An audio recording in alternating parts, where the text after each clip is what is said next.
The Senate will come to order. Will the clerk please call the roll? Bridges. Buckner. Coleman. Cook. Quorum. Danielson. Morning. Donovan. Fenberg. Fields. Excused. Gardner. Janal. Gonzalez. Gonzalez. Right there. She doesn't respond. Oh, I'm sorry. Hanson. Heisey. Holbert. Jaquez Lewis. Kirkmeyer. Colker. Lee. Liston. Lundeen. Wait a second. Let me get an email. Moreno. Oh, wait. Running Pedersen. 10 minutes. Priola. Rankin. Rodriguez. Scott. Here. Simpson. Smallwood. Sonnenberg. Story. Winter. Woodward. Senzinger.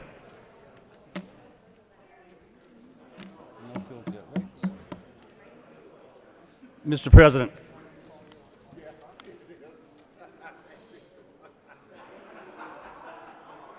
Here. With 34 present, 0 absent, and 1 excused, we have a quorum. Would the good senator from Aurora please lead us in the Pledge of Allegiance? Good morning. Please join me in the Pledge of Allegiance.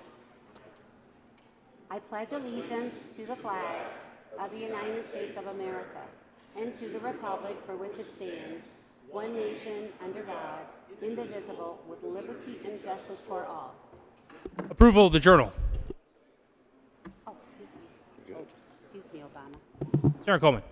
Thank you, Mr. President. I move that the reading of the Journal of Tuesday, May 25th, 2021 be dispensed with, and the Journal be approved as corrected by the Secretary. I'm only accepting aye votes. Please.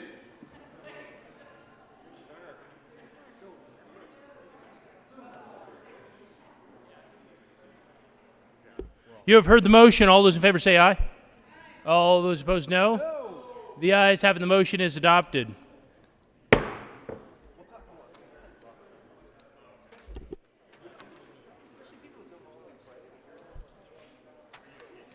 Senate Services. May 26th, correctly engross Senate Bills 190 and SJR 25, correctly re-engross Senate Bills 258 and 284, correctly revised House Bill 1027, 1232, HJR 1012, correctly re-revised 1268, correctly enrolled Senate Bill 17. Committee reports.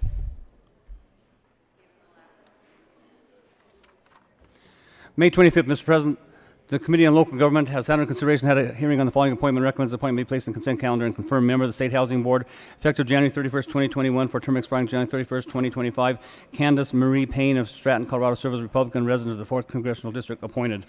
May 25th, Committee on Education. After consideration of merits, Committee recommends following House Bill 1294 be referred favorably to Committee on Appropriations. May 25th, Committee on Education.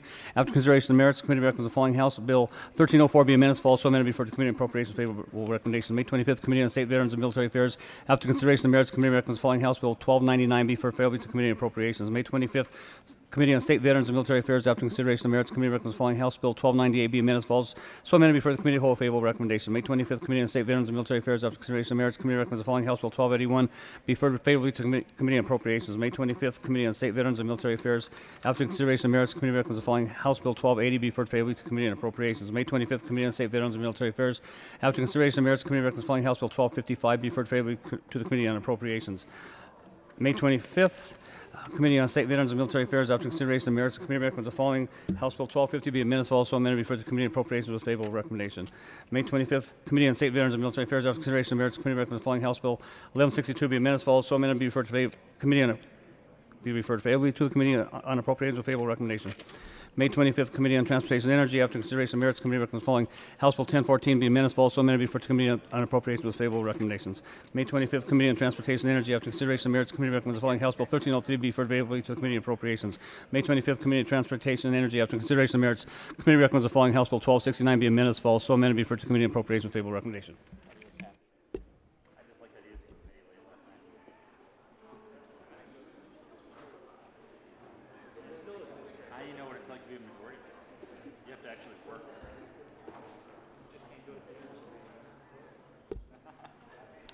Third reading of bills. Final passage. Will the clerk please read the title of Senate Bill 190? Senate Bill 190 by Senators Rodriguez, Lundin, and Representatives Duran and Carver concerning additional protection of data related to personal privacy. You want to move it? Senator Rodriguez. Thank you, Mr. President. I move Senate Bill 190 on third reading and final passage. Is there any discussion? Senator Lundin. Thank you very much, Mr. President. We've worked very diligently to put this bill in a very, we'll call it perfect spot. It's close, if not perfect. Threading the needle on this has been challenging. For instance, there's language in the bill that protects the municipal utilities like Denver Water and Colorado Springs utilities, even though they're not called out by name. There are all sorts of things that we have done to try and make this find the sweet spot. We encourage your support on this bill. Senator Rodriguez. Thank you, Mr. President. I'd like to thank my members of the committees and have heard this bill. A year and a half ago, I started working on this policy with Senator Lundin and a few of us. It's come a long way. It's had 3 or 4 different revisions. This bill was going to originally be introduced as an opt-in. We have worked really hard to keep our Colorado consumers' privacy private. We continue to work with the community working on this bill. I appreciate my colleague earlier in the session. I was sick. He ran with this bill. We have worked really hard to put this bill in a good place. If passed, we could have one of the strongest privacy policies in the country. So very proud of the work we've done. Just want to thank you all for bearing with us. This has been a long process. We still have some minor tweaks to do, but we've come a long way, and I just want to acknowledge my co-sponsor with all the work we did on this bill to protect Colorado's privacy. So with that, I ask for an aye vote. Before further discussion, the good senator from Denver will be fined for referring to the senator from Monument. Senator Lundin. And the senator from Monument will pay his fine because we have a mutual admiration society going on with regard to this bill.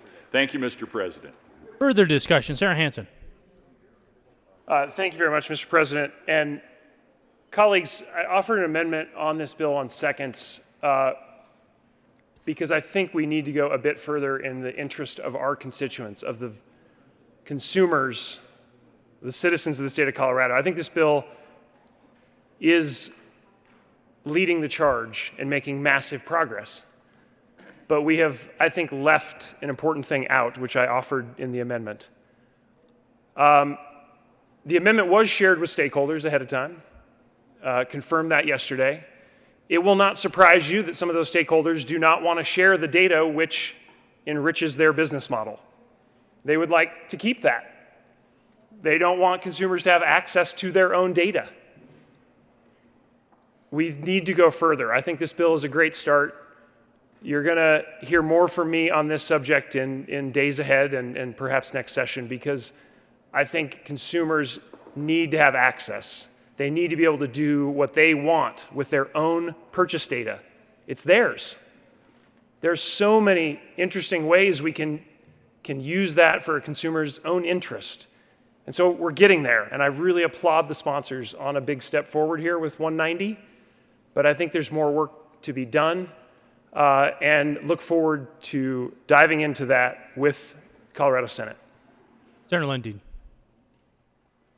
Thank you very much, Mr. President, and welcome the comments from the senator from Denver and welcome the ongoing conversation. There is nothing to do but to agree with the fact that in our world, our lives have been transformed over the last 5, 10, 15, 20 years and will continue to be transformed as technology evolves. The bill is designed to provide consumer protections, to do it in a way that protects our privacy and the nature of who we are defined as based on our digital footprint, and at the same time allow those who provide us value through the digital services we rely on a daily basis to find an efficient way to, in fact, do that work. The amendment referred to is, in fact, a worthy conversation, an important conversation. It's a bill and concept in its own right. And quite frankly, to the comments that this bill interacts with certain existing business models, that amendment and potentially the bill that will run at some point creates a new business model, which in fact I think will be valuable for all of us and give us better control over our data. There's no reason to say no to that over time, but in this moment, as we take this journey, we must put one foot in front of the other, which this bill does. We can take another step tomorrow with that concept. Just doesn't fit in this bill at this time, and it is part of this ongoing conversation as our relationship with our digital signature continues to evolve as we engage with providers of services in the land of bits. Thank you, Mr. President. Senator Rodriguez. Thank you, Mr. President. I wholeheartedly agree with my colleague from Monument and my colleague from Denver. These are worthy discussions. Our bill sets the framework for this. Our bill gives the consumer the right to access his data, to delete his data, to opt out of the sale of his data, to opt into this, if possible, to opt into the sale of his data at his choosing. There is a lot of other bills coming with the amount of data that's collected on us that will be coming forward in the next few years, and I welcome these discussions. I'm happy to report from discussions and from the vote today, I think the Privacy and Data Caucus is alive and well. So thank you, and I'll for an aye vote. Having no further discussion, the motion before the body is the passage of Senate Bill 190 on third reading and final passage. Mr. Panetta, please add Senator Fields to the roll call. Are there any no votes?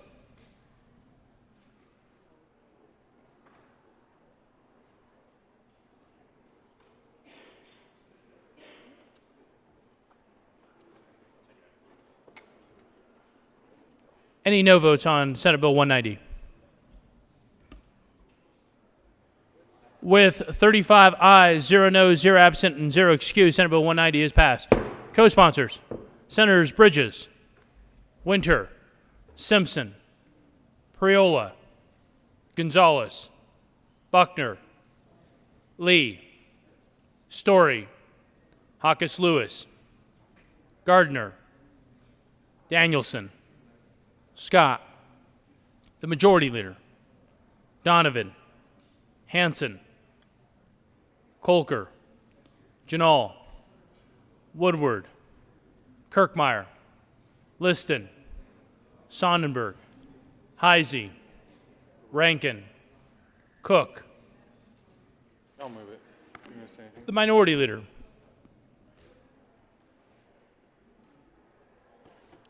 Coleman, Pedersen, Moreno. You want me just to move the morning roll call to the first one? Please add the President. I think it's done. Is that everybody? Will the clerk please read the title of House Bill 1027? House Bill 1027 by Representative Larson and Robertson, Senators Bridges and Priola, concerning the authorization for certain alcohol license holders to offer alcoholic beverages for consumption off the licensed premises and in connection therewith making an appropriation. Senator Priola. Good morning, Mr. President. It's an honor to serve the citizens of the state of Colorado with you. With that, I move House Bill 1027 on third reading and final passage. Is there any discussion? Seeing none, the motion is the passage of House Bill 1027 on third reading and final passage. Are there any no votes? Mr. Minority Leader.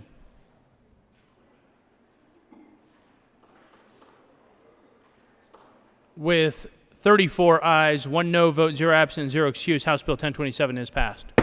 Co-sponsors, Senators Moreno, Gardner, Liston, Sonnenberg,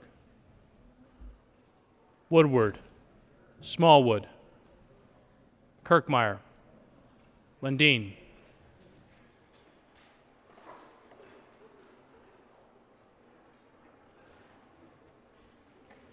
will the clerk please read the title of the House Bill 1232?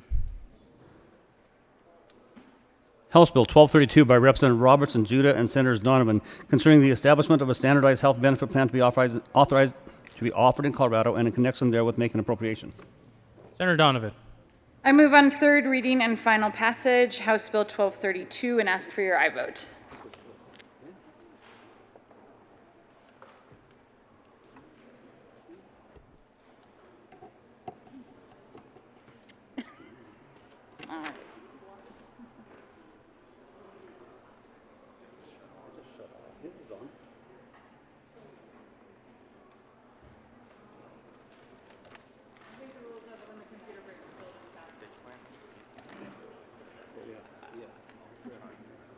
If you guys plan on speaking, go ahead and speak while we figure this out. If you want to speak to it. Is there any discussion? Senator Woodward.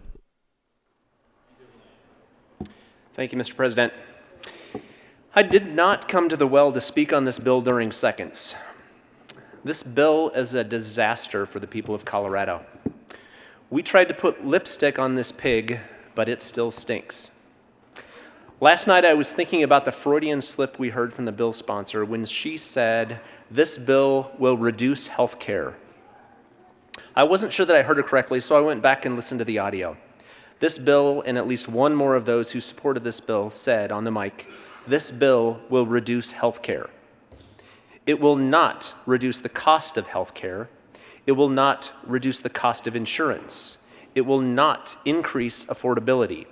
It will not increase access for anyone, particularly for those who need it most. Plain and simple, this bill will reduce health care. How? It adds layers of bureaucracy, regulation, and penalties. Hospitals, doctors, and insurers will see their costs go up because of this bill. And the legislature continues to pile more coverage mandates on those same companies.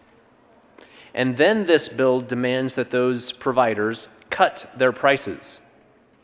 By definition, this means they will cut their profits. With lower profits, some will flee to more profitable states, and we will get less health care. With lower profits, there are fewer dollars to invest in life-saving equipment, so we will get worse health care. Honestly, I'm not looking forward to a healthcare system that operates under centralized planning.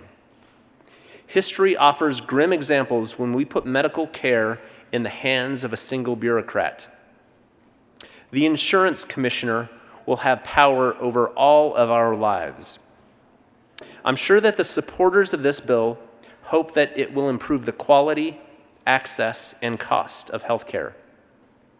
But I predict House Bill 1232 will simply reduce health care.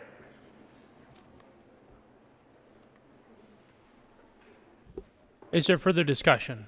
Senator Smallwood. Thank you, Mr. President. Good morning. Good morning, colleagues.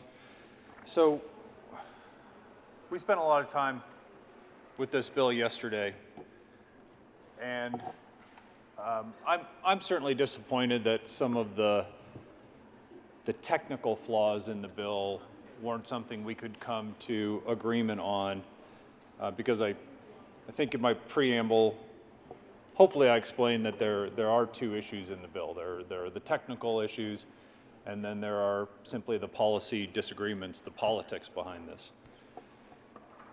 Well, and first of all, since we have some members of the media here, and hopefully some that are listening, I think a lot of this can start with the media, because I turned on the news yesterday to see a headline talking about Colorado's public option. And colleagues, this is not a public option. This is nothing even close to a public option. So I appreciate a lot of the proponents who've changed their lingo around this, their jargon, and started calling it things like the Colorado option or the standardized plan, because that certainly better reflects what this is. So standardized plan is a fair description. Calling this bill and what will come out of this bill a public option is not only inaccurate, but I think it's devastatingly misleading to people who are expecting a public option. Colleagues, we all know what a public option is. A public option is an option that's provided by the public.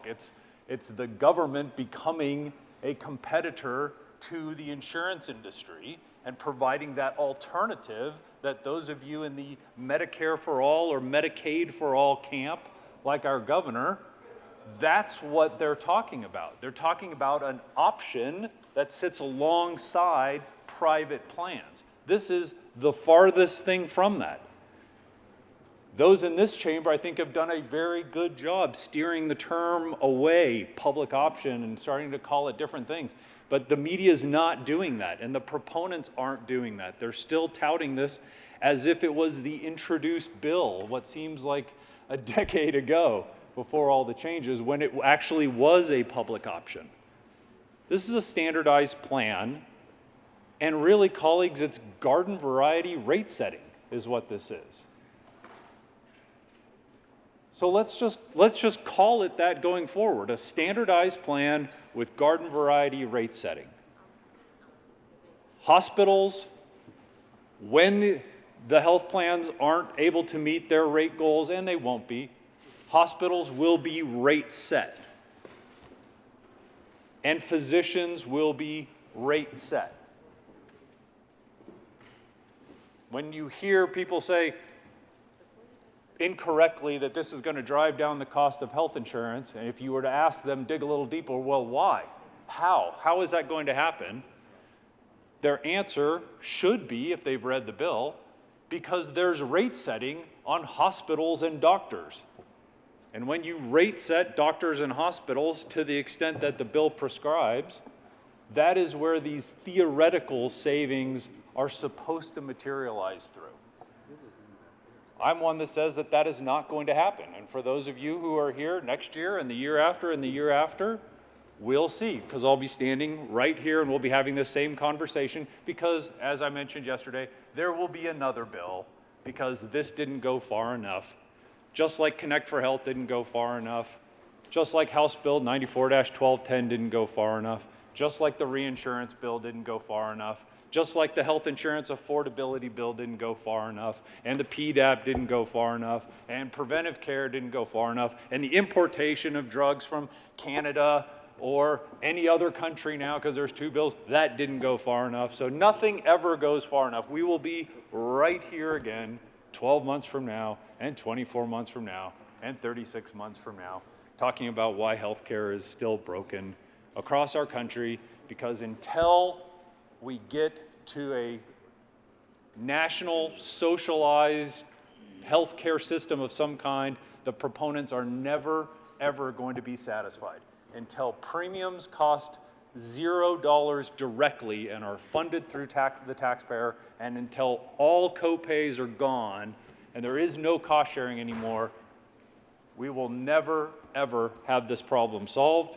And as we discussed yesterday, once we get to that point, then we'll finally stop having the cost conversation, and we will move into what so many other countries do, which is, again, stand in their version of their well and talk about why access and quality is the problem, and why they have to wait so long for imaging, and why they have to wait so long for surgeries. And just pick up the newspaper and look at the immunization rates for COVID-19 across the world and compare them to the US, and I think it tells a pretty compelling story. So people asked me yesterday as I was leaving lots of things like, why do you do this? How can you stand this?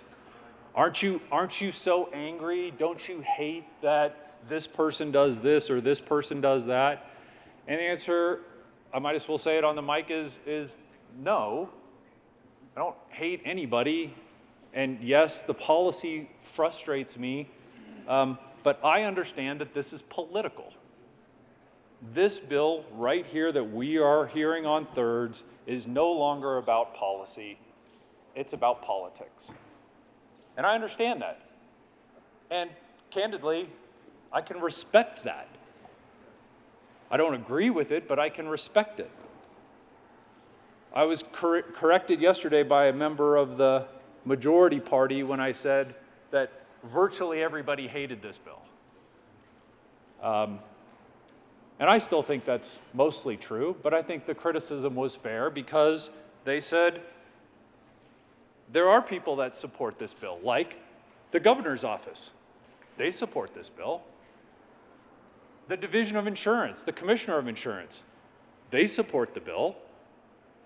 And they mentioned a few kind of fringe shill organizations that orbit around the Division of Insurance that also support the bill. So I think that's fair criticism. Yes, in my eyes, when you've got industry and our state's hospitals and our state's healthcare professionals and our state's insurance companies that all have told me that they hate the bill, along with countless members of both parties that have also told me that they hate the bill. I still stand behind their comments, but I do think that it's fair to bring up that not everybody hates the bill.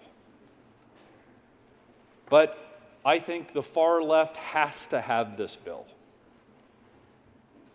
Even with all of the changes that have been made from the introduced version and all of the amendments that you did not vote for yesterday that would have at least fixed the technical problems in this, the stuff that I feel like I know that you support, but that you couldn't support the amendments for political reasons.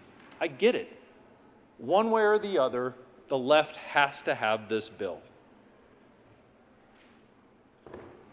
I'm worried that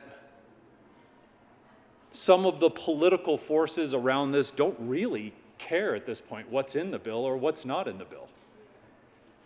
What matters is that it passes in whatever form that it needs to. What matters is that this bill becomes law so that the forces on the far left can build the infrastructure that they need to fulfill the governor's campaign promise of creating a multi-state, single-payer system. That, colleagues, is where this is all leading. In my opinion, that's the only reason why we wouldn't make this bill better with amendments, why we'd change it all around and change the rules for the hospitals once they push back, and then change the rules for the insurance companies once they push back, and then change the rules for the doctors once they push back. Because what's in the bill, colleagues, doesn't really matter.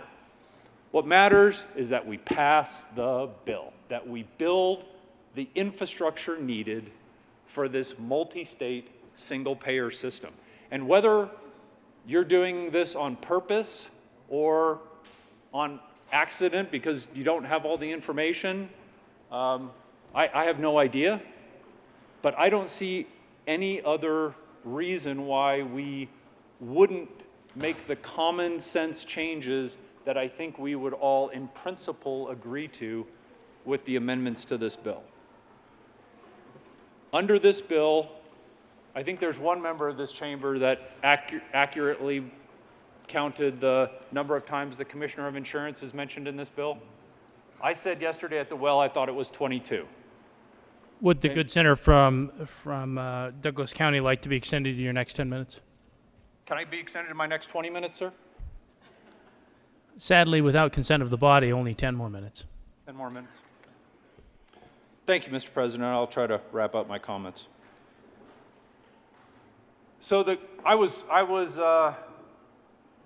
close in my guess as to how many times the Commissioner of Insurance was mentioned in the bill. Apparently, it's not 22 times, it's 62 times.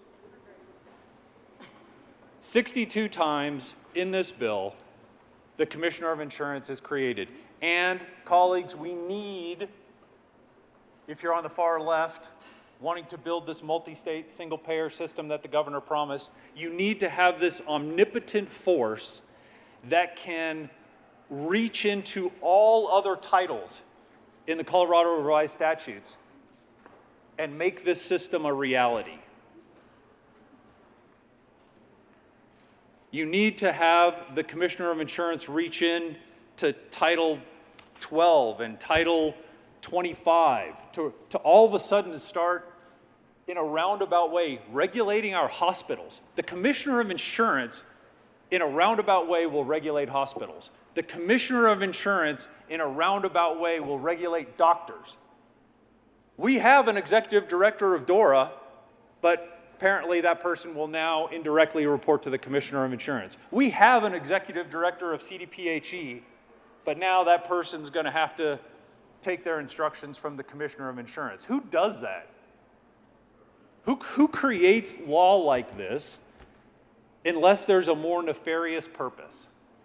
To create a healthcare czar that reaches into all other segments of our economy and can go into not only the hospitals and tell them exactly how much they're going to get paid, or otherwise, and remember this, still face suspension of their license, or despite what the doctors say about them being out of this bill, they're still very, very much in this bill, along with acupuncturists, athletic trainers, audiologists, chiropractors, dentists, dental hygienists, direct entry midwives, hearing aid providers, massage therapists, mental health providers, naturopathic doctors, nurses, nurse aides, nursing home administrators, occupational therapists, occupational therapy assistants, optometrists, pharmacists, physical therapist assistants, podiatrists,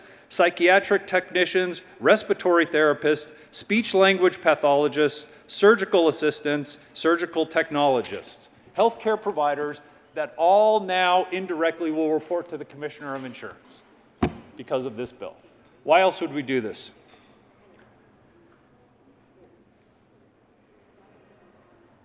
So I get frustrated by this, but I honestly do think that I understand it. And I understand that maybe this is bigger than some of us in this room. Certainly as a member of the majority party, I feel like my role in this is to simply illuminate the facts to you.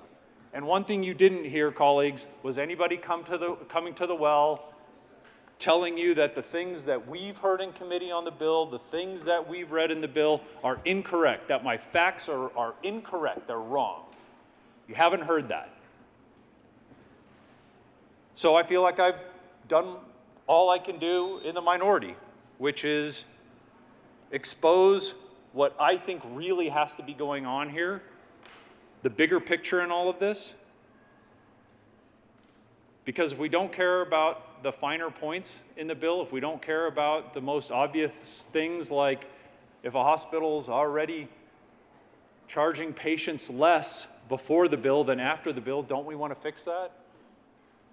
When things like that can't even make it on as an amendment, colleagues, honestly, I don't know what else to think. But regardless, I appreciate your time. I appreciate your attention. We'll have lots more conversation about this over the next 37 months while hopefully I'm still a member of this body. And wish you a good day. I'll be no vote on House Bill 1232. Senator Hawkins Lewis.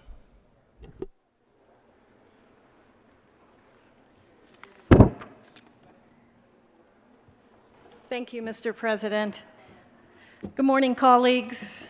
I feel the need to share a few thoughts about this bill and the historic nature of this bill. Similar to my colleague on the Health and Human Services Committee, the good senator from Douglas County, I've also spent the last at least 25 years as a healthcare professional dealing with this complex, confusing maze that we call our healthcare system. Healthcare is probably, as you know, the most complex issue that we will ever have to deal with in the Senate. And why? Why are we all feeling like we must do this? It's because our constituents, my former patients, are begging us to do something about it. And so what we have been doing in the last few years is taking incremental steps, small steps, because we've always had one arm tied behind our back. Well, now we have the chance to do something big. Now, this is not the answer. This is a single answer to some of the problems of our healthcare system. As much as I would like it to solve it all, it's not going to. But our constituents are begging us to reduce costs.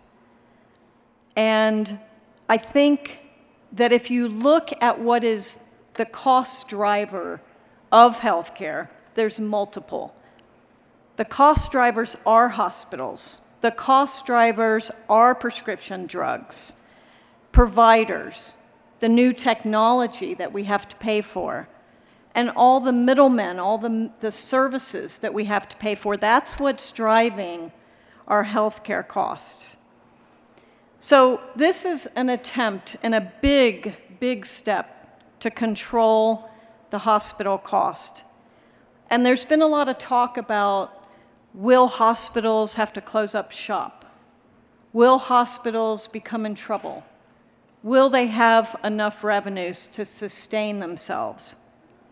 This bill actually helps the hospitals that we are trying to save. It helps rural hospitals.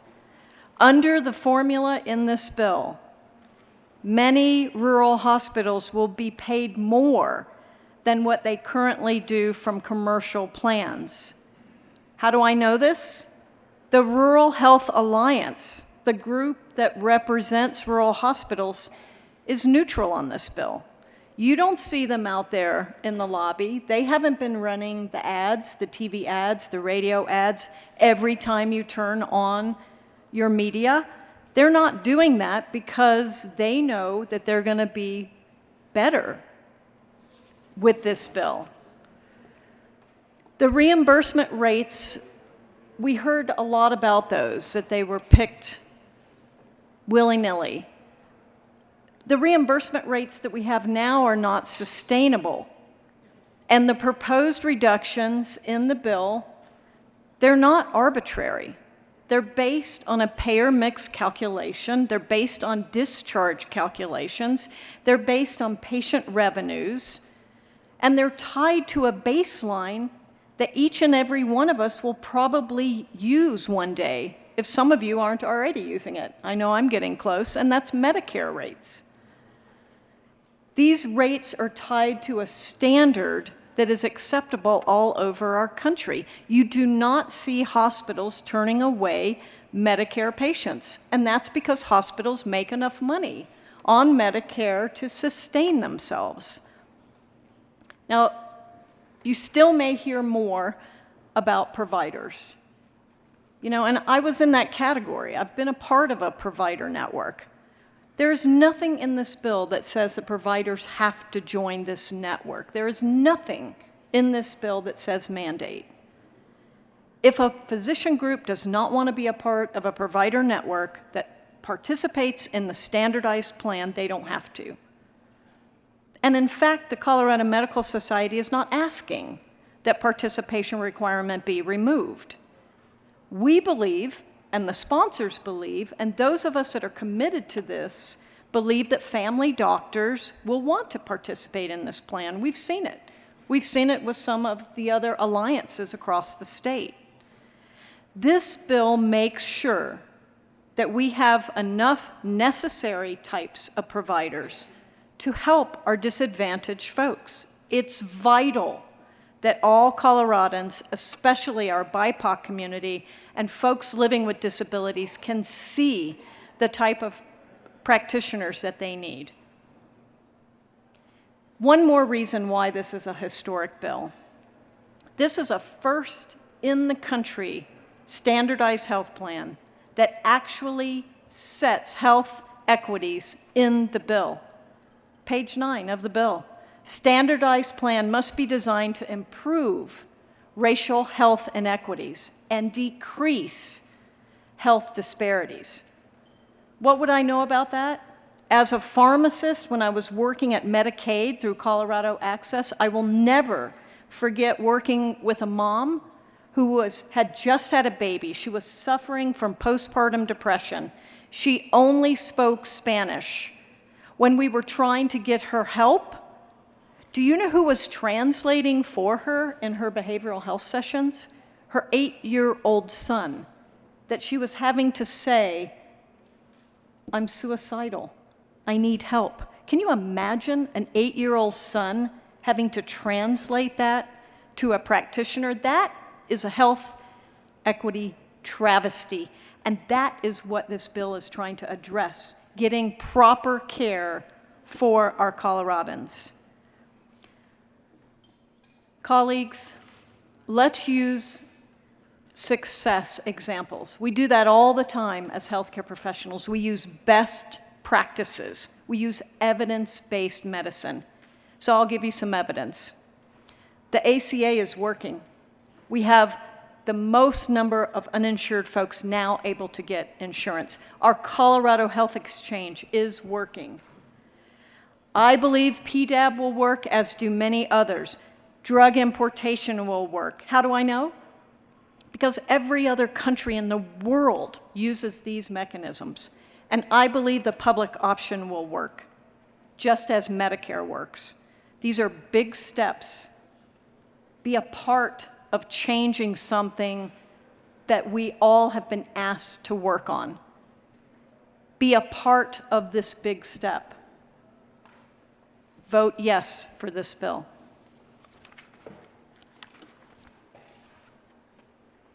Is there further discussion? Senator Gardner.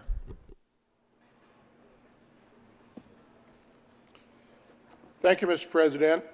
Colleagues, people of the state of Colorado. I have worked on a good deal of legislation concerning health care, as all of you have in my time here in the General Assembly. And the watchwords, the mantra, if you will, and I don't use that term pejoratively, but rather it is what the healthcare professions say are the goals when you ask them, will always say something along the lines of quality, availability, and affordability. This bill and its conception in its language primarily deals with the question of affordability. But I learned, if it wasn't intuitively obvious to me in working on healthcare issues, that quality, availability, and affordability are dependent upon each other.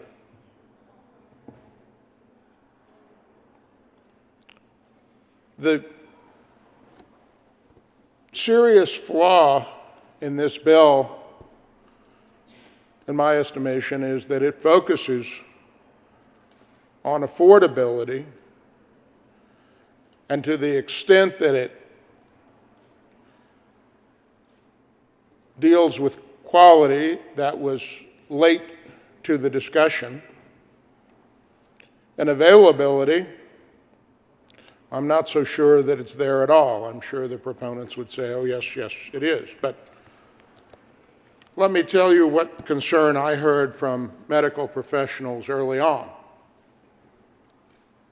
It was, we will be forced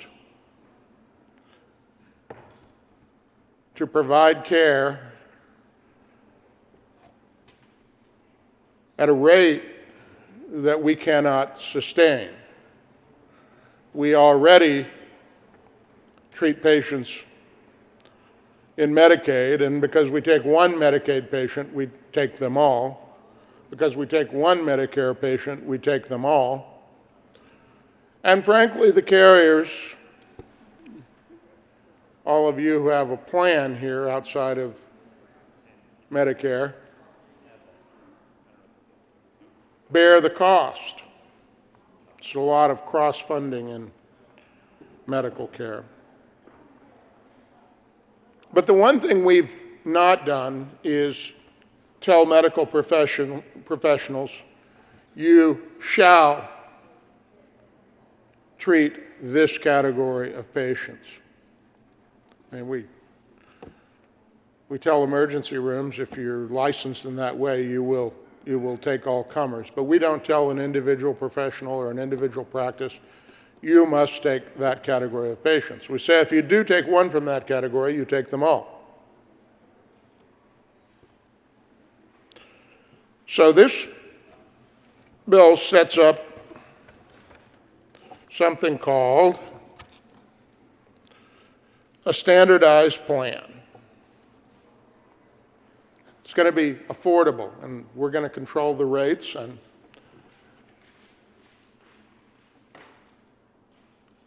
that way we're going to make health care available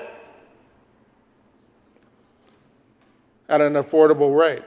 The only trouble is, in order to do so, we have an implicit acknowledgement here that we're going to make some people treat patients in the standardized plan. How do I know that? Well, if you go back to page 29 of the revised bill, at the bottom, section 5 of the bill, a new CRS section 12-30-116. I spoke about this on seconds yesterday. This remains in the bill. Acceptance of patients enrolled in standardized plan, acceptance of reimbursement rate requirements. It says, before I tell you what it says, let me tell you the significance of it being in CRS 12-30-116. I don't know how many of you routinely go back there and take a red book off the shelf, but it is an instructive thing to do, because 12-30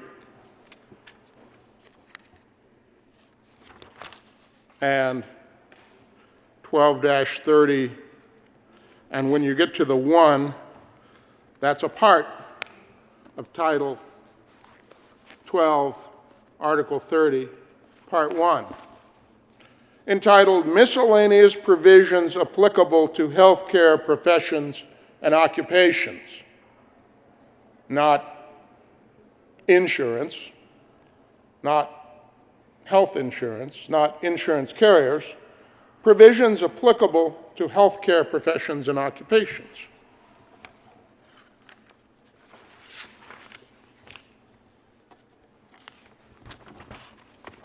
That's a DORA function. But suddenly, in that set of provisions, as the senator from Douglas County alluded to, it says the Commissioner of Insurance may require a health care provider, after a hearing pursuant to a new section of this bill that's almost incomprehensible even if you have 2 law degrees, to participate in a standardized plan as defined by 1016-1304-14. You need at least 1 law degree to pick your way through that. And accept the reimbursement rate described in section 1016-1306, which I already said takes about 2 law degrees. Now, yesterday, the proponents of this bill said, oh, we're removing the warning and the fine.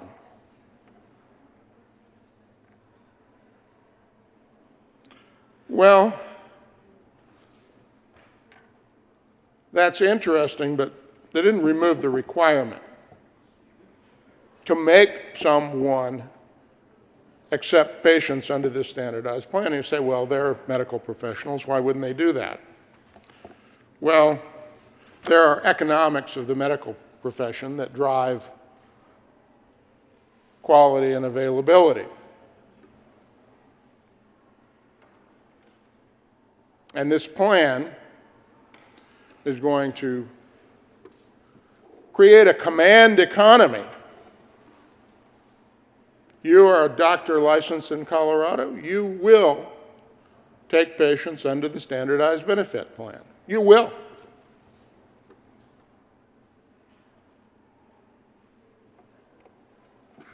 I'll leave you to spin out what that reminds one of in terms of economic systems. What's the concern? Well, I heard from physicians that when you ultimately cannot afford to practice somewhere, you go elsewhere.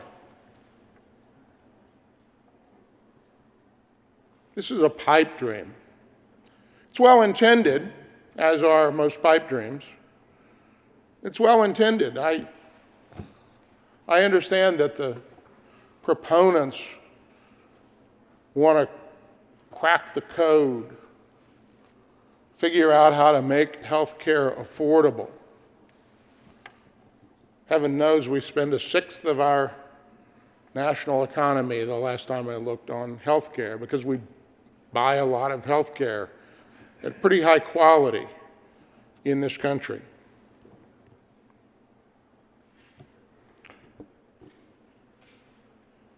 We're going to drive providers from our state.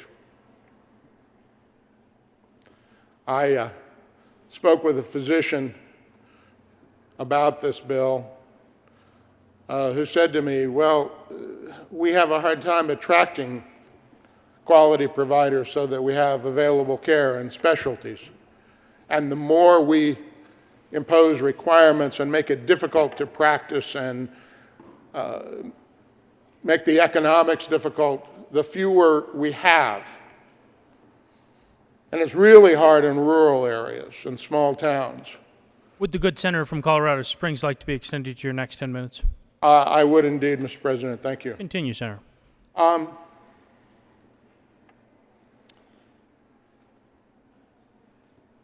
So it is difficult to attract and keep healthcare providers so that we have available care and quality care.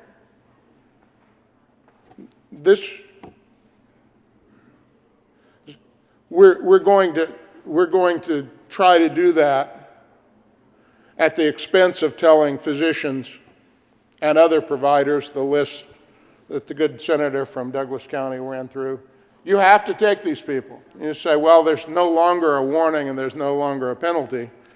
Well, here it is in a section of the Colorado Revised Statutes. We've placed it there. It's called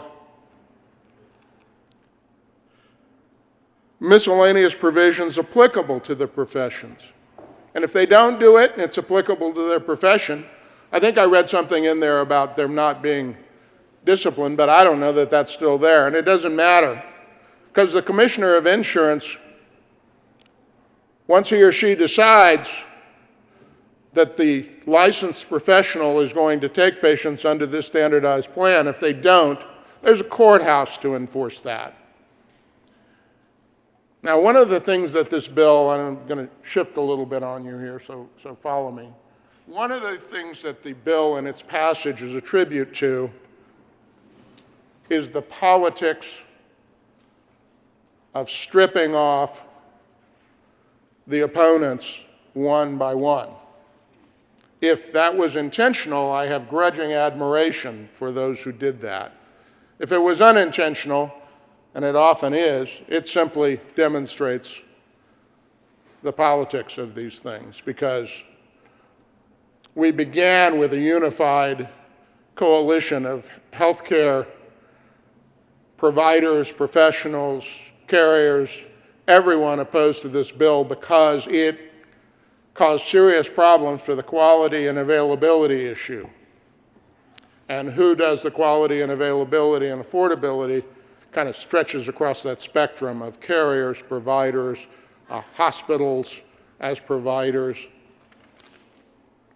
But you know, one set of hospitals raises a hue and cry that's pretty persuasive, and you find a way to push them aside, and the next thing you know, everybody else is on their own. And then you take out a penalty, a civil penalty for physicians, and they think incorrectly, I want to say this so they hear this. You heard it here, physicians. Incorrectly, you think you are safe now. You are not. And you strip them off, and they go neutral. And pretty soon, there's only a handful of people left, and that steamroller rolls right over. Members, my apologies to the good senator from Colorado Springs. Members, let me remind you that we are on third reading. You are at liberty to go to the antechamber, please yield to the member who is at the well. The senator from Colorado Springs, continue, please. Thank you, Mr. President. Members, this bill will have serious implications, negative implications, and consequences for quality and availability of health care in Colorado. I don't dispute the goals, I don't dispute the motivations, I don't dispute the need.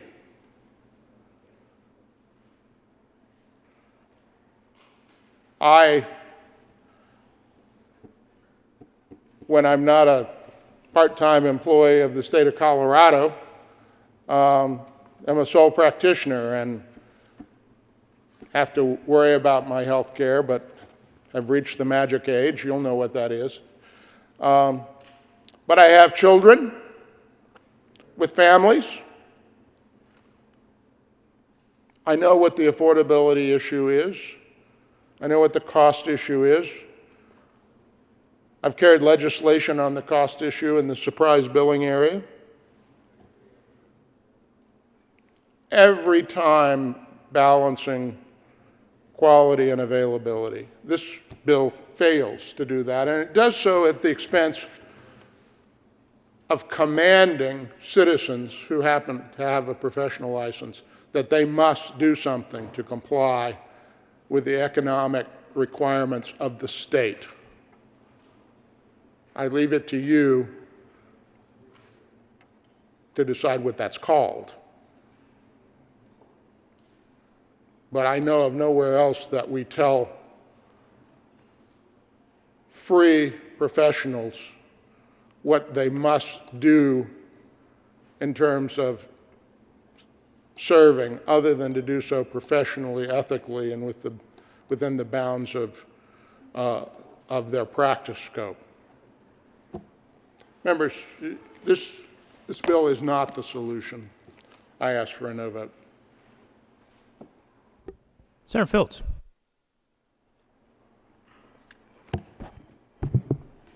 Good morning, Mr. President and colleagues. As we all know, we're on third reading, and I want to share some remarks about House Bill 1232. And to do so, I need to start, first of all, thanking the members of the Health and Human Service Committee. I just want you guys to know I have the utmost respect for you because of your critical thought and your intellectual dialogue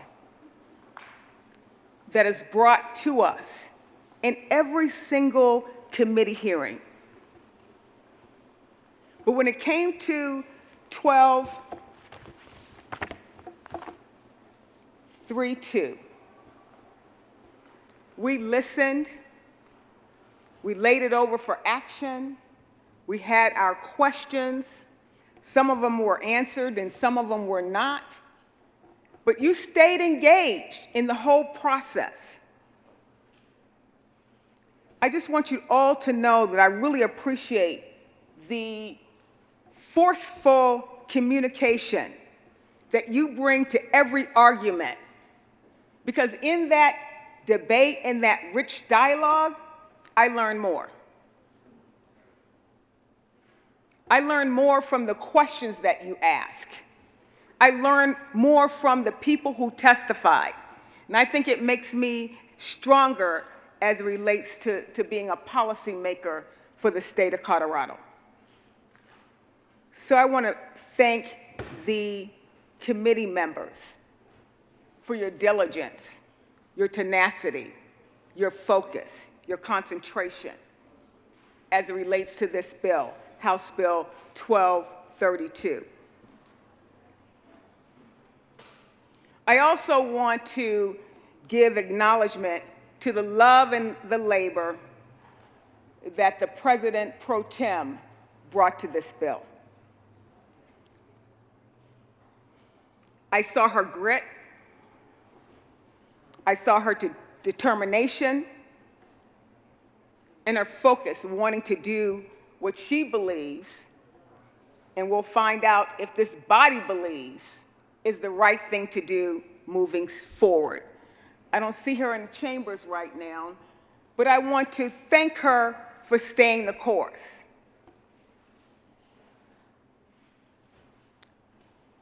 Thank you for staying the course, because we all want to stand on our values and our belief. Thank you for staying the course. My mama used to tell me, we have this old saying, if you can't stand the heat in the kitchen, get out. She stayed in the kitchen, despite the heat. Now, I don't have a kitchen that has like 4 or 6 burners. I only have 4. But every pot was burning. Every single pot was burning. And she was given feedback from a variety of different stakeholders, and from me and from other people, in reference to how do we navigate this moving forward. And she was able to take the temperature down a little bit. Not all the way, but she took the temperature down. And in the course of navigating this bill, she made some compromise. And it started in the House. So I also want to thank the House members for their role in what they did in listening to the stakeholders as it relates to how to make this bill better. She listened. Some people draw the line, and they don't make any compromise, they don't make any changes. So now it's up to us. We've made several changes in the Senate. It's going to make its way back to the House, and we still have an opportunity to have our say. And that's what this is all about. I know that I'm deeply grateful for the amendments that have been introduced. Many of my concerns have been addressed.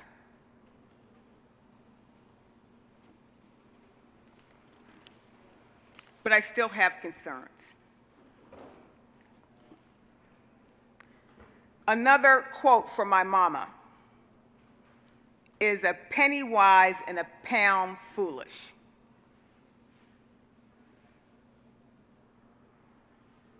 Sometimes because something doesn't cost a lot doesn't mean that it has the quality and the expectations of what you need.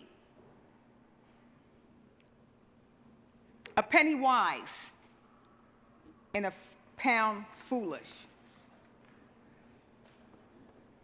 So as we evaluate this bill, we need to really understand the merits of this bill.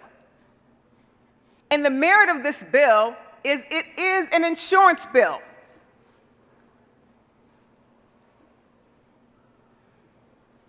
And we'll talk about health equity. It's an insurance bill. It's an insurance bill.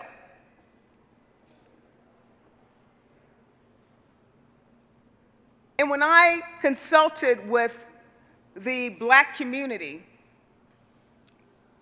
some of our leaders, like Dr. Terry Richardson, and also the mayor, former mayor and former representative here in the under the Golden Dome, Mayor Webb,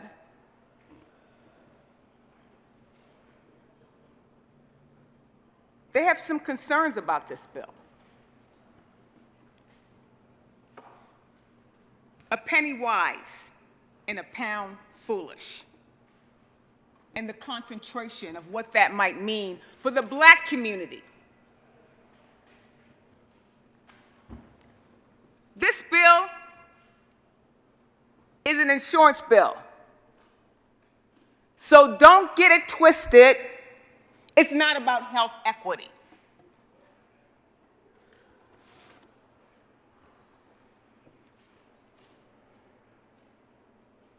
We had testimony from Dr.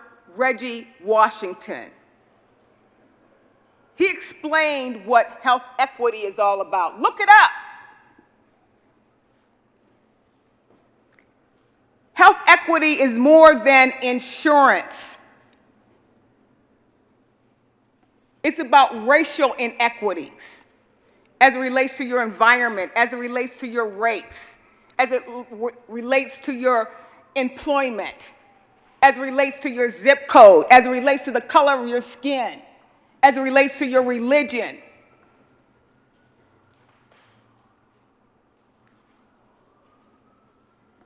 So people might say this bill is about health equity. Health equity is about prevention. It's not just based on insurance. It's about ensuring that we can address issues that relate to obesity, hypertension, high blood pressure, the economics and the structural damage that causes a racism in a community. This bill is an insurance bill. So when they talk about health equity, where is it at?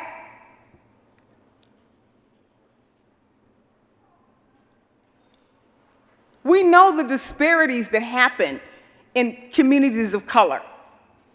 They're structural. Would the good senator from Arapahoe County like to be extended to your next 10 minutes? Yes, my dear Please, Mr. continue, sir. President.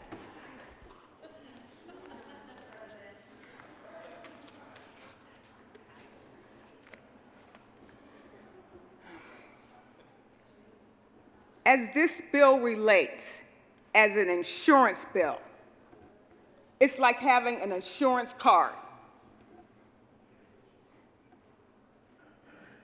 I don't know about you, but I like to have discounts. So when I get a card, it might be Costco, it might be Sam's Club, Safeway, whatever. But when I get a card, I expect to get a discount.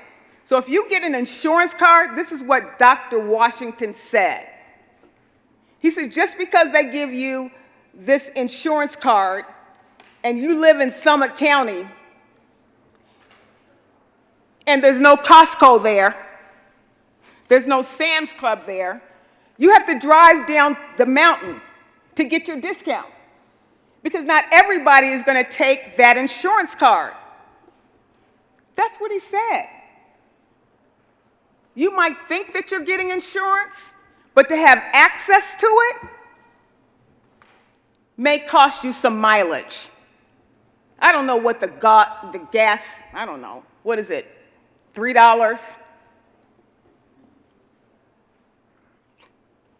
per gallon?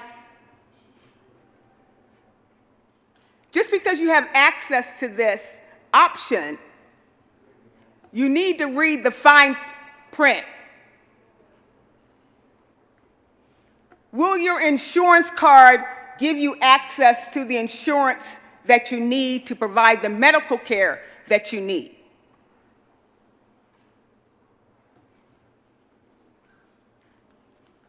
A penny wise, a pound foolish.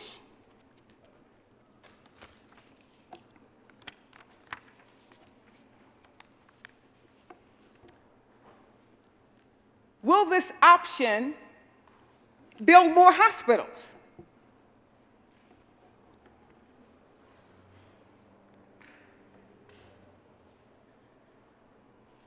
You already heard, and you've seen it in the bill, the penalties that is associated. Are we going to be building more hospitals to provide more access? A question that we need to ask. Is this plan going to provide you the opportunity to recruit and retain the brightest minds as it relates to doctors in the state of Colorado. Is this option going to do this?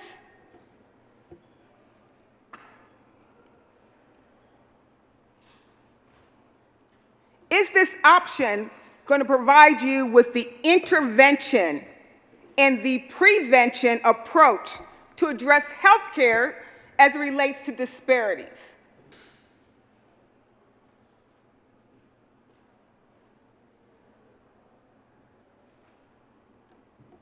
A penny wise, a pound foolish. Health equity means ensuring that everyone has a chance to be as healthy as possible. And that includes factors that are outside of sometimes personal control.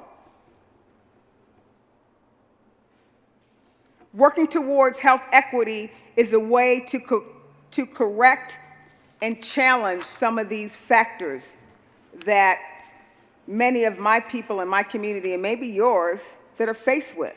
It could be income gaps, unsafe environments,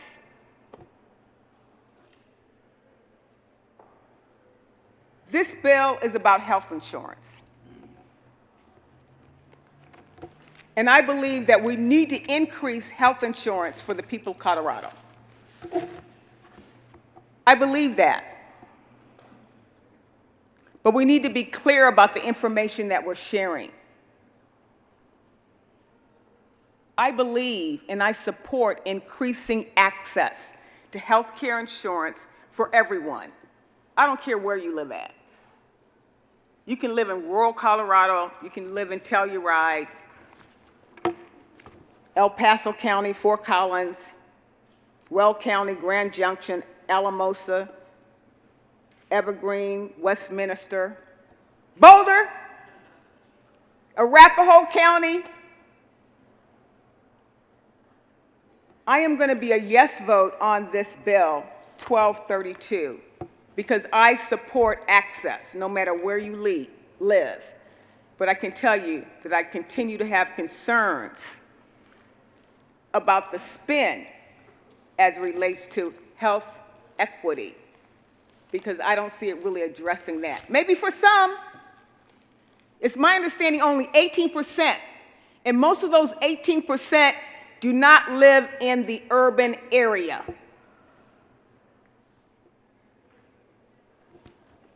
They live in Vail. I don't know if they live in Boulder, but they might live. They don't live in Boulder. Wherever you live, I believe that everyone deserves a healthy life and they should have access to insurance. So that's why I'm voting for this bill. But it is really not about health equity. This is an insurance bill. Senator Quorum. Thank you, my dear President.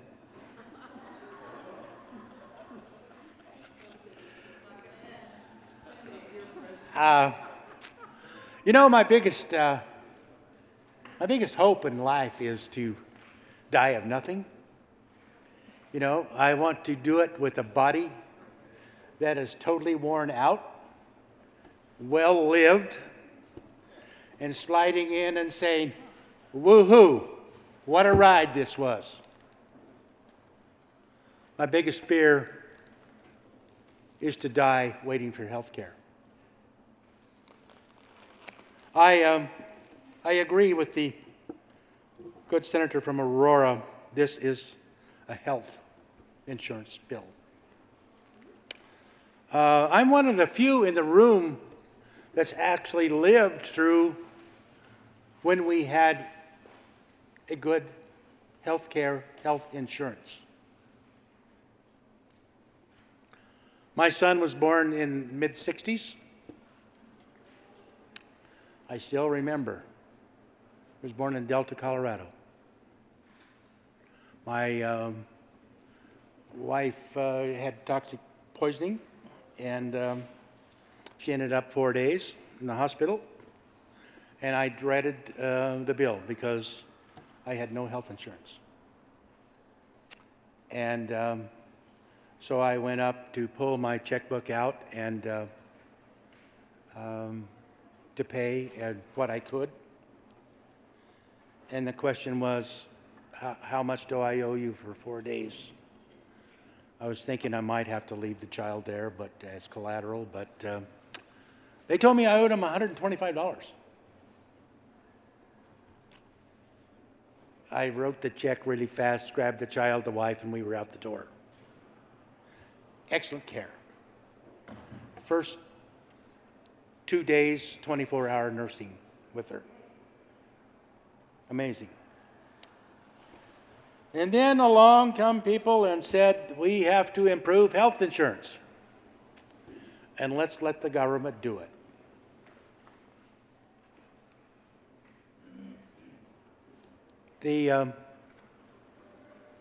I describe what government usually does is a camel was designed by the government. They were intending to build a horse. And that's what we have here. I'm concerned with the health insurance side of it because we did have a program a few years ago called Cover Colorado. Anybody that had health concerns, couldn't buy health insurance, was in that Colorado pool. So to improve health insurance for those who couldn't afford it or couldn't get insurance, we got rid of that program. And we've left a lot of people without health care. I still remember a lady from Ridgeway approached me. She gave me, this was like 3 or 4 years ago. She's 59 and a half years old. Her husband's was 60, I believe. Their cheapest policy they could get on the health exchange was $2,940. They made slightly above the ability to get any kind of subsidies. I asked, what are you going to do? She said, pray for good health. Because we can't pay a mortgage and the expenses of life and have coverage. I was just told a friend of this outside the glass had a medical crisis, and I would guess he has no insurance. I would guess his insurance costs, his hospitalization costs right now are approaching $1 million. That's simple. It's bankruptcy. So I'm concerned about the health insurance side of this bill. My district is the Four Corners of Colorado. And I know very little about health insurance, nothing like the good senator from Douglas County knows, or most of you in the room probably. But I know we have networks. And if you're in network, you get a better deal. You get that card that you pay less. But if you're out of network and you have a medical crisis, we've had a thing called surprise billing, where the hospital or the doctor is not in the network, and you end up with a huge bill that you cannot pay. People have gone broke over this. My concern, my question, we have the Colorado plan. My concern is my residents of the Four Corners, they go to Utah, Arizona, New Mexico, and have a medical crisis. Where is the network? There's so many unanswered questions to this bill. Are they covered? If you are in Farmington or Albuquerque or Phoenix or even Scottsdale, where I spend a lot of time at Mayo Clinic personally, I was not in network either. But I thought my life might be worth the cost. Not everybody has that ability. So I'm concerned that we're putting something together. We're trying to build this thoroughbred racehorse to duplicate Secretariat. And we might end up with a camel. That's the concerns of this bill. I know, I have no doubt the sponsor has great intentions. But I've been here long enough to know that this is truly the land of unintended consequences. And the good senator from Douglas County pointed out, this is not the final deal. We'll be back. Because remember, we are 100 amateurs making professional decisions.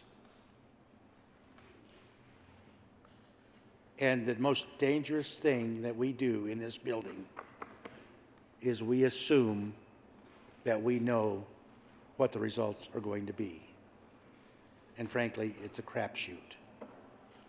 My doctors, my law attorneys that represent all those hospitals and stuff, the hospitals themselves, and my citizens of Southwest Colorado have a great deal of concern about, is this a horse or is this a camel?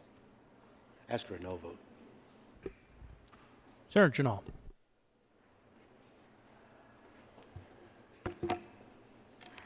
Thank you, Mr. President. I just came up because I feel it's a need, I need to say a few words.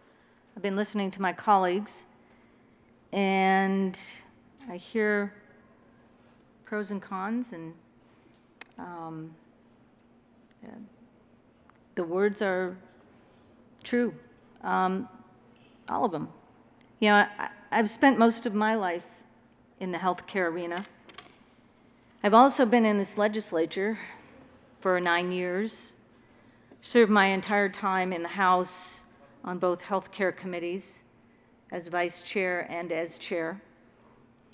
I've run countless bills on healthcare, both physical and mental. Lowering costs for people on insurance premiums, on prescription drugs, on quality of life issues, quality care issues. I've expanded access to our healthcare professionals and for patients. I care about patients in every aspect of their life, from prenatal to end-of-life decisions. I also work on increasing transparency. I think we've done some of that this year. We need to do more. I am supportive of the stated goals of 1232. Unfortunately, it needs so much more work. Obvious from all the different versions in the House and the 4 different strike belows that we had here in the Senate alone. Someone talked about this being political. It is political. The stakes are high. The stakes are very high. The bill promises consumers lower premiums, but it doesn't provide a viable avenue to obtain these reduction goals.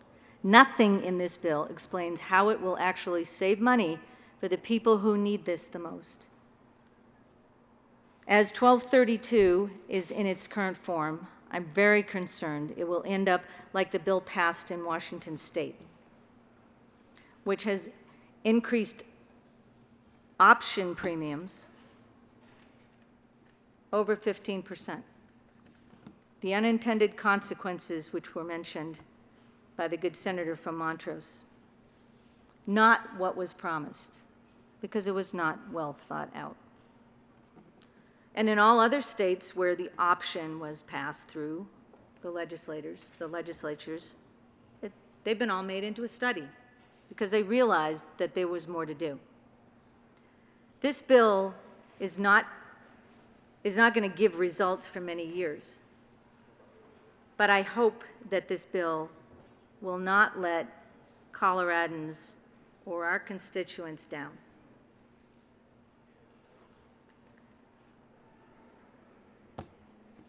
And that's all I have to say. Thank you.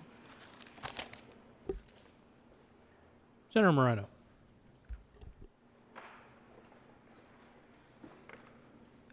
Thank you, Mr. President. Colleagues, growing up, I had a second cousin who I was really good friends with. My mom had a daycare business for a long time, and he was one of the children that she provided care for. He's a few years younger than me, and we were quick friends. Until one day when my cousin no longer was feeling well.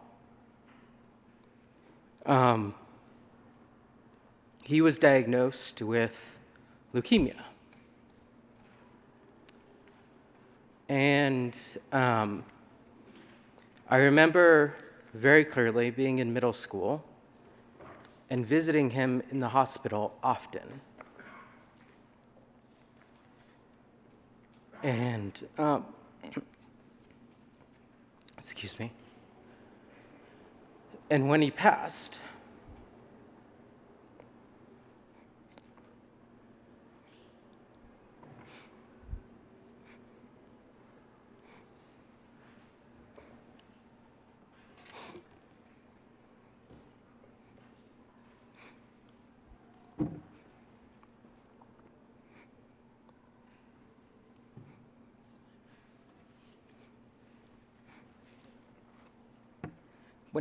I can still remember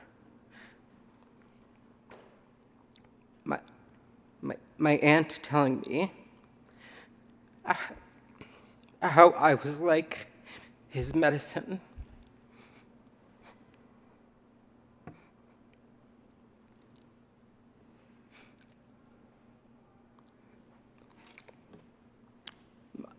My issue is not with the medical care he received. He received phenomenal care from his doctors, from his nurses, from the hospital staff, from everyone that cared for him during that time.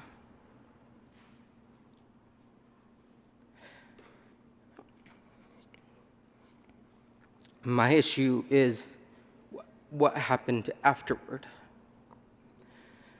When his mother received the hospital bill, the medical expenses,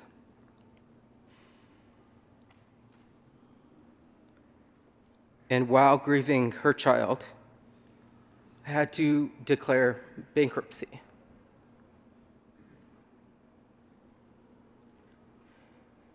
I won't pretend to know every facet of our healthcare industry. But I know right from wrong.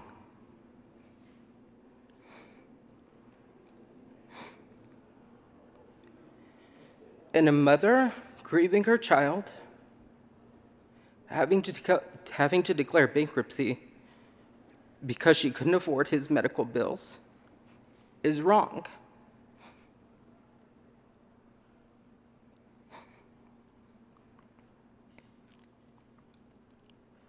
Fast forward 25 years later, we still haven't fixed it. People still go broke because they or their family member gets sick. It's not okay.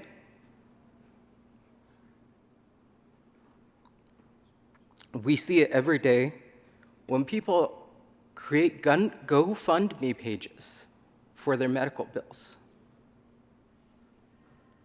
Something's wrong with our system when people have to do that. I won't pretend that House Bill 1232 will solve the problem. I'm not that naive. But it's a step in the right direction. Maybe it means one less person declares bankruptcy because they got sick. Something has to be done. The status quo is unacceptable. It was 25 years ago. It still is today. House Bill 1232 is at least something. And I encourage your support for this important bill.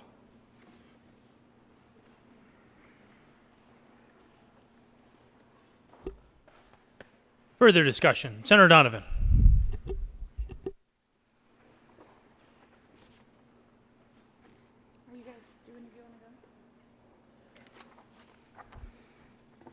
Thank you, Mr. President, and thank you, colleagues. A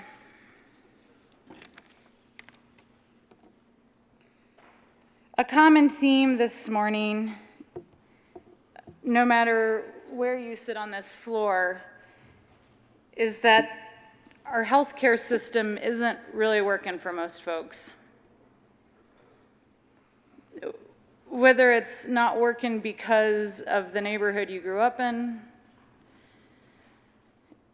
if it's not working because the color of your skin means you're treated differently by the doctor that you visit, whether it results in bankruptcy, whether it's a problem of access, whether it's a problem of the drugs that your healthcare professional prescribes you mirrors the cost of a brand new Mercedes, whether it's because you're trying to get an acne treatment for your teenager and there's not even a dermatologist that will take your appointment within 2 hours, whether it's because a state asked you to get a doctor's note in order to follow their COVID recommendations and you don't have a doctor to call.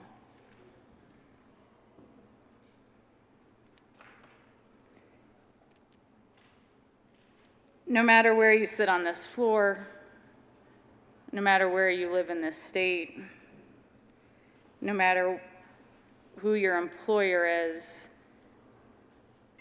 I think we would be hard-pressed to find someone who would say, healthcare is going great. Let's not focus on that issue. We have bigger things to solve. What has also been a common theme of years and months of discussion is an absolute admiration for the people who continue to work in a system to take care of folks, to improve their health outcomes, while struggling with the fact that they're working in a system that they'd probably like to see changed a little bit. Our folks that have chosen to work in the healthcare industry are important, critical, and admirable members of our communities.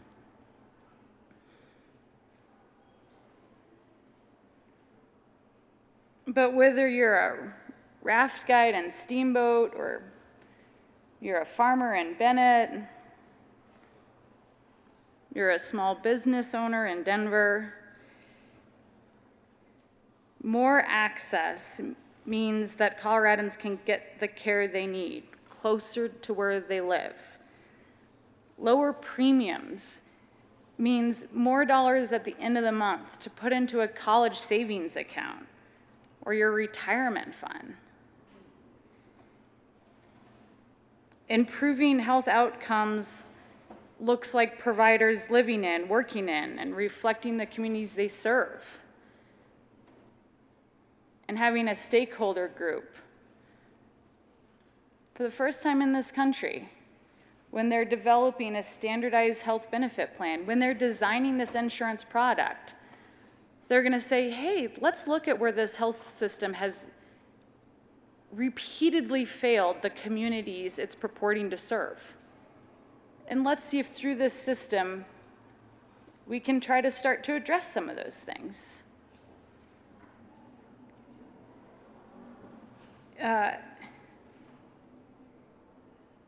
This will be a meaningful bill to a lot of people.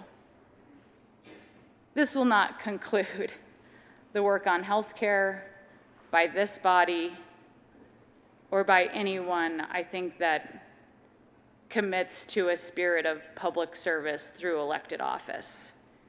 This will not be the end of the work, and I hope it isn't, because the theme of today's comments, whether you think this bill is the pathway or not, has been that there is work to do.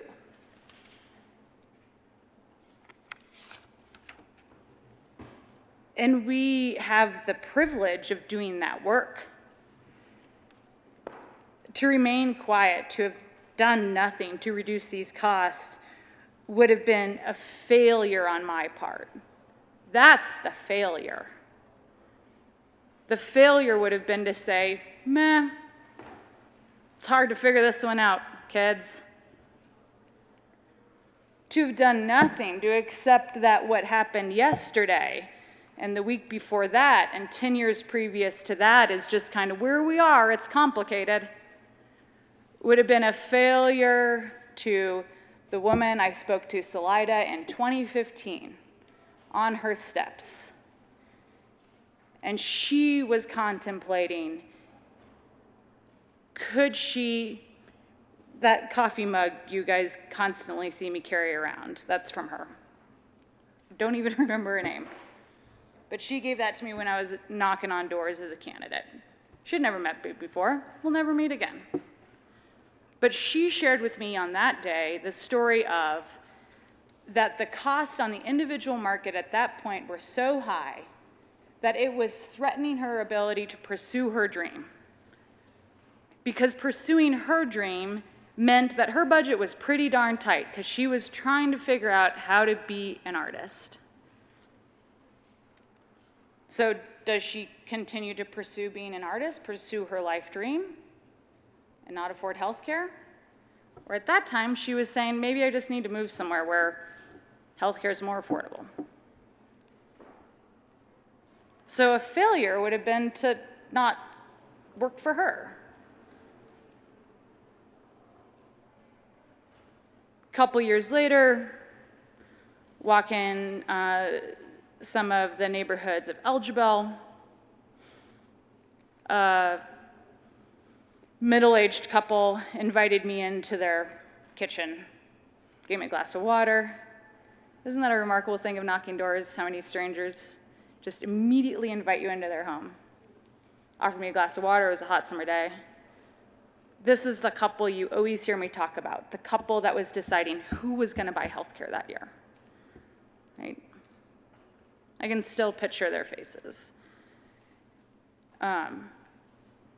And they were both healthy folks, but both of them were pushing that age where you can no longer just take for granted that your year is probably going to be healthy and not have a single health emergency in it or a health event.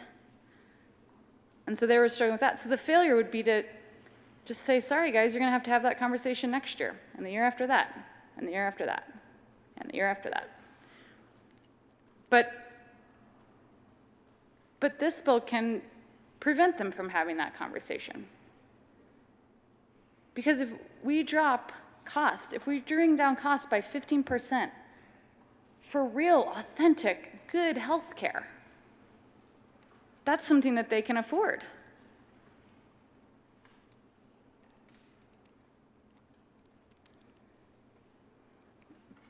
Down in Delta County, it was up in the North Fork, a mom was just telling me just that story of the year where everything just kind of happened. They were middle-class family, largely fine, were luckier than most, still had, a couple good jobs, even though the community was facing economic challenges. But they just couldn't access some really simple healthcare needs because the plan that they had bought in order to be able to afford it didn't come with the benefits that we would all assume would just kind of be part of buying health insurance. And so time after time, just kind of, they had a rotten year, nothing exceptional, but just little thing after little thing. And the plan that they had, because it was the one that they could afford, actually wasn't really health care.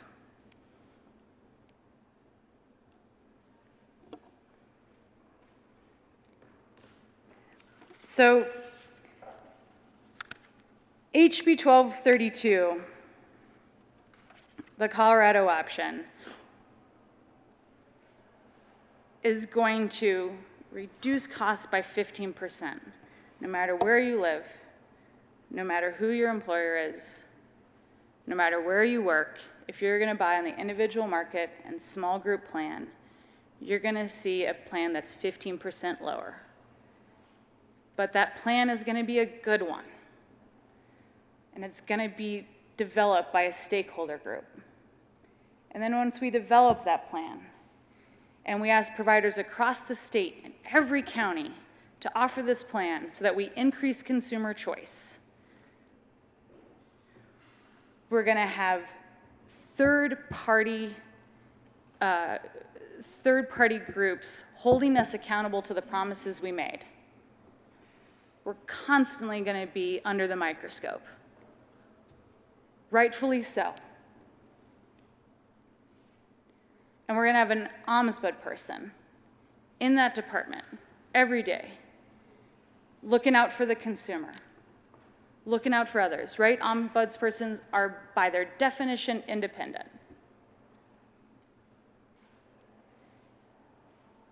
Making sure that the intents of this bill, as stated in the record, that we build when we go through this process, that it lives up to its expectations. And then also, this idea is going to come back to you guys. As a sitting body, as the body changes, by someone new comes, sits in these seats, but this sitting body will be able to review this and make sure that we're living up to the promise for that young ski family who had just moved to Crested Butte and were anxious to start their own business, but that meant that they no longer had health care from their employer. Now they have a cheaper choice on the market. For the guy in Leadville whose dream as an East Coast kid to ski some real powder for a couple years, but had just gotten off his parents' plan, he'll be able to go and have consumer choice and a cheaper health care option that he can purchase and have that quality of life.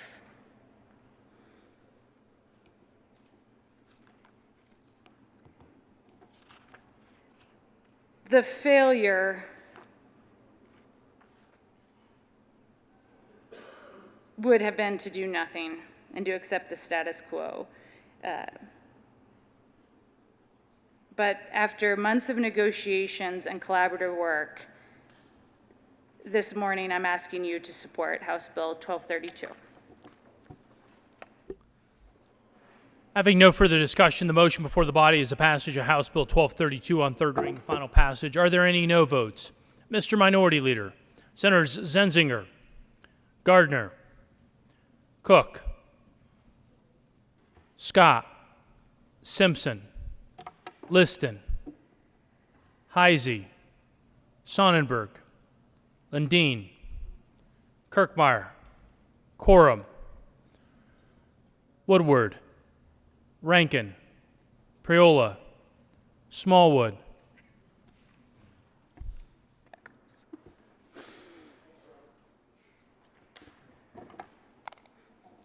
With 19 aye votes, 16 no votes, 0 absent, 0 excuse, House Bill 1232 is passed. Co-sponsors, Senators Winter, Gonzalez, Buckner, Story, Hawkes Lewis, Moreno, Pedersen, the Majority Leader, Danielson, Rodriguez. Please add the President. General order, second reading of bills.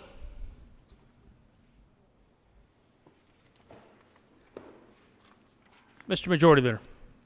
Thank you, Mr. President. Just quickly before we do that, there's been a request to remove House Bill 1300 from the consent calendar. House Bill 1300 will be removed from the general order second reading of bills consent calendar and placed on the general order second reading of bills calendar. Senator Zenzinger.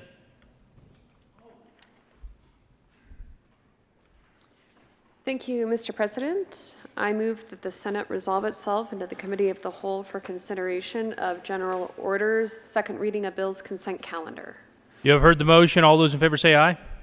All those opposed, no. The ayes have it. The motion is adopted. The Senate will resolve itself to the Committee of the Whole for consideration of general order, second reading of bills consent calendar, and Senator Zenzinger will take the chair.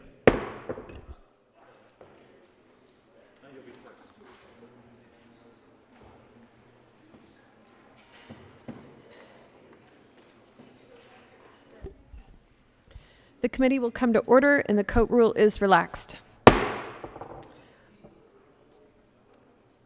Mr. Panetta, would you please read the title of all the bills on general order, second reading of bills consent calendar?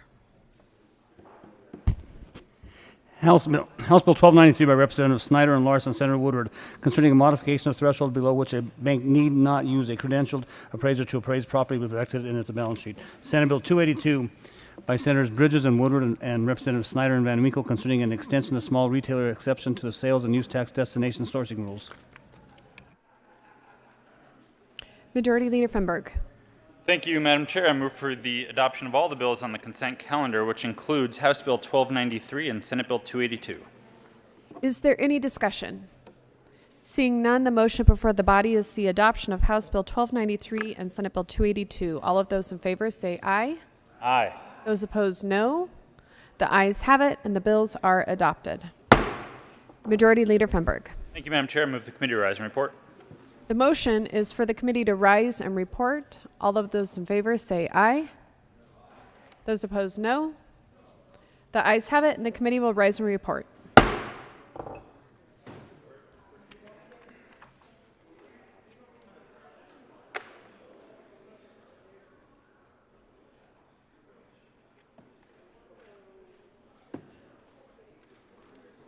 Cindy, did you see the ransom note?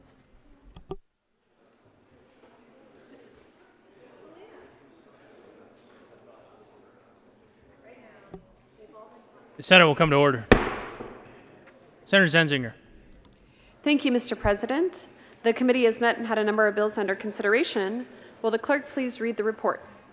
Mr. President, your committee of the whole begs leave to report as having in consideration the following task bills being the second reading thereof makes the following recommendations thereon. Senate Bill 282 passed on second reading order and engrossed and placed in the calendar for third reading and final passage. House Bill 1293 passed on second reading order, revised and placed in the calendar for third reading and final passage. Senator Zenzinger. I move for the adoption of the report. The motion is for the adoption of the report. Are there any no votes? With 35 ayes, 0 no, 0 absent, and 0 excused, the motion is adopted. The committee of the whole report is adopted.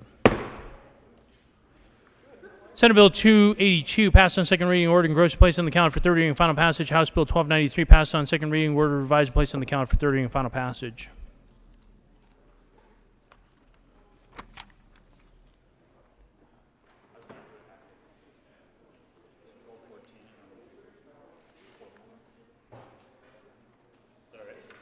General order, second reading of bills. Senator Zenzinger. Thank you, Mr. President. I move that the committee resolve itself into the Committee of the Whole, the Senate resolve itself into the Committee of the Whole for consideration of general order, second reading of bills. You have heard the motion. All those in favor say aye. Aye. All those opposed, no. The ayes have it. The motion is adopted. The Senate resolve itself Committee of the Whole for consideration of general orders, second reading of bills, and Senator Zenzinger will take the chair.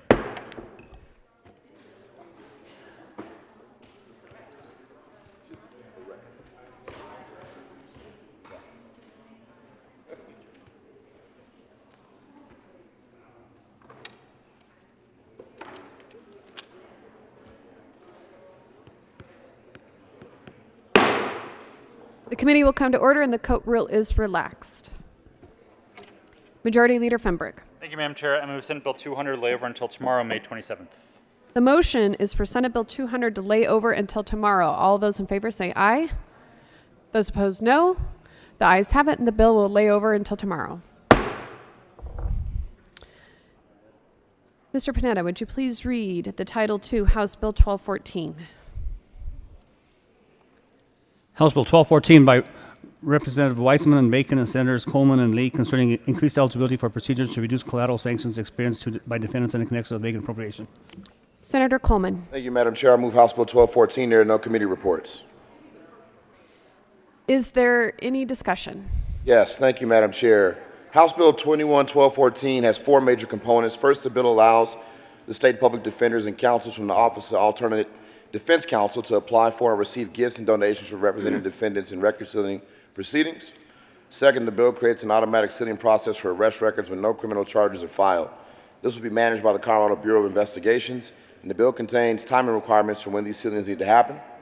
Third, the bill creates processes for persons with multiple conviction records that are eligible for sealing and persons who receive full and unconditional pardons to have their records sealed. And finally, the bill creates a process to automatically seal drug convictions. The state court administrator will compile a list of eligible drug convictions requiring 7 years have passed for petty offenses and misdemeanors and 10 years for felonies, and send it to the CBI for review and to remove convictions. I'm proud to say we passed this bill unanimously out of the Committee of Reference with bipartisan support, and I'm also proud that we have the support of many organizations, including CCJRC, Healthier Colorado, and Americans for Prosperity, just to name a few. We ask for an aye vote on 1214. Is there any further discussion? Senator Lee. Thank you, Madam Chair. I don't want to gild the lily, but as my co-prime has done an excellent job of overviewing this bill, this really has significant economic impact. We heard testimony in committee that the scourge of convictions on records that go unsealed is in excess of $5.6 billion. What this bill significantly does is allow for the sealing of records of arrests when there is not a conviction. 30% of arrests do not result, where there has not been a charge filed, 30% of arrests do not result in a charge being filed, but a background check will turn those up, and that is catastrophic for people trying to get housing, trying to get jobs, trying to move on into college and to alter their lives. So this bill removes a significant barrier to people moving on with their lives. I understand there's over 1 million people in Colorado who have criminal records, and we need to allow them to move forward with their lives. So this bill is about second chances, it's about redemption, and it's about opportunity to move forward. We ask for an aye vote on the bill. Is there any further discussion? Seeing none, the motion before the body is the adoption of House Bill 1214. All those in favor say aye. Aye. Those opposed, no. The ayes have it, and the bill is adopted. Good job, bro.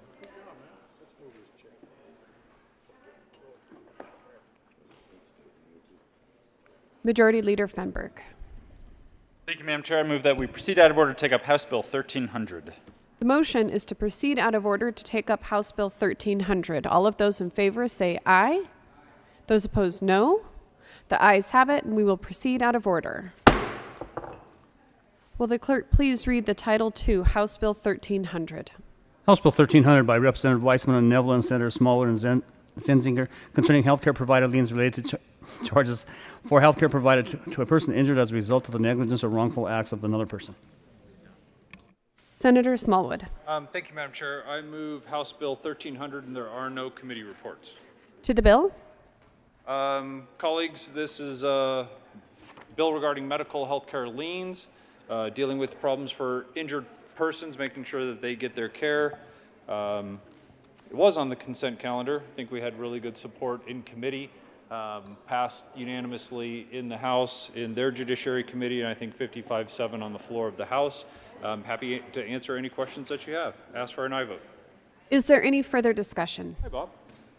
Senator Gardner. Excuse me. I just wanted to pass by. Fancy seeing you here. Thank you, Madam Chair. I appreciate your indulgence. I had to let the traffic clear before I could. It's kind of like the gap between Colorado Springs and Denver. Members, colleagues, I want to begin by acknowledging that medical lien companies do provide a useful service to people injured in accidents by financing medical care for people who are underinsured or completely uninsured. Medical lien companies operate in Colorado as it is, and have for probably a decade. But this bill, House Bill 1300, has an infirmity, a flaw. It prohibits a judge in a personal injury lawsuit for damages from sharing what was the difference between what was paid to a doctor to treat a person injured in a car crash, for example, and what the doctor billed the lien company that now owns the injured person's medical damages. The bill enables trial lawyers to collaborate with lien companies and doctors to really fabricate inflated, even bogus medical bills, and to keep that money for themselves rather than it going to the injured person, which is supposed to be the object of the medical lien law, which is to give, or the medical lien device scheme, if you will.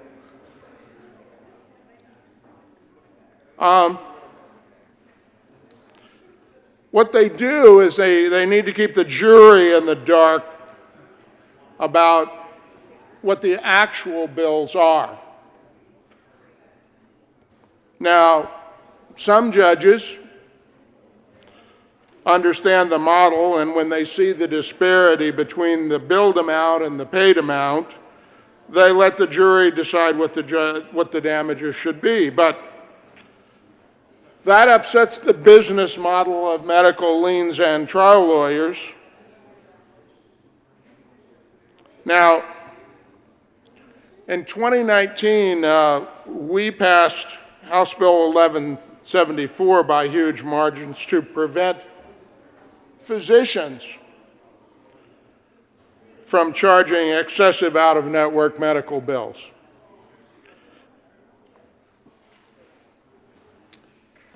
What is going to happen is that excess damages over and above the actual what the physician really would bill, did bill, those are going to be passed on. And you say, well, so what? We're just those insurance companies, you know.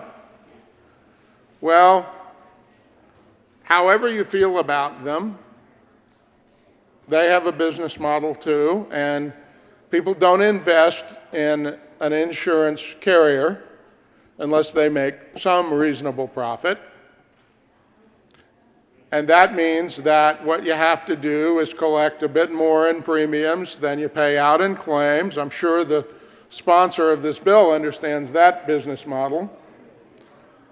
And so when the amount of claims goes up, the way that you stay viable as a company and have investors and have a profit is by increasing your rates.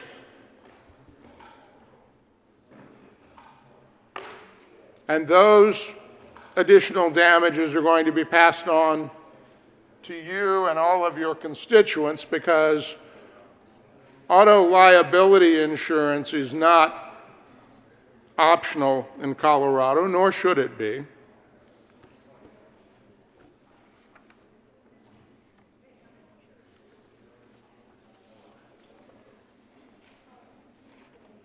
So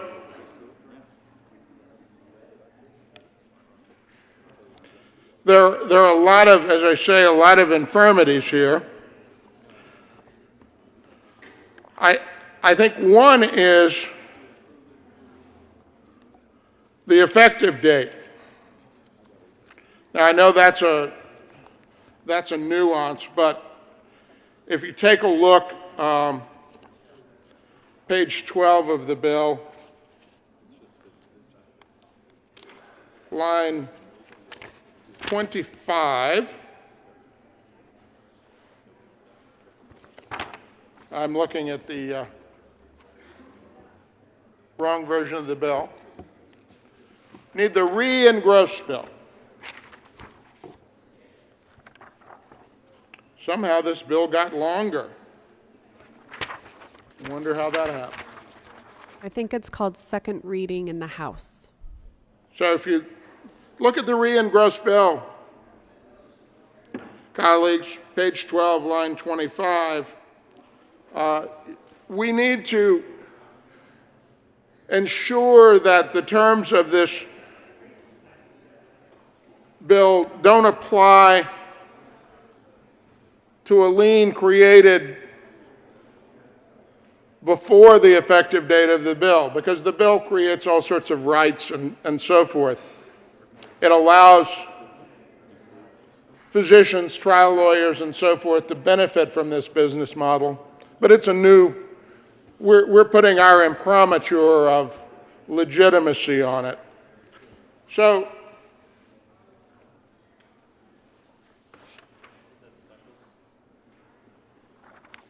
what we ought to do is require that this provision, 27.5, 2927.5, only apply to a healthcare provider lien created on or after the effective date of the bill. There is an amendment on the desk. Will the clerk please read Amendment L007? L007. Senator Gardner. Thank you, Madam Chair. I always like when the chair says there's an amendment at the desk. It's like it magically appears on the desk out of the sky. I move L007. L007 is what I just spoke about. It says that the bill and the bill's provisions, which are Article 27.5, will only apply to a healthcare provider lien created on or after the effective date of the provisions of the bill. I ask for an aye vote. Is there any discussion? Senator Smallwood. Thank you, Madam Chair. I would much prefer that all of the provisions of the bill remain intact. This provides a lot of safeguards and protections for the consumers. I'd ask for an aye vote on Amendment 7. Ask for a no vote on Amendment 7. Is there any further discussion? Senator Lundeen.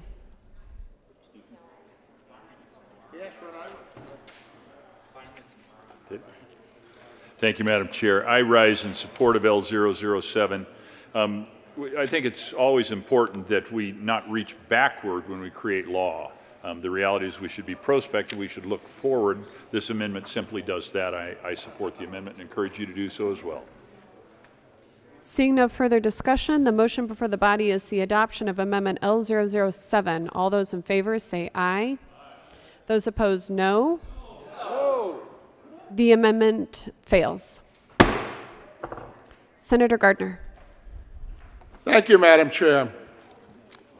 Well, before we continue to my other 4 or 5 amendments that will magically drop out of the sky so that there will be an amendment at the desk, I think we need to talk about what this bill does, because everybody goes, well, what's this medical lien thing? What's this medical lien thing?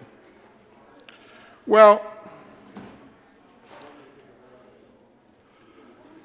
you know, the sponsor would say that the bill does 2 things. It provides reimbursement for services performed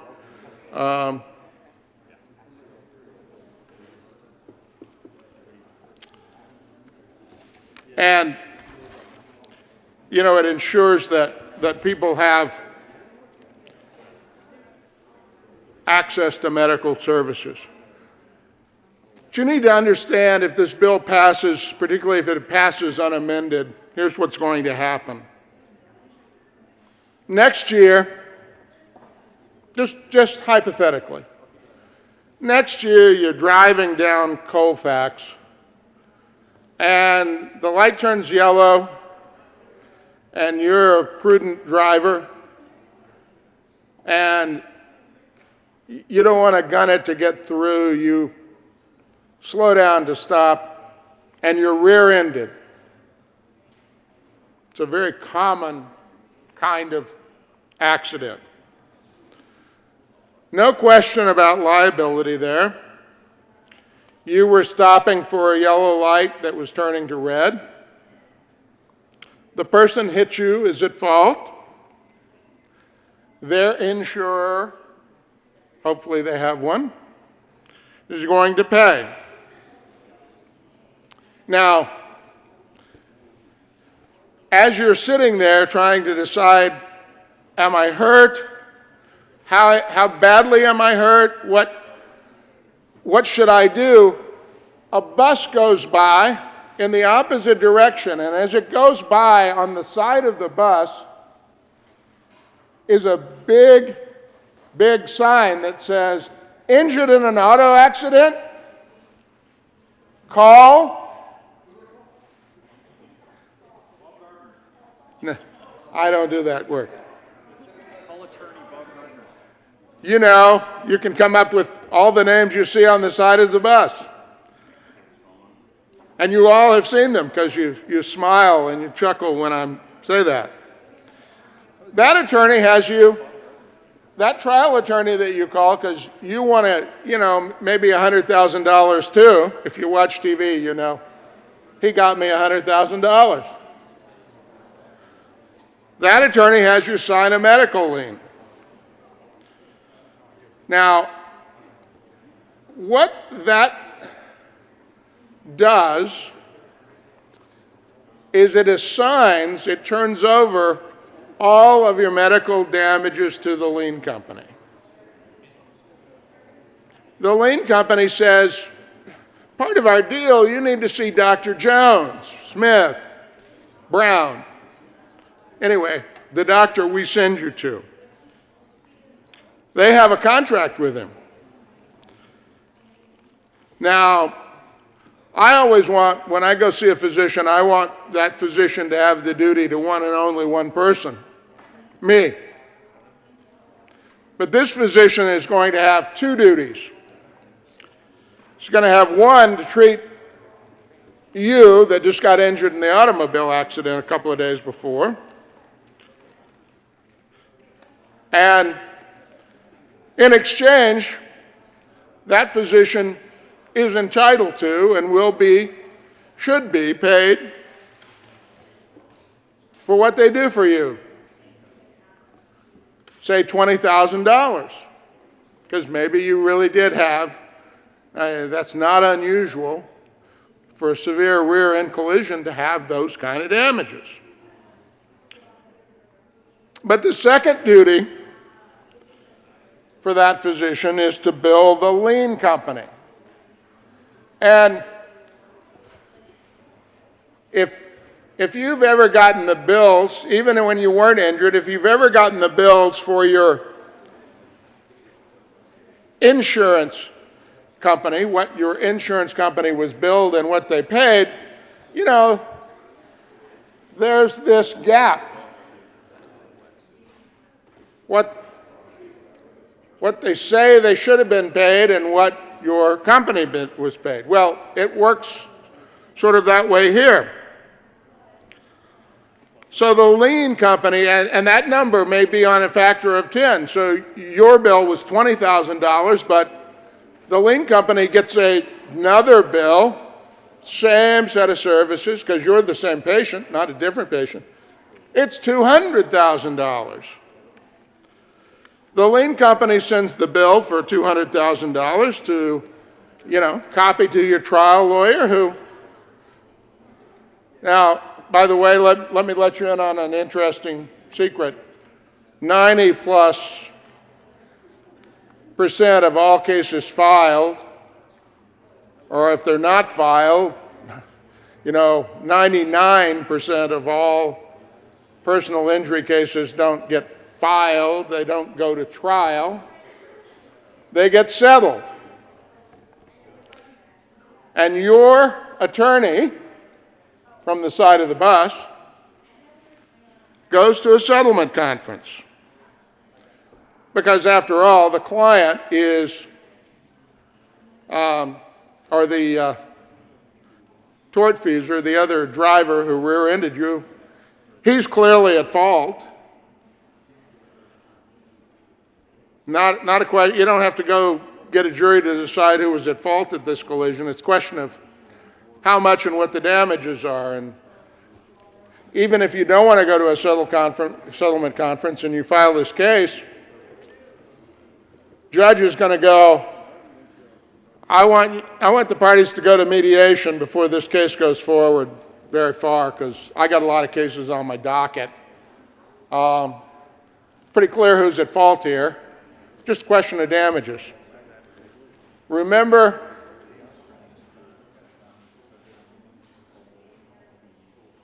$20,000 was paid for you, but there's this much higher bill. So at the settlement conference, the trial lawyer gives the bill to the defense lawyer for the insurer and says,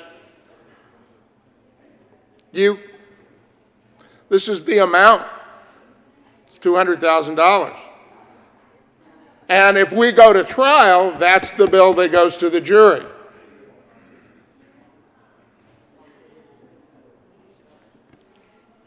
So, does that get paid at $200,000? Well, maybe it gets paid at 100, maybe it gets paid at 150, but it doesn't get paid at 20,000 or 30,000. It gets paid much closer to that $200,000 bill.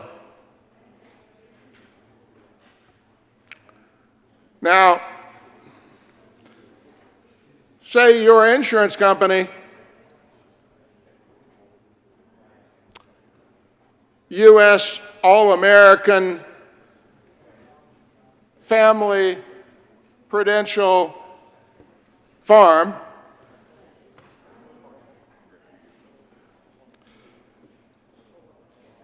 that's perhaps going to happen to them 1,000 times. And remember what I told you the business model for insurance carriers was. It's not nefarious. All insurance works that way. Premiums need to exceed claims paid. And as claims go up, premiums have to go up beyond it. And who pays premiums? You and your constituents. Now, one way to keep this in bounds would be to give the judge the ability to decide if the bill charge is reasonable or bears any relationship to reality. Because when we did House Bill 1174, of which I was a sponsor for out-of-network billings and all, we found that there were bills 10 and 20 and 30 and, huge multiples larger than what others were paying, other than your insurance company. But that limit doesn't exist in this bill. But we need to keep it from happening by giving the judge the ability to decide if the bill charge is reasonable, bears relationship to the reality of what others are paying. And if you don't do that, you're setting up a tremendous and enormous scam machine that is going to cost your constituents much higher insurance premiums. So, we might do something here. I bet an amendment's going to drop out of the sky, and there'll be an amendment at the desk. There's an amendment on the desk. Mr. Panetta, would you please read Amendment L009? L009. Senator Gardner. Thank you, Madam Chair. I move L009. To the amendment? So, members, let's take a look at the bill. The re-engrossed bill now, mind you. Page 5.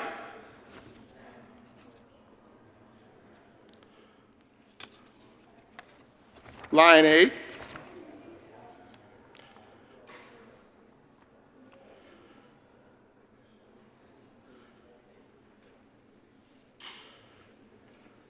You've got a provision about usual and customary billed charges here in the bill itself. Right now, it says usual and customary billed charge means a healthcare provider's bill charge in the absence of insurance for a service that is similar to the bill charges for like services provided by other healthcare providers in the same geographic area. Well, if you recall the out-of-network bill, the surprise billing bill, you know that that's a pretty flexible figure that tends to escalate.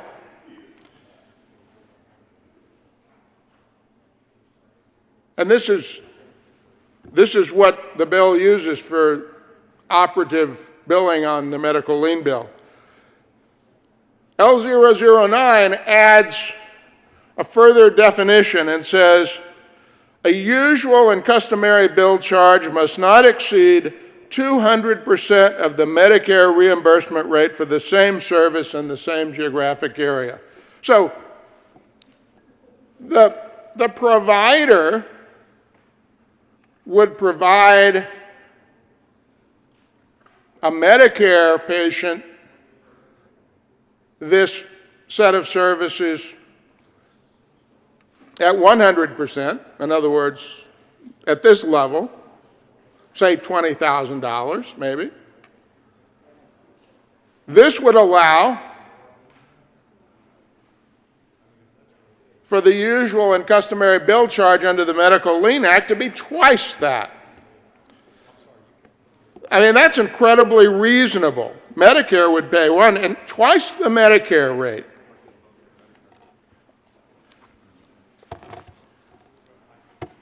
This will protect your constituents. The medical lien structure, which provides an important service, will then not be subject to the abuse that I discussed a couple of minutes ago. This is all we have to do. And if we did this, you know, I could see my way clear to be in favor of this bill. So I ask for an aye vote on L009. Senator Smallwood. Thank you, Madam Chair. Colleagues, I urge a no vote on Amendment 9. If you look in the bill on page 5, lines 4 through 8, we clearly define in the bill that a usual and customary bill charge means a healthcare provider's bill charge in the absence of insurance for a service that is similar to the bill charges for like services provided by other healthcare providers in the same geographic area. Colleagues, the whole idea of this bill is to give medical care to patients who are struggling to get medical care. And if we want to make it harder and harder for those patients to find the proper care by, I don't know, limiting the amount of money that a doctor can make, similar to an argument that we just had earlier today, that defeats the purpose of the bill. The reason I'm sponsoring this bill is to get patients who are struggling to get access to care, the care that they need. That's all this bill does. To make it more difficult for the patients, I think is very misdirected as applying that doctors have multiple duties outside caring for their patients. I'd urge a no vote on Amendment 9. Senator Gardner. Thank you, Madam Chair. Well, I would ask the sponsor of the bill, where is the senator from Douglas County and what have you done with him? Because I remember the senator from Douglas County, even prior to my carrying the out-of-network bill, working on a similar bill the prior session or two, and recognizing this problem of what usual and customary is without any definition whatsoever. And, you know, now we're trying to provide some definition and something, because we know if you look at page 5, line 4, usual and customary bill charge means a healthcare provider's bill charge in the absence of insurance. Well, that's the number. If you ever get your healthcare bill, I have one of those policies that's got a high deductible. I get a bill if I have a little procedure done or go to the doctor, and you know, I get this bill and it's like $7,899. And I go, holy cow. I just went in to have a little skin lesion removed. Then down at the bottom it says, we paid $785. So in the absence of insurance, I'd have paid $7,899. But with insurance, I'd pay $785. And you say, well, that's ridiculous. Have you ever gotten those bills?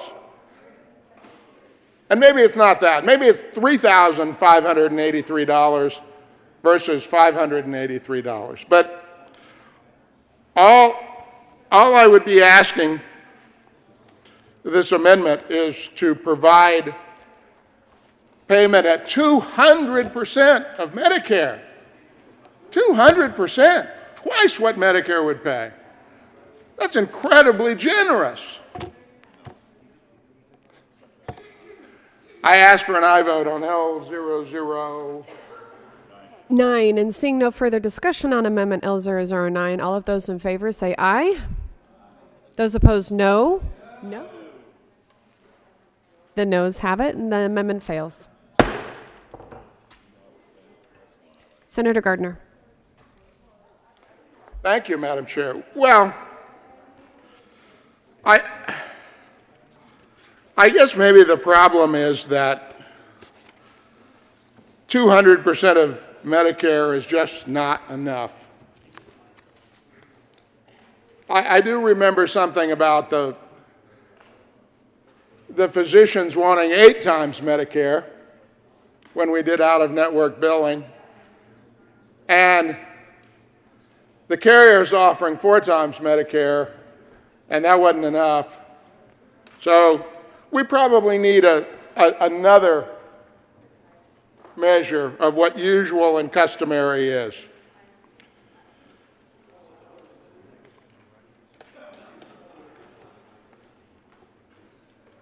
There is an amendment on the desk. Mr. Panetta, would you please read Amendment L011? Amendment L011. Senator Gardner. Thank you, Madam Chair. I move L011.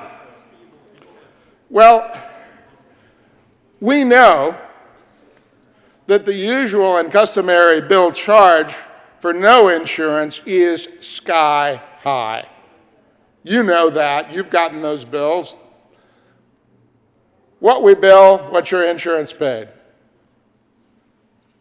You know those are a factor of 5 and 10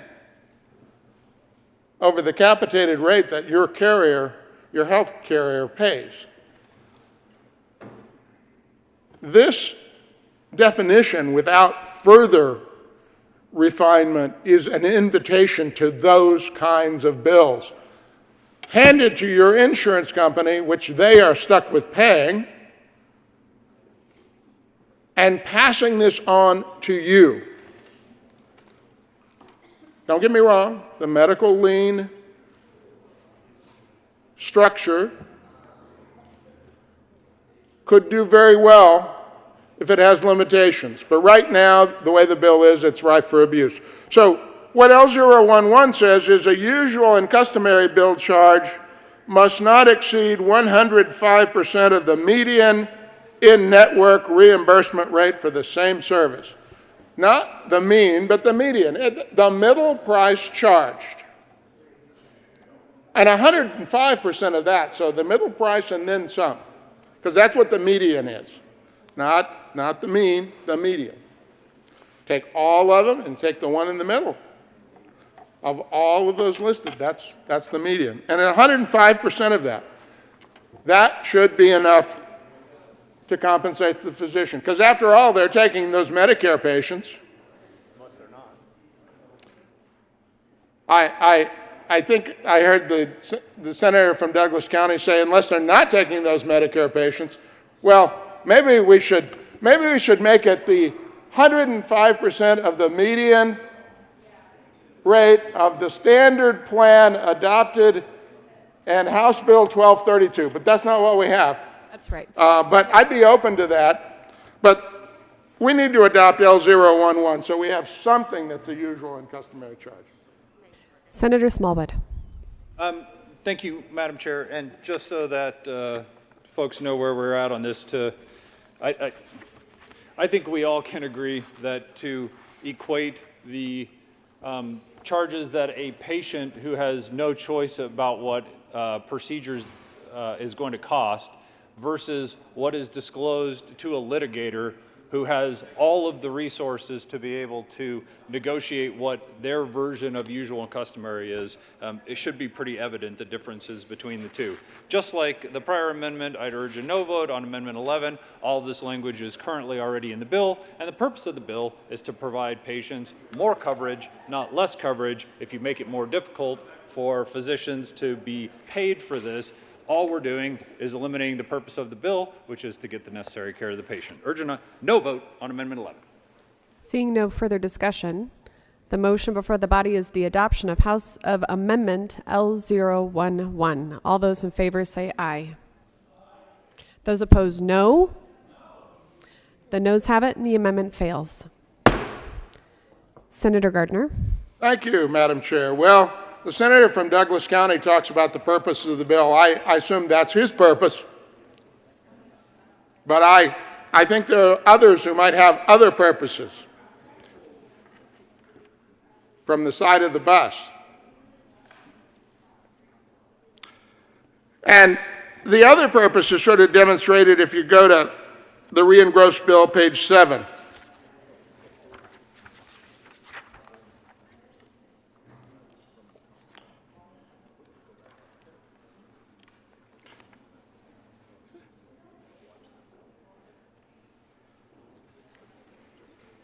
Now, what this does is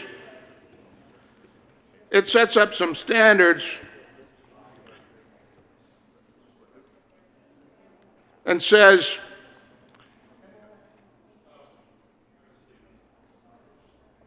at lines 13 through, well, really starting at 12, says if the injured person receives the net judgment, settlement, or payment as less than the full amount of the health care provider lien, then the injured person is not liable to the holder of the health care provider lien for any amount beyond the net judgment. That's really good.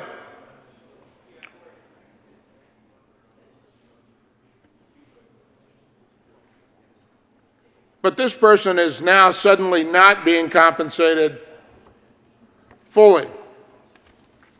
And we need to fix that. And so I pray for another amendment.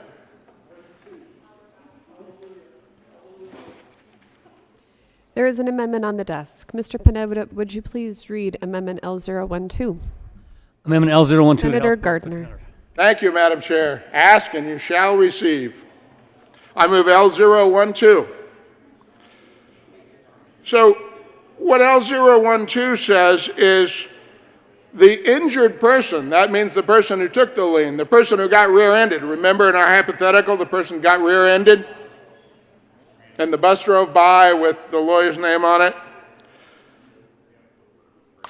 The injured person, what the amendment says is the injured person shall be fully compensated for all other damages to the injured person arising out of the claim before the holder of the health care provider lien may recover any amount of the lien. The injured person And then it goes on to say the injured person is not liable to the holder of the healthcare provider lien for any amount beyond the lien holder's share of the judgment, etc. And it does that on page 10 as well.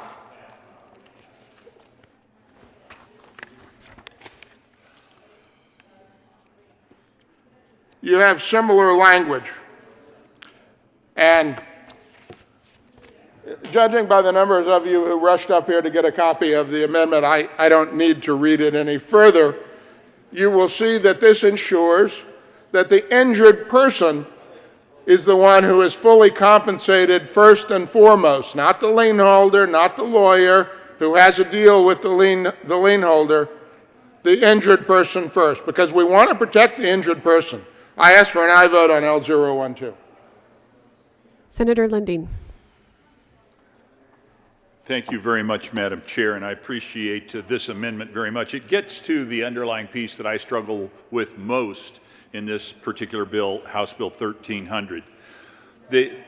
In all these things where we create complicated rubrics and complicated formulas for measuring who gets what, when, and so forth, it matters. The math matters who gets what, where, and in what sequence and in what timing.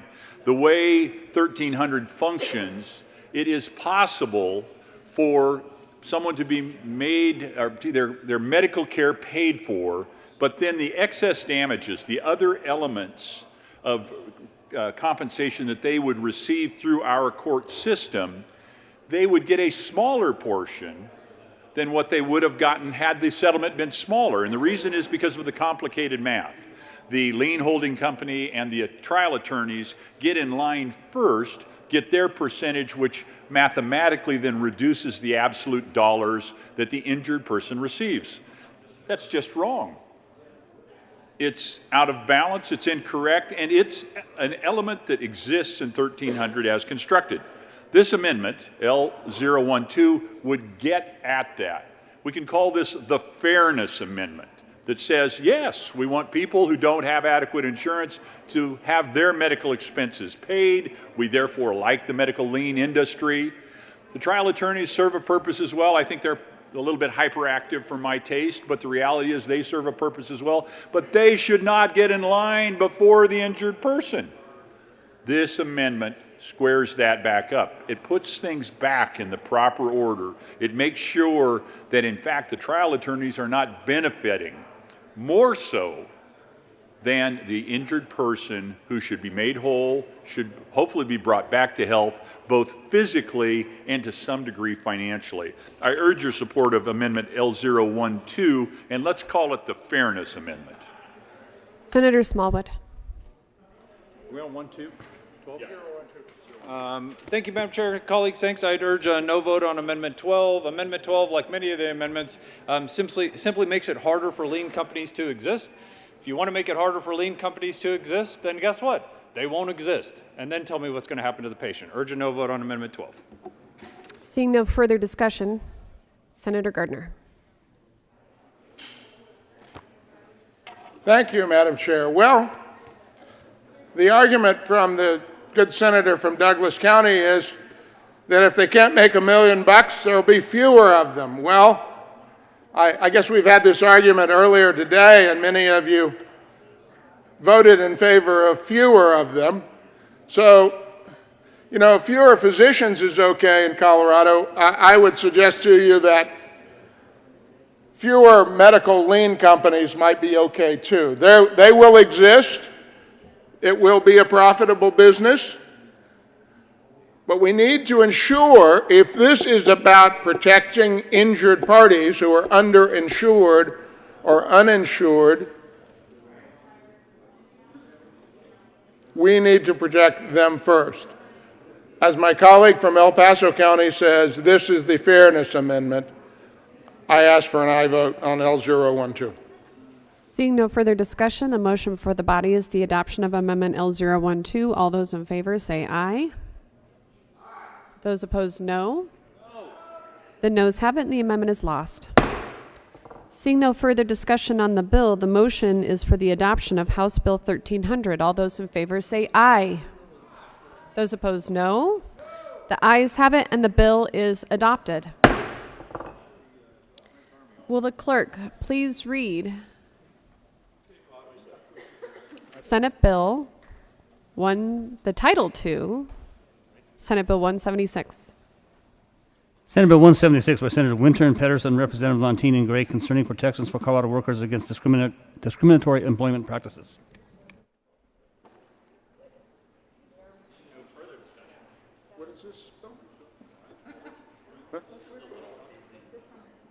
Senator Winter.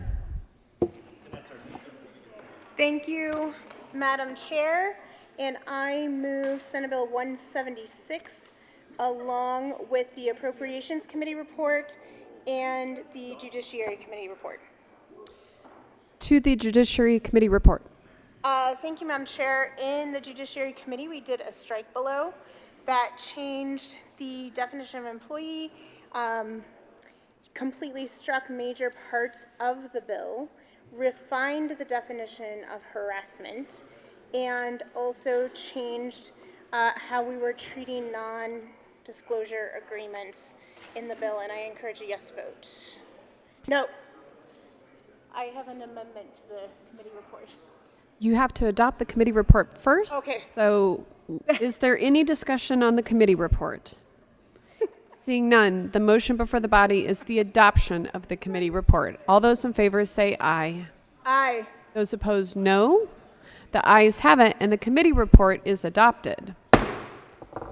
We have another committee report, if you would please move that one as well, and then we will get to your amendment. Senator Winter. Thank you, Madam Chair. I move the Appropriations Committee report. Is there any discussion on the Appropriations Committee report? Seeing none, the motion is the adoption of the Appropriations Committee report. All those in favor say aye. Aye. Those opposed, no. The ayes have it, and the report is adopted. Senator Winter. Sure.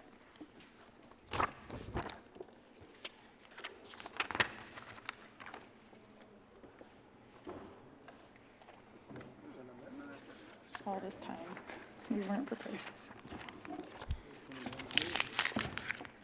There is an amendment on the desk. Will the clerk please read Amendment L020? Amendment L020. Senator Winter. Thank you, Madam Chair. I move L020. To the amendment? This amendment does several significant changes.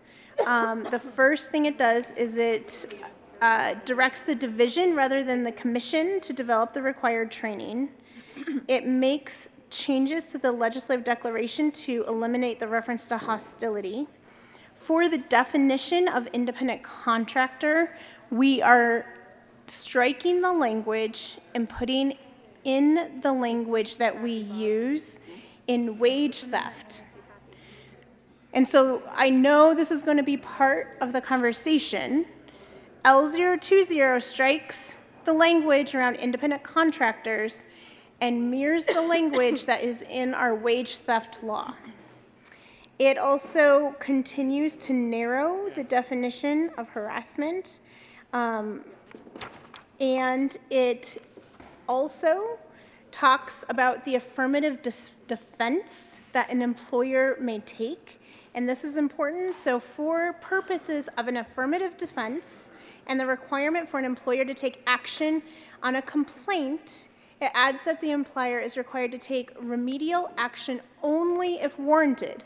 So if there is a false claim, if an investigation comes back and it's not warranted, then they don't have to take action. So we're adding in if warranted. It also changes the non-disclosure agreement provision that both the employee and employer can begin an NDA and ask for an NDA. And then it just changes references to the CCRD developing training and replaces it with the division. And we encourage a yes vote on L020. Thank you. Is there any discussion? Senator Gardner.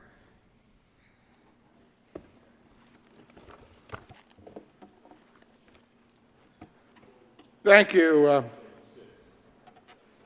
Madam Chair. And I'm trying to digest this amendment, but something caught my eye down on page 1 at about line 18 says, every written, electronic, or oral contract or agreement between a person for whom services are performed and an individual performing the services who is not an employee, as determined pursuant to Section 8-4-101, that's some of the labor law, shall impose a requirement that the person for whom the services are performed shall not engage in any discriminatory or unfair employment practice specified in Section 2434-4021.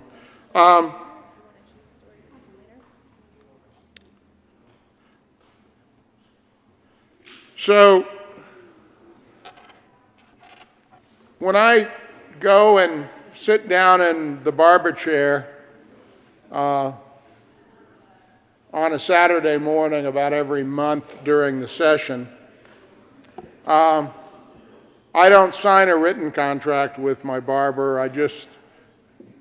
He's got some prices on the wall, and I go there all the time, and I pop down in the chair.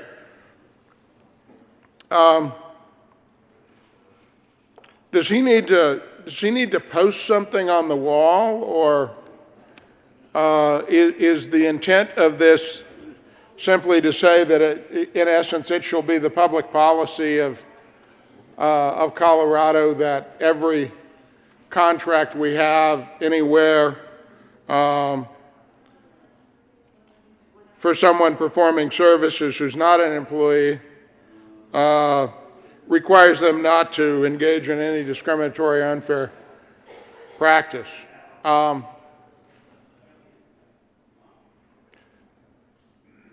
As I think about that out loud, and my apologies, members, because this is the first time I'm seeing this, want to take a look at the introduced bill.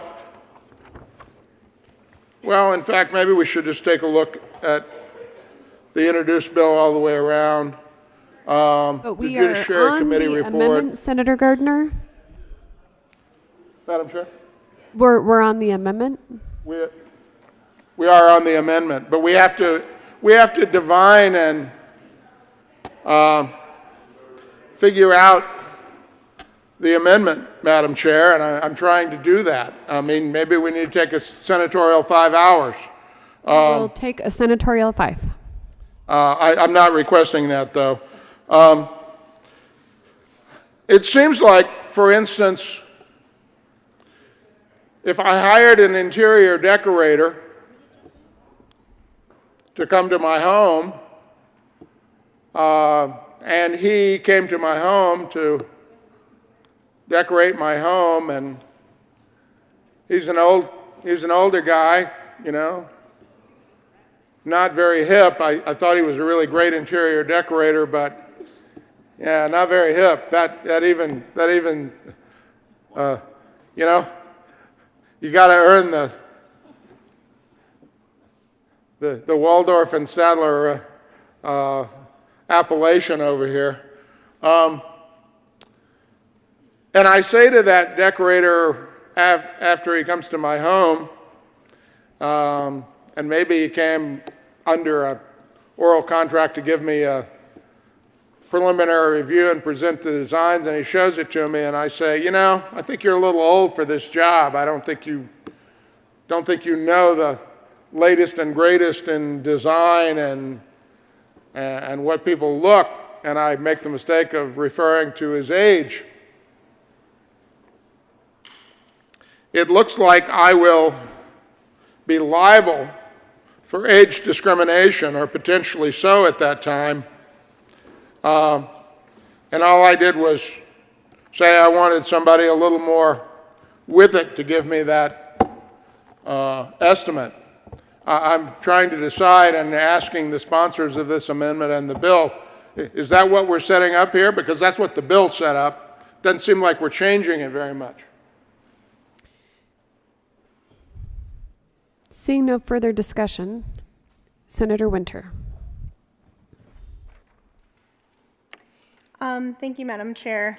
This is an implied covenant, which is applied elsewhere in employment law.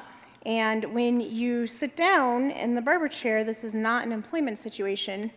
And I think the barber should not expect to be harassed as well in that situation, but this law does not apply to that. Senator Gardner. Well, thank you, Madam Chair. Well, my barber's not a guy who would discriminate against anyone. Not my point. But we describe a set of transactions here, and it is a fact, I think, that when I sit down in the barber chair, I think I have an oral contract. You give me a haircut and I pay you $12, well, $20. I get the senior discount. Sounds discriminatory, by the way. I get the senior discount. The guy that follows me up, the guy that follows after me, he has to pay $22 because he's a bit younger. Like the senator from Sterling, if he went to the barber, he'd have to pay $22 and I would pay $20. That sounds like discriminatory treatment, but we have an oral contract. When you sit down in the barber chair, I used to use this example when I taught law at the undergraduate level. It was one of my classic oral contract hypotheticals, that when you go in to get a haircut, you enter a contract with your barber and you never say a word other than maybe give me the usual. And the barber gives you a haircut, and when you're done, you say thank you very much and talk about the weather. You might talk about the politics, I don't know. Got to be careful about that. And if you're under 65, you pay $22, and if you're over 65, you pay $20, which seems to me to be discriminatory to younger people. Shall impose a requirement, shall not engage in any discriminatory or unfair employment practice with respect to the individual performing the services. My barber is not my employee. Oral contract between a person for whom services are performed and an individual performing the services who's not an employee. That's my barber, that's my interior decorator.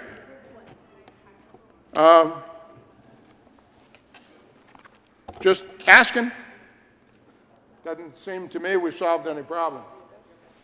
Seeing no further discussion, the motion before the body is the adoption of Amendment L020. All those in favor say aye. Those opposed, no. No. The ayes have it, and the amendment is adopted. There is an amendment on the desk. Will the clerk please read Amendment L037? Amendment L037 to Senate Bill 176 by Senator Winter. After the Winter floor amendment, Senate Bill 176 and L020, page 2, strike lines. Senator Pedersen. Thank you, Madam Chair. I move L037. To the amendment?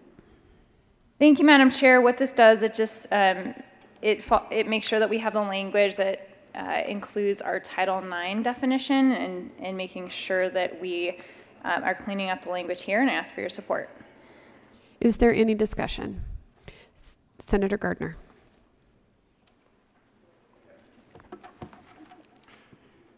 Members, colleagues, if you've served with me for a session or more, you may have heard me say about a bill that it's not very mature. And by that, I don't mean that it has juvenile subjects. It's just not very well thought out and not very far along. It's got a lot of stuff. Now, a few moments ago, we adopted L020, which, by the way, is an amendment not to the bill, really, but to the Judiciary Committee report, which was a complete strike below. And now we got L037. Talk about a gap. I wonder where we got, I wonder where 21 through 36 go. Oh, I have them here. L037 amends the winter floor amendment. You get an amendment named after you when you serve here. Page 2, strike line 7. Line 7 has one word, retaliation. And substitute retaliation, period. Nothing in this subsection 1J requires an institution of higher education as defined in section 23.5.146.1D. Might want to go look there. To violate federal law or regulation or to forgo access to federal money available to the institution or its students. This is intriguing. It's intriguing because the sponsors find it necessary to add they don't use the word notwithstanding, but that's kind of what it is, that notwithstanding what we say, nothing here requires an institution of higher education to violate federal law or regulation, which implies that others may be required some way or find themselves engaged in a practice that if you're a higher education institution, you'd be violating federal law or regulation. I wonder if we could have some explanation of why it is that institutions of higher education need particular protection over and above the businesses of Colorado or even the rest of state government. Senator Winter. Thank you, Madam Chair. And this is specifically referring to Title IX, which 2 years ago we actually stood in this well debating the Title IX bill, which the very good country lawyer from El Paso also disagreed with me on. And so the protections in Title IX in terms of harassment, access to education, responses to sexual assault, the investigations that must occur, how those investigations occur, are actually quite a higher standard than what we're asking for in this bill. And so the institutes of higher education, by being held under Title IX at both the federal law and the Colorado reaffirming law of Title IX, is a much higher standard than what we're asking. And we just want to make sure that those two laws don't conflict. And we are saying, along with our higher ed institutional allies, that they agree with all of the standards in Title IX, which are higher than what we are asking for in 176. And so it is a different standard, but it's a higher standard in terms of the protections for the students and employees on those higher ed institutions. Senator Gardner.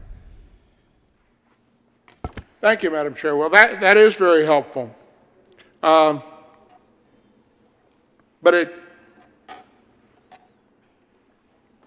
sort of raises the question, why would, if what's been done in the statute that the sponsor refers to, that I remember well, relating to Title IX and sexual harassment, assault, so on and so forth, those are much higher standards. And if they are much higher standards, why would anything in this bill require them to violate federal law unless there was a conflict? And if there's not a conflict, why do we need the amendment? It seems perhaps innocuous, but someone's really concerned about that, or we wouldn't have the amendment. Senator Lundin. To Amendment L037, this amendment is very, very interesting, I think. It's a tell. Anybody play poker? When you're playing poker, you're always trying to read the other players. You're trying to figure out what the circumstances are. You're trying to really understand the lay of the land. And when you figure out the weakness of that opponent, because they make a grimace or a facial gesture or a movement of some sort, it is their tell. You know, that's when truth has been found in that poker opponent. This amendment is the tell to the bill, in my opinion. If you, like higher education, live under an incredibly complex set of regulations that tell you exactly what your behavior must be like and the consequences of certain behaviors and the management of human interaction, it's all written down, codified somewhere, and defined in excruciating detail, then you can be exempted from this bill.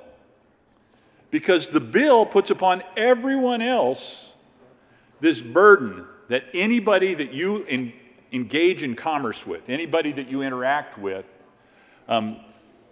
is going to be someone who has the ability to pursue through the court system interactions, claims against you for an array of potential offenses.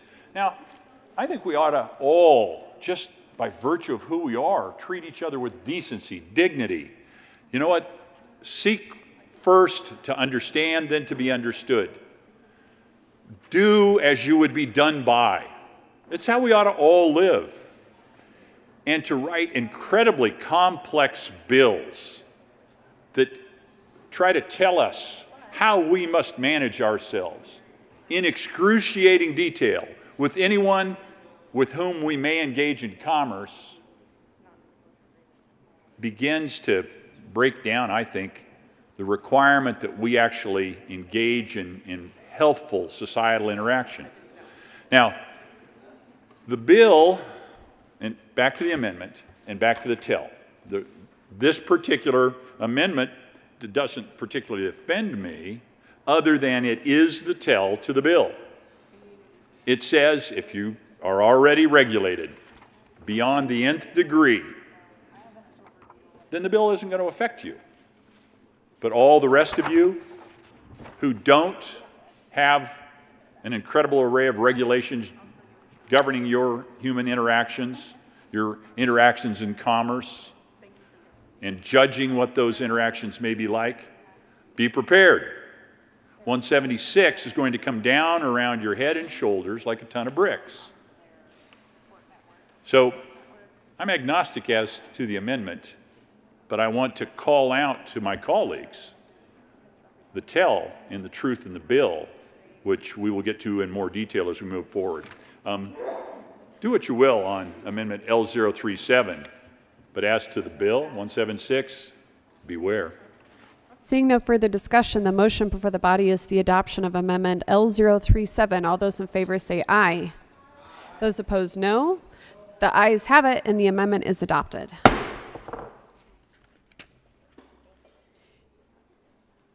The motion before the body is Senator Gardner. And all in favor of Senator Gardner? We will not be having discussion. I asked for a With 15 ayes, 20 noes. Thank you, Madam Chair. Madam Chair, members, people of Colorado, we're to the bill, but the bill is actually this purple set of papers as amended by L020 and L037. So if you want to follow along in the unlikely event that you do, you need to be with this and kind of watch. I'm having to kind of watch 020 itself because it may be over the top of some of my amendments. That's what I mean by this bill is not very mature. You know, the bill itself was introduced and was heard in Judiciary Committee on April 1st. April Fool's Day, which was a Thursday, until midnight. And then it got laid over at the end of the evening, or the next morning, as it were. And then after about, 2 weeks or so, 3, it came back for action and a strike below. That's how bad 176 was. The sponsors needed a strike below, which still had a lot of infirmities. So if you go to the Judiciary Committee report, now the bill, go to page 11. Follow along with me.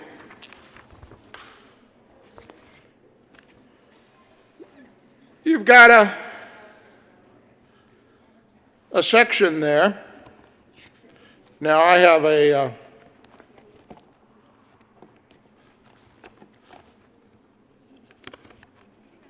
little handy dandy guide here of my amendments, which I'm going to have to pull out and keep handy here.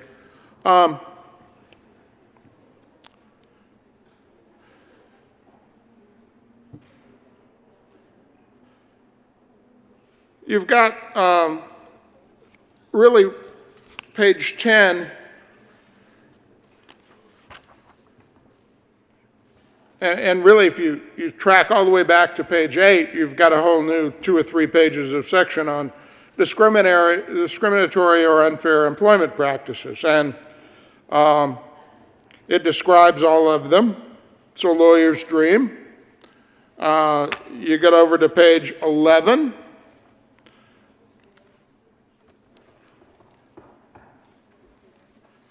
And right now, lines 3 through 6 say no employee, and this is a reason for a defense. In other words,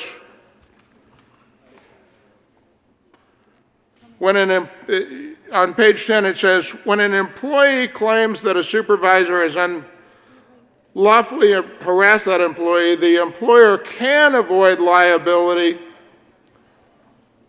only. This, one word can make a difference.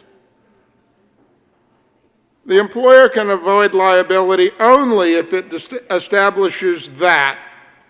So, this sets up a situation of when might I avoid liability? When an employee claims that one of my supervisors, if I'm a company, has unlawfully harassed them, I can avoid liability only if I establish some things. The things are that I have a program that's reasonably designed to end the harassment, deter future harassers, and protect employees from harassment. Okay. Every company of any size in America has such a program. We have one here at the General Assembly now. And even very small employers in Colorado will be wise to get one, but they'll be widely available. They are already widely available. The employer has communicated the existence and details of the program. So, yeah, they put up a poster somewhere. They put it in the employee handbook. They're going to do that. So far, their ability to avoid liability when, say, a supervisor that they've hired, and it's been a pretty good supervisor, but he says something that he shouldn't say, not acceptable by any means, but we're talking about the employer, and he's got a lot of supervisors out there on the shop floor or the farm or in the cubicles. Then you get to lines 3 through 6. Right now it says no employee has submitted a charge of retaliation for a complaint of alleged unlawful harassment with the division, that's Civil Rights Division, or EEOC within the prior 6 years. Now here's the problem with this.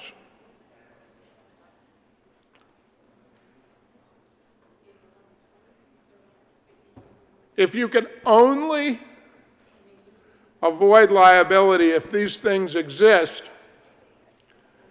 And one of them is that you haven't had a charge, not found guilty, but you haven't had a charge.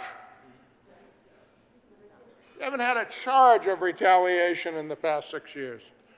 Well, you say, well, you know, if you're a good employer, that doesn't happen.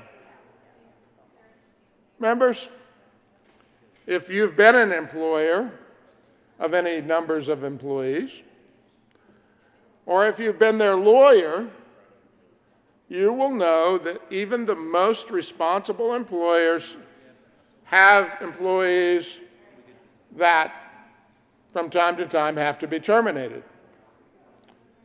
And often those employees are members of a protected class. You know, protected classes are gender, age, race, ethnicity, religion. I'm sure I'm leaving something out. National origin.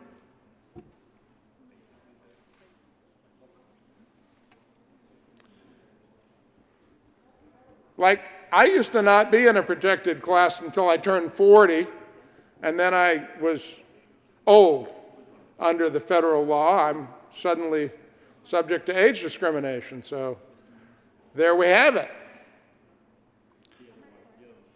And when you terminate employees in a protected class, it is not unusual. One of the reasons, let's think about it. Employers most generally, overwhelmingly, want to keep their good employees. That's what they do. Because good employees do the work that they're hired to do, and that's why you have them.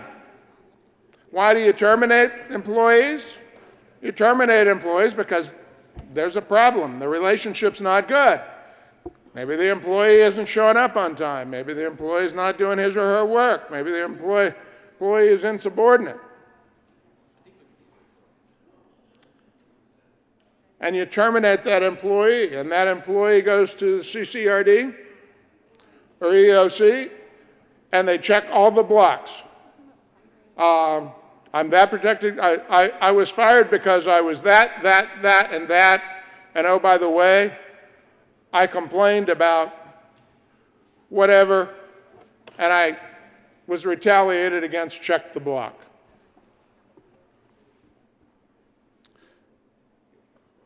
A very good employer, a very responsible employer may well have had a claim of retaliation in the past 6 years.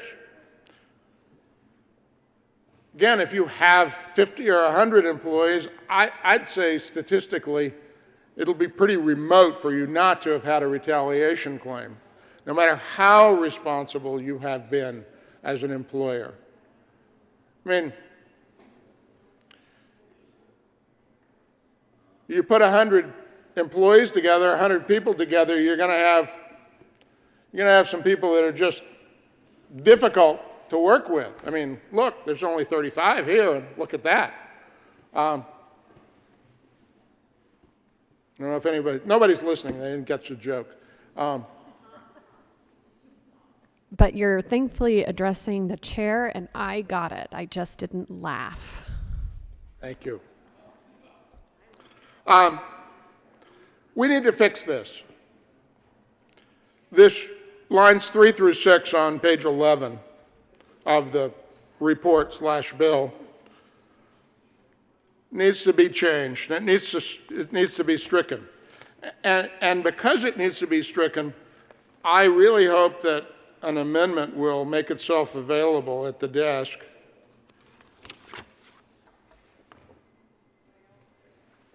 That could be moved. There is an amendment on the desk. Mr. Panetta, would you please read Amendment L021? Amendment L021. Senator Gardner. Thank you, Madam Chair. Amendment L021 deals with this issue that I have been discussing with you, that the employer, the good employer, could only avoid liability, even if they've had the program, even if they've counseled supervisors, even if they've done everything, if they have a supervisor who themselves, because if you have enough supervisors, you're going to have a problem supervisor. I mean, just look here. And if they can only avoid liability if they haven't had a retaliation claim in the past 6 years, it will be impossible for them to avoid liability. So I ask for an aye vote on L021 so that we have a realistic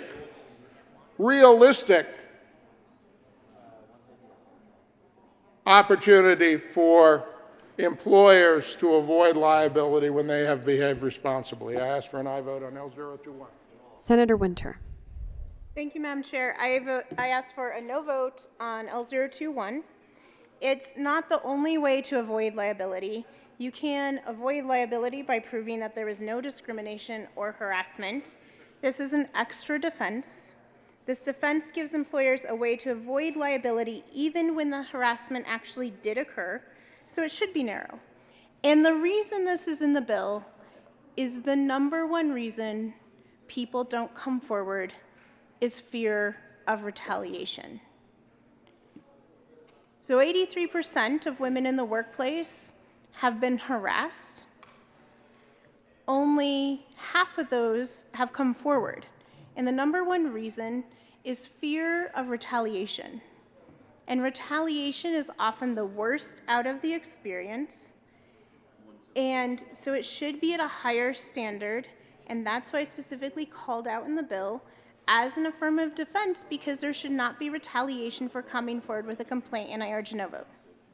Seeing no further discussion, the motion for the body is the adoption of Madam Chair. Senator Gardner. Thank you. Well, I wasn't going to come back and talk before this got voted down, but the sponsor said something that I don't think is right when you read the bill, Judiciary Committee report. If I understand what the sponsor said, this is somehow an additional defense. I don't think that employment lawyers or even defenders, defense counsel for employers are going to read it this way. It says, when an employee claims that a supervisor has unlawfully harassed that employee, the employer can avoid liability only if it establishes. Now, unless I've missed something in Amendment 20 and 37, this is not an additional defense. It is a condition on the defense. Maybe what the sponsor asserts is what's intended, but it's not what's written. This is an immature bill. I ask for an aye on 021. Seeing no further discussion, the motion before the body is the adoption of Amendment L021. All those in favor say aye. Aye. Those opposed, no. No. The noes have it, and the amendment is lost. Senator Gardner. Thank you, Madam Chair. So, as I mentioned, there are a lot of infirmities in this bill. Another one is in the same provision. If you go back there again. In order to avoid liability, when an employee claims that a supervisor has unlawfully harassed them, you have to do a set of things. You have to be fortunate enough not to have had a retaliation claim, not be found guilty of it, but that there's not been a charge submitted, even though I know that when CCRD complaints and EEOC complaints are submitted, the retaliation block is checked about, I think it's probably 9 times out of 10. There's another requirement here, and this is, you can only avoid liability if the employee, this is the person who's claiming discrimination, has unreasonably failed to take advantage of the employer's programs specified, you know, the program for training and reporting and so forth, as established by the totality of the circumstances. So I also I have to establish not only that as an employer that I did all the things, but I have to establish that the complaining party failed to take advantage of the program. I'll have to prove a negative. I'll have to prove that the complaining party has done something. That's impossible and totally inappropriate. So I ask for an aye vote on L. Well, I think it'll have to fall out of the sky first.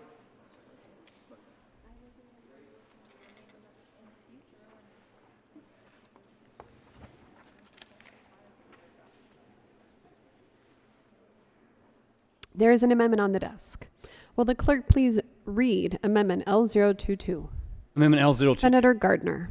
Thank you, Madam Chair. I move L022. Members, as I said a moment ago, the bill says you can only avoid liability if there are certain conditions. The first three of them are things the employer has to do or has to be fortunate enough, but in theory, at least in employer's control. The fourth one, the employer is not in control of it at all. The employer has to prove the employee didn't avail him or herself of the program. Well, the very fact that they made a complaint, I think, indicates they took advantage of the program.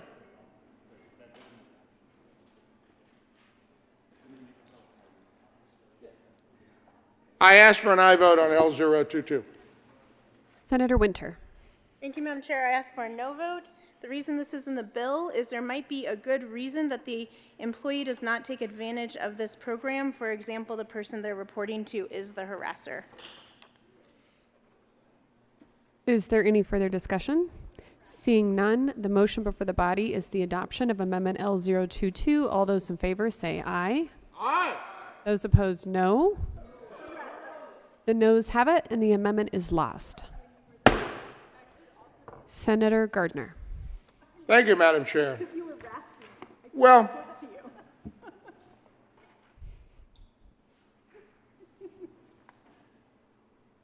if we have order in the well, Madam Chair, if Stadler and Waldorf will avoid distractions. Members, you may have picked up on a theme here on this particular section of the bill. You know,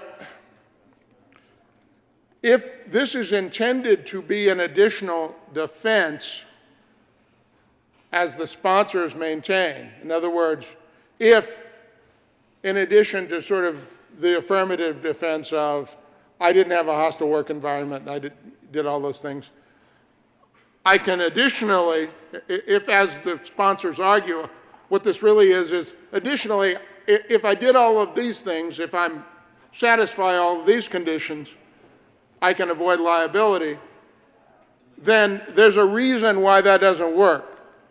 And this is kind of instructive for drafters, more like legislators. Drafters know these things already.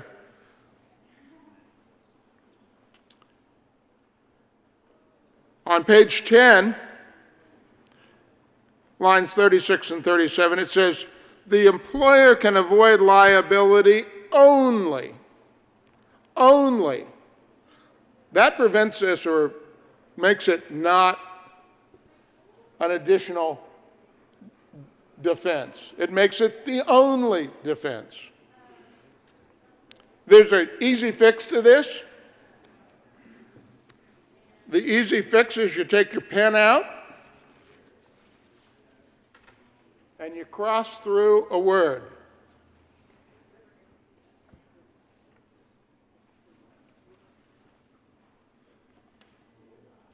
There is an amendment on the desk. Will the clerk please read Amendment L023? Amendment L023. Senator Gardner. Thank you, Madam Chair. Members, this is a modest request. This is a modest request. I move L023. The amendment strikes the word only.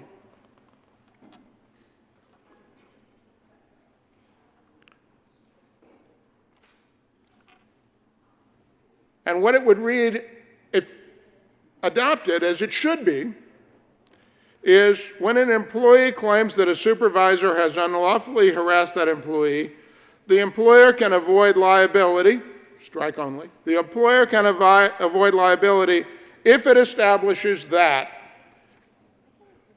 And it has to establish, the employer has to establish the 4 conditions. This would make it, I think, arguably an additional defense.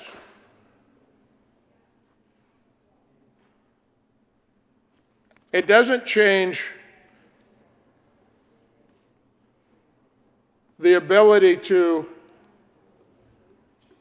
or it doesn't change, let me put it this way, it doesn't change the requirements imposed upon the employer to be in the position of avoiding liability. But it does make it clear that that's not the exclusive way to avoid liability. It is, as the proponents argue, it makes it an additional defense. So I ask for an aye vote on L023 because it is a very modest change. Senator Winter. Thank you, Madam Chair. It might seem like a modest change, but I urge a no vote on this one. It would enable employers to assert undefined, unspecified affirmative defense to retaliation claims defenses that would not be spelled out in CADA. Senator Gardner. Thank you, Madam Chair, but I thought this was an additional defense. I just want to say one cannot have it both ways. It is either an additional defense, in which case we ought to strike only, or, contrary to what the proponents contend, it is the only defense. It is the only set of conditions that avoid liability. And they are right, it's not a modest change, it's only a modest change. That word again, only a modest change. If the intent of this bill is that this create another clear defense, if the purpose is and always has been, contrary to what was represented to you, that this be the exclusive defense, then it is a dramatic change. But it is a dramatic change that needs to be made. I ask for an aye vote to strike the word only. Seeing no further discussion, the motion is the adoption of Amendment L023. All those in favor say aye. Aye. Those opposed, no. The noes have it, and the amendment is rejected.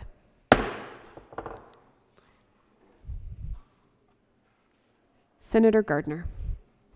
Thank you. Well, members, there are a lot of moving parts on this bill.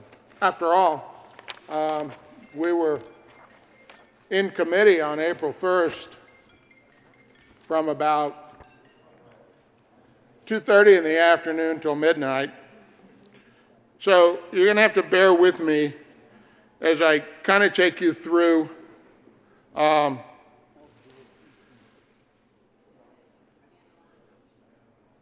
the provisions of this bill. So if you go to page 5 and 7,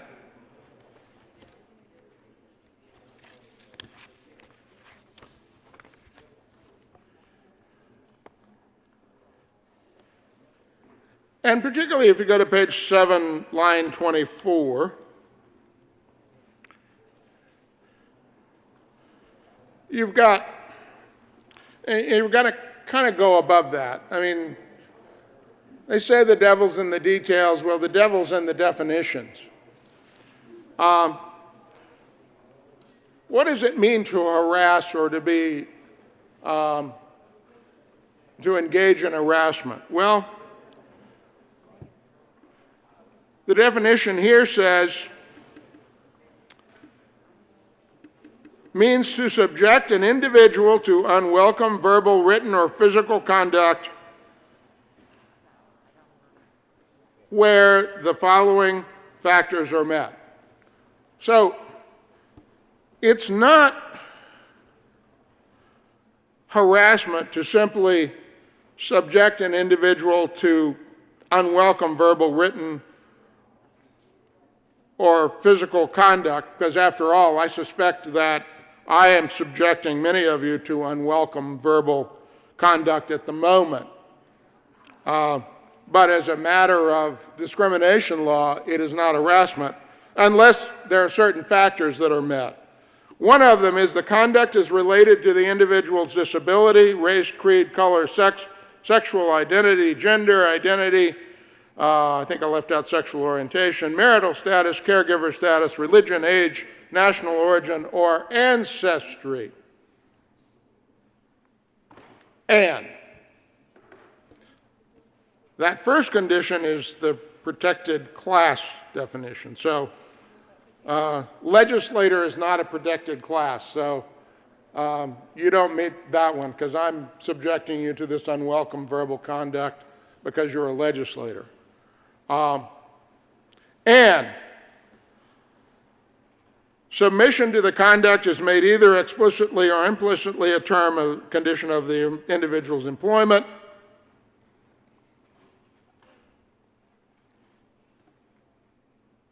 Submission to or rejection of the conduct is used as a basis for employment decisions affecting the individual, or when taken as a whole, the conduct would be offensive to a reasonable person with the same or similar characteristics as the individual subjected to the conduct. That's 1 and 2. Here's the issue of harassment, and it is the question of whether a single instance by a supervisor, by a fellow employee, constitutes harassment. So, the case runs something like this. A couple of employees are in the workplace, they're at the water cooler, they're standing there at the farm, they're on the shop, they're in the hallway outside the lawyer's offices, and they get in a little disagreement about something, and one of them, who is, you know, maybe superior to, maybe it's the senior associate, or the shift lead, or the whatever, and that person says to the other person, well, I won't even use any of those words because they're dangerous. That person uses a racial or gender epithet toward the other person. Now, owner, supervisor, someone hears that and immediately steps out and steps into the situation and says, that is unacceptable behavior here at Smith and Associates, Smith Farms, Smith Manufacturing. It is unacceptable. It will not happen again. I am very sorry that happened to you. And you, by the way, have to go to training. Now,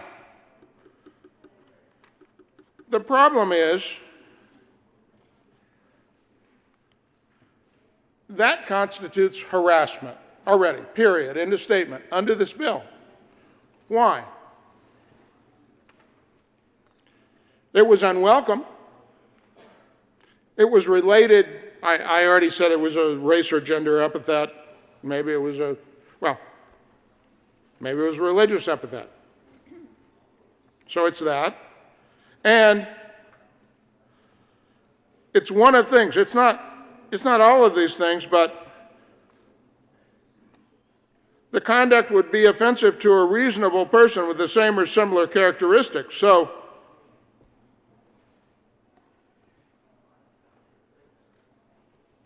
if that person, maybe I had to take a junior position after leaving the legislature because my employment prospects are not so good, and maybe that young employee said to me when I was trying to tell him something because I didn't know my place because I was junior to him, he called me an old, well, anyway, you can fill in the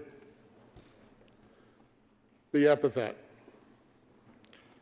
Well, that would be offensive to me, and I like to think I'm a reasonable person.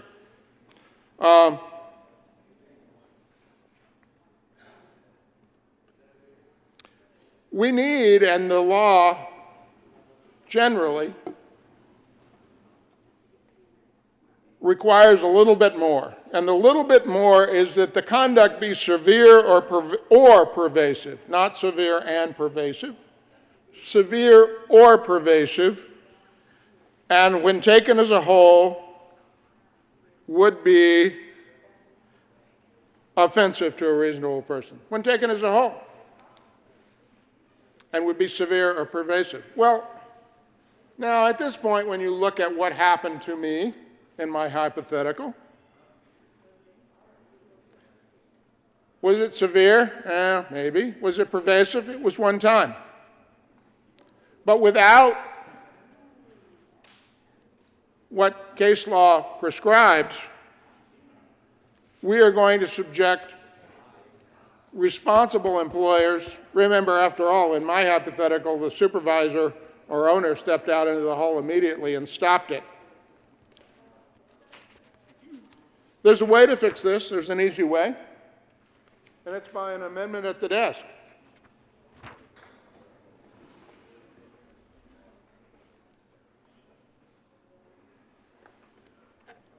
There is an amendment on the desk. Will the clerk please read Amendment L024? 024. Senator Gardner. Thank you, Madam Chair. This changes the test. It's, while continuing to protect employees, it ensures that responsible employers are not subjected to liability. Because remember, we already have that other thing that says that if an employee is subjected to harassment by a supervisor, you can only avoid liability if, you'll have to pass it forward, I can't read it. You can only avoid liability if you do those things. So what you want to do is not be a harasser to start with. Now, if I haven't already moved L024, Senator Gardner, I apologize. Did you move the amendment? Well, I moved it now.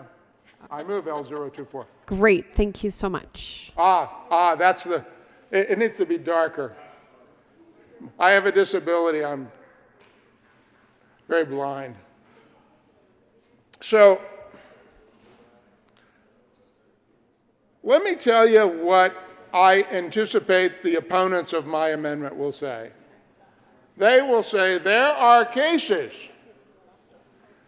that are egregious, and we've been shown them in the case reports. I don't think they were present for the cases. Maybe they were.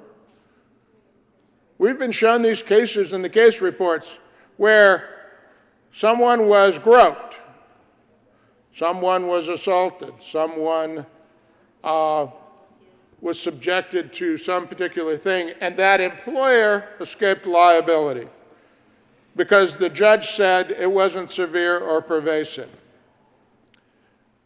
I have to tell you about this. One, I find those cases distressing. And two, I can't account sometimes for what happens in the other branch, because I've read a few of those cases, and I want to scream when I read them, because they are offensive to me as well. The standard is severe or pervasive, not severe and pervasive. Now, I think it's commendable that the sponsors want to fix this. But the fix slides the scale to the point that a whole lot of good actors are subjected to liability when you're trying to get to a bad actor that maybe had a good lawyer and the plaintiff didn't, or something. I don't know, or just, you know, sometimes you just have judges or no, you know, other than having law degrees and maybe more legal experience, judges aren't any different than legislators. There's good ones and there's bad ones. And there's no absolute guarantee. That's why they have appellate courts. I suppose that's why there's two chambers here, but that doesn't always work. I suggest to you that this fix of the bill is going to slide the liability scale back and punish employers who do the right thing, employers who are doing it all. And I'm going to tell you, I am going to guarantee you, if you pass this without the amendment, and you know, I'm hopeful my amendment will be adopted, but if you pass it without the amendment, you can come back here in 5 years or 10 years, and I'll show you a list of cases that you won't believe happened, because there's always going to be a list of cases. Because of 1,000 cases out there, there are going to be a handful that are egregious and offensive to me. When we pass laws and create legal tests for things, we are shifting the liability scale this way or that. To take away the severe or pervasive test would be unwise. I'll tell you how unwise it would be. The General Assembly requires for harassment that the conduct be severe or pervasive. That is what we require of ourselves. Now, proponents may say that's because, Senator Gardner, you argued that we have that standard for ourselves, and that would be true. But I'm only one of 35. I'm only one of 100. I made the case, and people in this General Assembly said, yeah, it needs to be more than just a one-time instance. And by the way, it doesn't need to be repeated and repeated. If it's severe, it's harassment. It doesn't need to be severe if it's repeated, because in some sense, maybe the language and the jokes, they're highly unacceptable, but they're not the same as a physical contact. But day after day, week after week, they are certainly pervasive.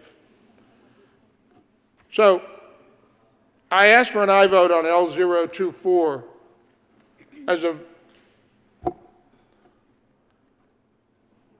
vote to protect good employers and encourage those employers to do and adopt the right kinds of practices, and to punish those who don't, but not to punish those who do, who might well say, why should I bother?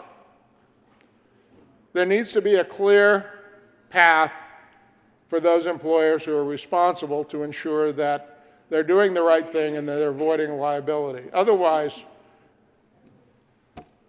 the system becomes, it almost itself invites the bad case outcomes. Don't do that. adopt L024. Senator Pedersen. Thank you, Madam Chair. And this amendment would completely gut the intent of this bill.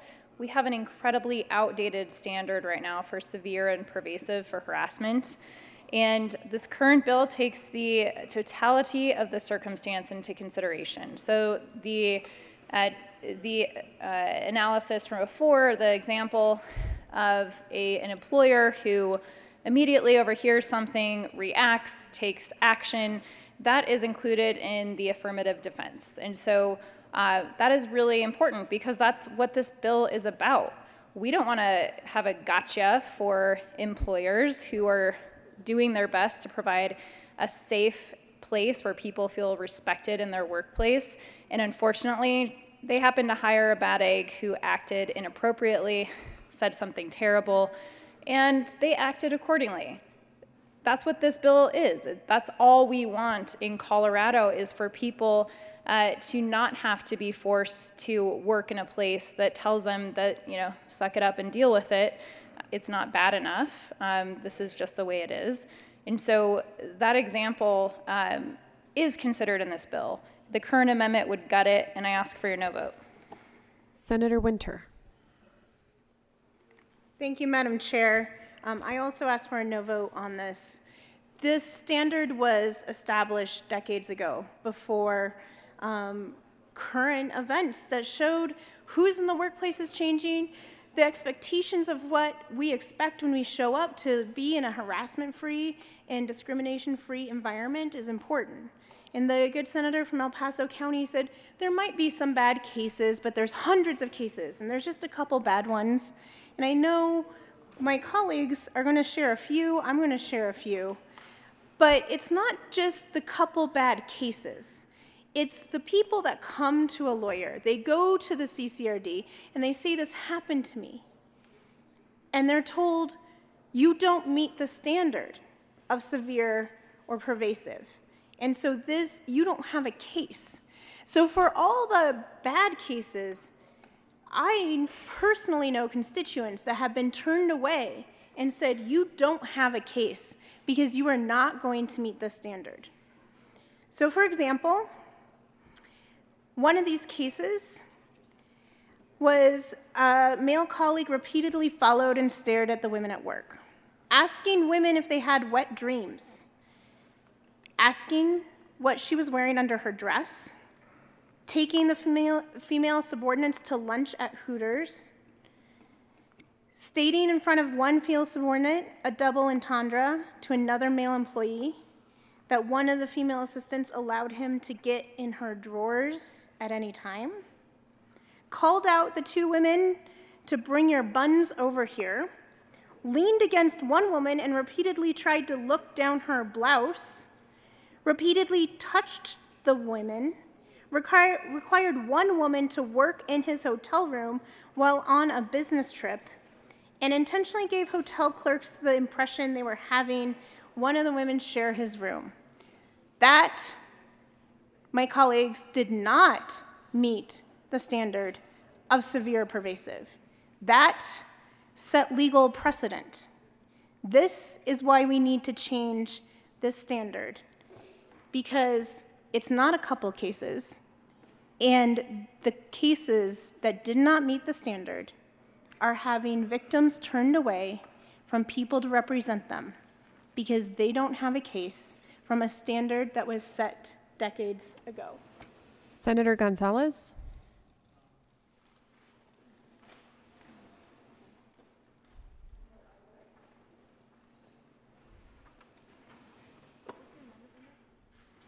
Amendment 24. Thank you, Madam Chair. Colleagues, I rise in opposition to Amendment L024 regarding Senate Bill 176. As a member of the Judiciary Committee, I can attest that we heard a number of survivors of discrimination come forward, share excruciatingly difficult stories and experiences that they had personally experienced that did not meet the standard.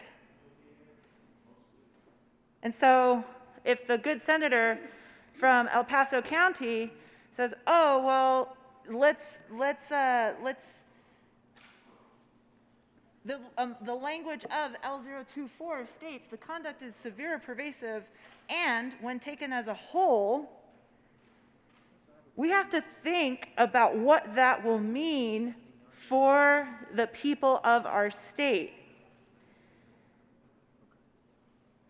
I want to share another story of an individual who had the courage to come forward, had the courage to file a complaint after she experienced the following.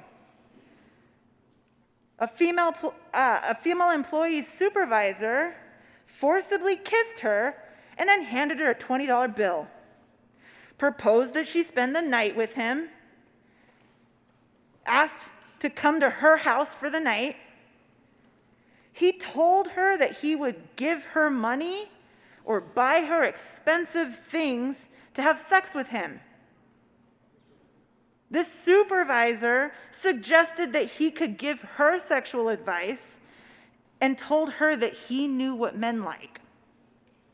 He asked if he could come to her house to have sex, quote, to have sex, and then taunted, threatened, and bullied her at work when she turned him down. Now, this employee had the courage and the wherewithal to go to the CCRD. But the employer argued that the harassment was not severe and pervasive, even after every single one of those instances took place. And the CCRD found no probable cause of a hostile work environment. Again, I'm not laying blame at the CCRD. This is the reason that we are running Senate Bill 176 in order to correct the law. Colleagues, I ask for a no vote. Senator Buckner. Thank you, Madam Chair. I've read a lot of the letters, and they are very disturbing, and I want to read something to you. It's Collier versus Dallas County Hospital District, and the Texas court granted summary judgment, and Fifth Circuit affirmed, and Supreme Court denied this case. Racial discrimination. And I want you to listen to this case that was denied and let me know, you don't even have to answer, but in your mind, think about how you would feel if this happened to you. Mr. Collier, an African-American man, worked as an operating room aide at a hospital. During Collier's employment, the N-word was etched into the wall of an elevator that Mr. Collier and other employees routinely used. Now, in addition to the N-word graffiti on the elevator wall, a pair of 2-foot-high swastikas were painted on the wall of a storage room.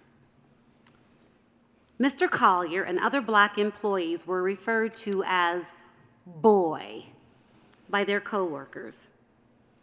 We all know that grown men should not be called boys. And if you're a black man, do not call them boy, because we know what that is implying. Despite Mr. Collier's repeated complaints to Human Resources about the racist graffiti, the N-word remained on the elevator wall for at least 6 months. And the swastikas remained on the wall for almost 2 years. When Mr. Collier filed a Title VII claim stating he was subjected to a racially hostile work environment, his claim was thrown out on the grounds that nothing sufficiently severe or pervasive had occurred. And listen to this. It's important to note that Collier admitted that the graffiti only affected his work performance by 1%. It's hard for me to believe that this happened in 2021, and all of us know that this is unacceptable. Unacceptable. So we can make all the excuses we want, but we have to stand up for what's right. And I cannot imagine working in this type of environment. It's hard enough when you get these type of texts and emails, but to have this work happen in your work environment, unacceptable. Senator Winter. Thank you, Madam Chair. That was 3 stories. We have dozens, but I don't want to spend our time reading dozens of cases that didn't meet severe pervasive. And it was brought up that in our own policies in this building, we currently have severe pervasive. And I agree, we should have the same policies, which is why I have before me a letter from the sponsors of 176 to the Executive Committee, asking them to review our policies and update our policies to mirror 176, should 176 pass this session, because we should be consistent. It says currently we are working on Senate Bill 176, which is a much needed update to workplace harassment in Colorado. The expectations in the last few years have dramatically changed in the wake of both the Me Too movement and the racial reckoning that our country has seen. Workers everywhere in Colorado have the expectation to show up to a workplace that is free of harassment and discrimination. 83% of women have experienced workplace harassment, which leads to decreased productivity, and oftentimes women will simply leave the workforce. The General Assembly experienced this drastic cultural shift and realized that our own policies must be updated.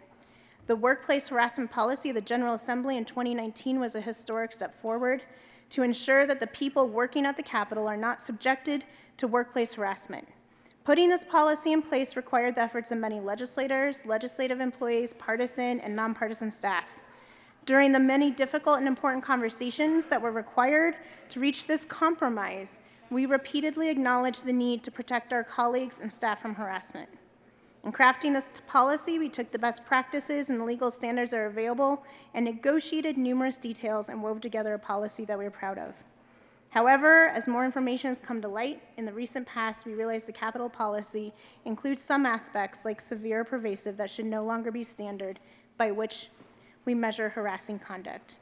The severe pervasive standard established decades ago is outdated and has resulted in sexual assault, physical contact, verbal harassment, and various other forms of workplace discrimination that courts have decided to have not reached the standard of severe pervasive.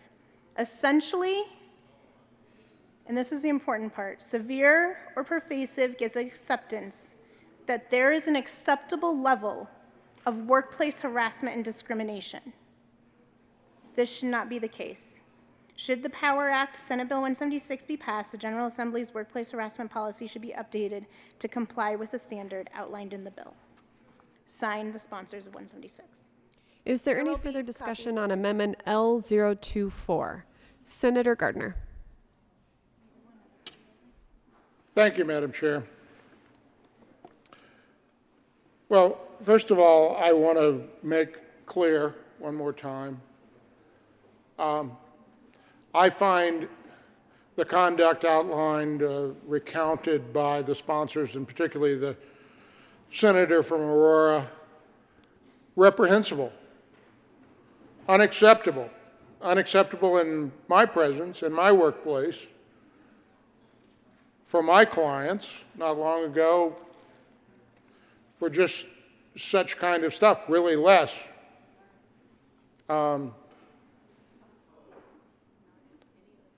I advised someone that the only course of action they had was termination. And it was much less than what was recounted by the senator from Aurora. So this is not in any way, and I don't think it's, the intention is to imply that somehow I, as a proponent of this amendment, are condoning this behavior. I hope that was not the implication. If so, I take exception to that.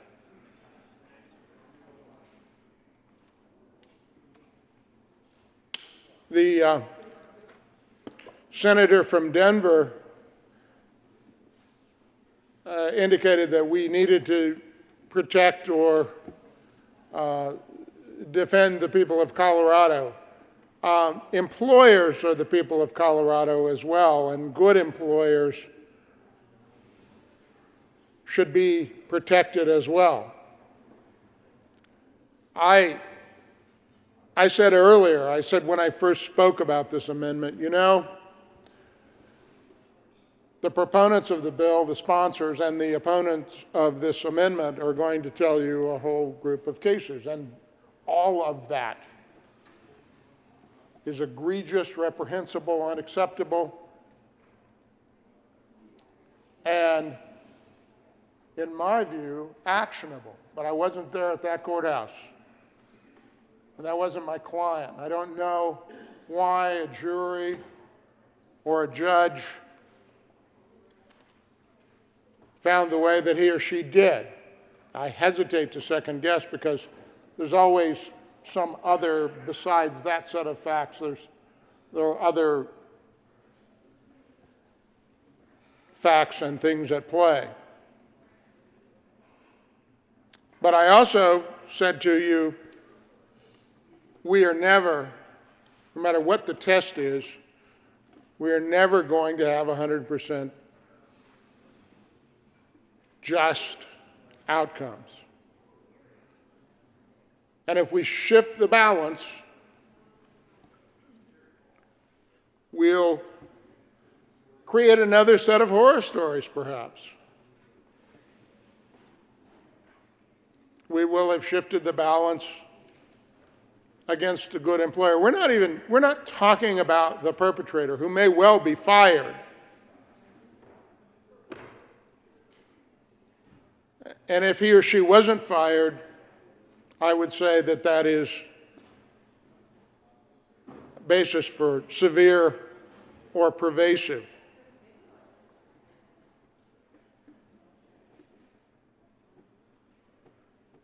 These tests that we impose, though, have real consequences as we do them. If we raise the bar or lower the bar, the imperfections of the system, and it is imperfect,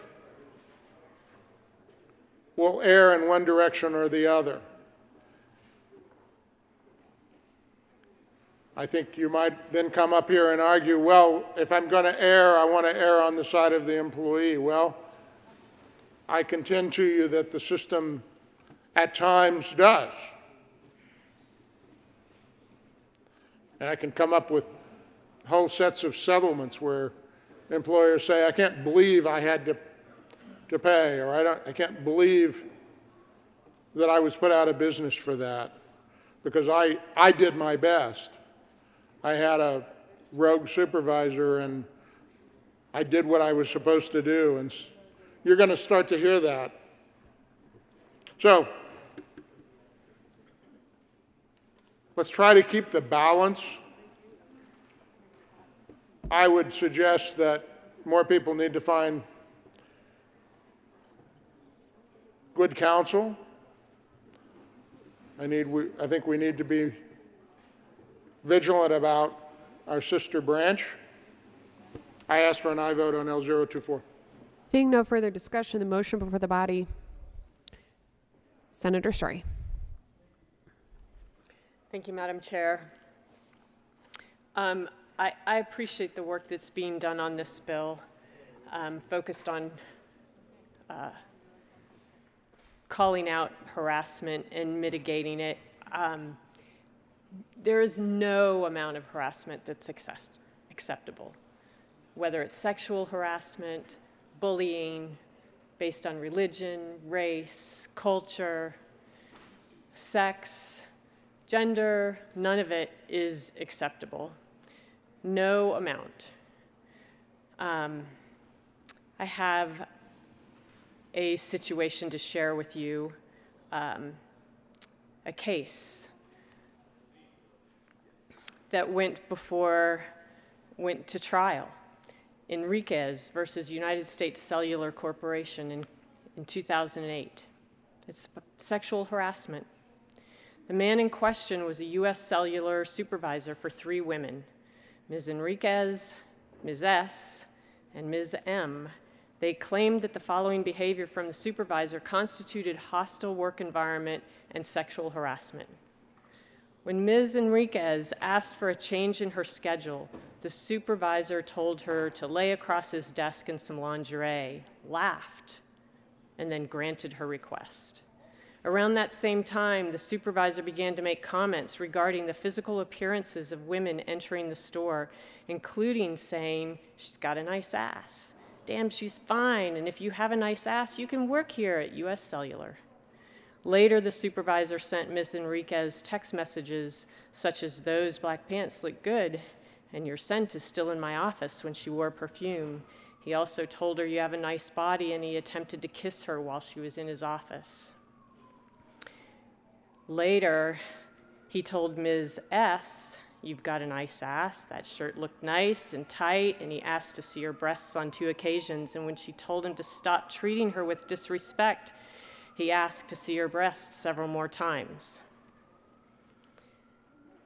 The same supervisor told Miss S. that she was pretty and he wanted to go out to drinks with her and get her drunk so he could take advantage of her and have her do things with him that would probably cause trouble for him. The same supervisor sent a text message to Ms. M telling her, "Let's elope to the Bahamas." Later that month, he sent her a message to meet him at his hotel. And when she did not answer his phone calls, he sent her 2 messages saying, "You might as well call me back, or else." After all of this, the court determined that an objectively hostile work environment did not exist and granted summary judgment on the plaintiff's claims. Summary judgment is a motion made to the court asking the judge to throw out a case for lack of fact. In this case, a judge actually stated that there weren't enough facts for the case to go to trial and be decided by a jury. That is absolutely obscene. So unacceptable. No one should have to put up with that. And it should never have to be severe or pervasive to make a claim.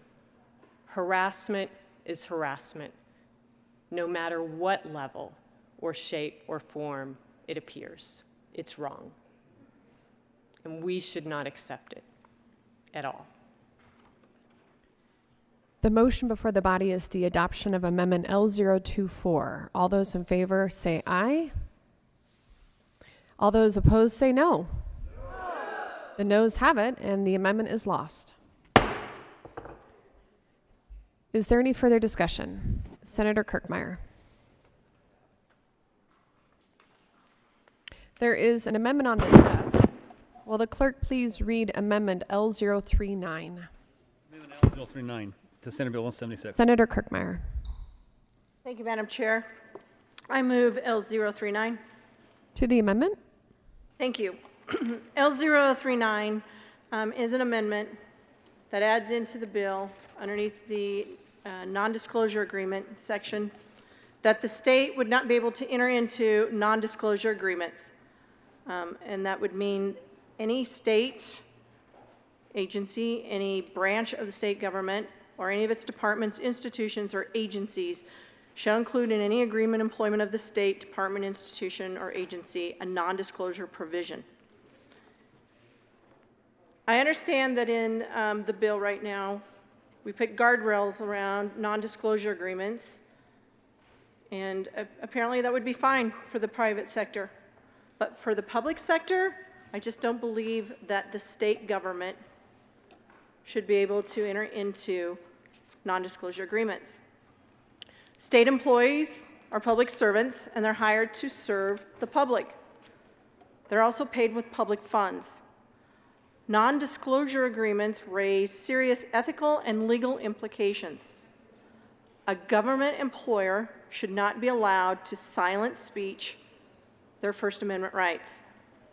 So therefore, barring state security issues or significant privacy concerns, state government employees should be able to tell the public about their service with the government. When it comes to government employees in the business of the state, the name of the game should really be about transparency. The public is entitled to know what public employees are doing and what their government is doing. The reason I'm entering this in is because, again, I just don't believe that the state should be able to enter into a non-disclosure agreement with employees. And I'll give you some examples of where this has really been represented as bad public policy. Last year, Secretary of State entered into a non-disclosure agreement with an employee that had worked there essentially just a little bit over a year. Essentially, when you look through the release and settlement agreement, which I have a copy of, I'm just going to boil it down. I'm going to be paraphrasing here. This isn't the exact language, but it gets pretty close, because it says that in lieu of termination, the Secretary of State will permit this individual to serve as an at-will deputy until that position is filled or until that person finds new employment, whichever comes first, and then the Secretary of State's office will accept this individual's resignation. So, in the agreement, it basically says if the employee agrees to no disparaging remarks about the Secretary of State and there's a smooth transition, we won't terminate you, we'll let you resign. And oh, by the way, we have talking points for you and we'll give you a reference letter. That's the result of a non-disclosure agreement. State Department of Health, just in the last year, in the middle of a pandemic, had an exodus of employees. 12 high-up employees left the Department of Health. Along the route, we had one employee who got into a lawsuit with the state. Another employee was involved. And the second employee that was involved gets a non-disclosure agreement. Allows him to get voluntarily resign, allows him to get some disputed wages, allows them to get attorney fees. And in exchange for this, neither party will disclose or discuss any aspect of his allegations against the state health department. And I just want to point out to you that the 12 people who left during the pandemic, they included like the state's top epidemiologist. They included a top doctor. They included several top, these weren't just like folks who were in, had just been hired and were like a general professional one or something of that nature. These were top individuals who had been with the department, some of them for years. And we resorted to a non-disclosure agreement, again, so no aspects of the allegations against the department would be released. I just think that is extremely bad public policy. I mean, I would like to know why all of those top doctors, top epidemiologists left during a COVID pandemic emergency, yet we don't get to know. Because effectively, thank you to the Attorney General's office, who basically help arrange these boilerplate, non-disclosure type arrangements, we don't get to know. And I will tell you, in all of my time in working as an elected official, whether that be in county government or working as an executive director, division director, deputy director, the Department of Local Affairs, did we use non-disclosure agreements? We weren't allowed to. However, just recently with this administration, and now in our state government, apparently it's becoming the norm. The third agreement I want to tell you about, which is probably to me the most troubling agreement with a non-disclosure clause in it, is the one that I got from the judicial branch. We've heard about this. It was all over the paper just recently. Non-disclosure agreement for a formal judicial department chief of staff who was preparing to make public a 2-page memo in a sexual discrimination lawsuit. She was also going to make public another memo regarding a law clerk who was given a settlement agreement. Instead, she signed off on a non-disclosure agreement and got a $2.5 million contract for 5 years to avoid her making public that kind of information about the judicial branch. Of course, it all came out anyways. What I learned in my research is that NDA agreements, non-disclosure agreements, are standard in the judiciary branch. Pretty much everyone is required to sign one who leaves their employment. So I understand, I talked a little bit to the sponsors about this amendment, or at least one of the sponsors, because I just presented it to them this morning, because I just got it done this morning, that they may not see this as a friendly agreement or friendly amendment. But as we're talking through this, there's a difference with regard to private employers and public employers. And I'm just going to say it again. Non-disclosure agreements in public employment, in the state government employment, are simply bad public policy. Not only are they likely illegal, they are definitely unethical. It sends the wrong message. It talks about secrecy. It makes it look like to the public that their state government is trying to cover stuff up. Apparently they were in some cases. It says you can't trust the government. It makes everything suspect that we do. Especially if the non-disclosure agreement is signed when the employee is on their way out the door. It not only gives the appearance of gagging a public employee, it is gagging a public employee. So with that, I would ask for your support. Got to get the number here. 39. Thank you. On Amendment L09. Thank you, Madam Chair. Is there any further discussion on Amendment L039? Senator Winter. Thank you, Madam Chair. I would urge a no vote, but want to continue the conversation. So we've talked about how our policy should mirror the policy we're passing in 176. And in our policy for the Capitol, we actually laid out a process for how, if a lawmaker was found more than likely to have not harassed, when that would become public. And NDAs are important for some victims because sometimes they only come forward if there's confidentiality, but I think there could be other ways for the accountability that you seek in public servants. And so I ask for a no vote on this amendment, but I think there's some more things we can do. Senator Kirkmeyer. Thank you. Thank you to the bill sponsors. And again, I apologize that I sprung this on you this morning. Literally probably about an hour ago. And I apologize for that because I just had the opportunity to really read through this bill and saw that it was starting to talk about non-disclosure agreements.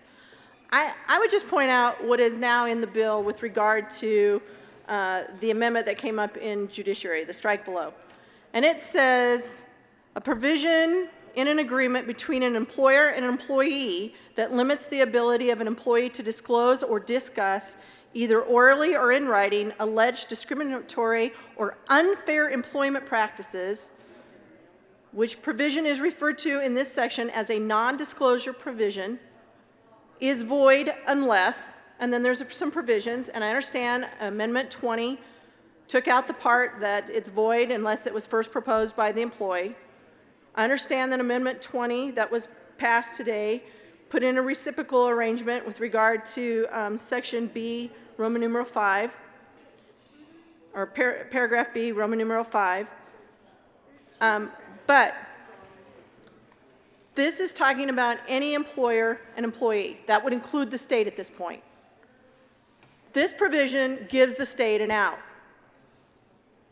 My amendment would not.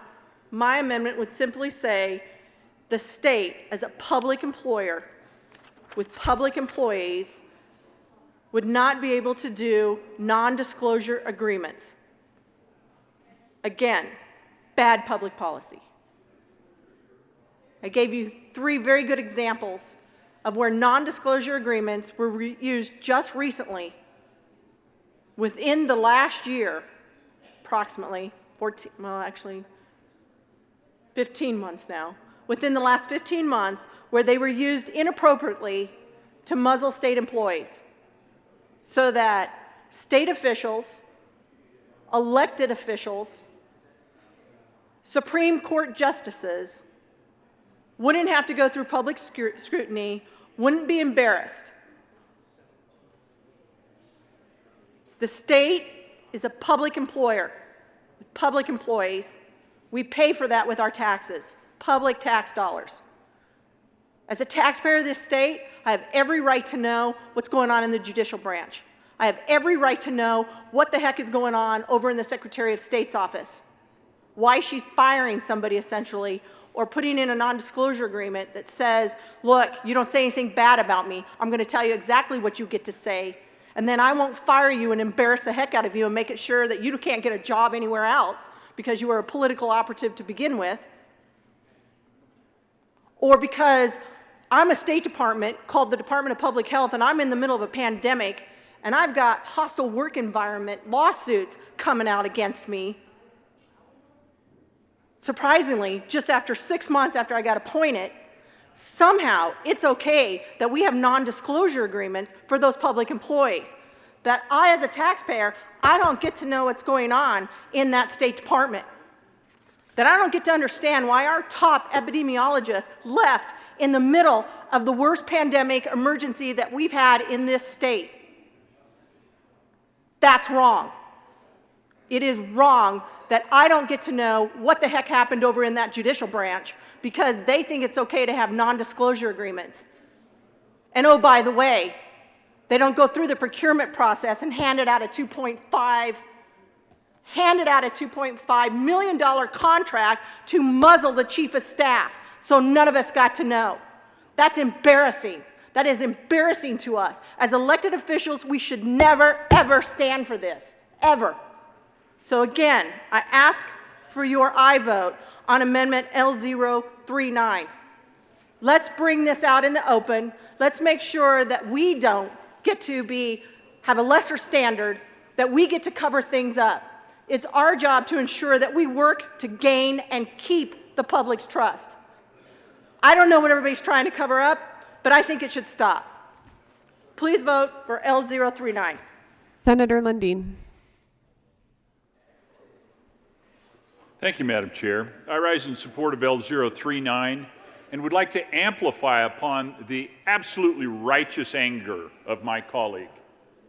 Is discrimination any different in the halls of government than it is in the halls of business?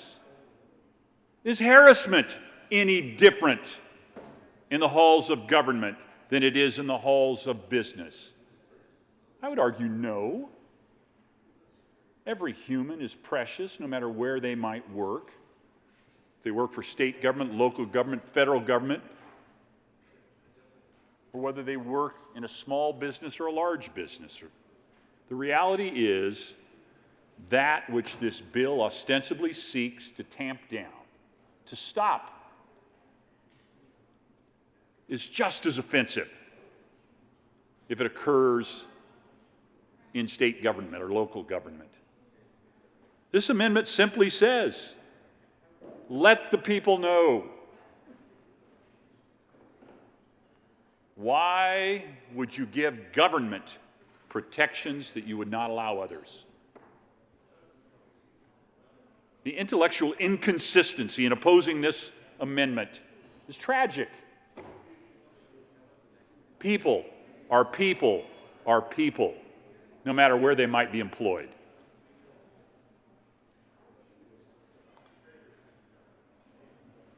to muzzle and hide information simply for the benefit of protecting government, completely inappropriate. Should this Bill 176, which I oppose, move on through, at the very least, let the information that you would seek to protect, to keep the image of government unsullied, let that information be out. Is government not populated with people just like businesses, small, medium, large, self-proprietors? L139 is a good amendment. I urge your support. Seeing no further discussion, Senator Kirkmeyer. Thank you. Since we were all up here reading stuff, I just want to read right from the non-disclosure agreement with regard to the judicial branch. Non-disclosure. Employee agrees that she, since we had a lot of discussion with regard to women, she shall not affirmatively disclose or discuss any aspect of this resignation and release claims of agreement, confidential and non-public information regarding the department. And she's agreeing that she will not disclose or discuss any aspect of the circumstances surrounding the agreement to any third party, unless, of course, it's for taxes, retirement benefits, or insurance, or banking purposes. The employee shall provide, this is in this non-disclosure agreement, the employee shall provide a copy of the recording she made of the communication between herself and a justice of the Supreme Court. Employee's possession of this recording being disclosed during the settlement negotiations for this agreement.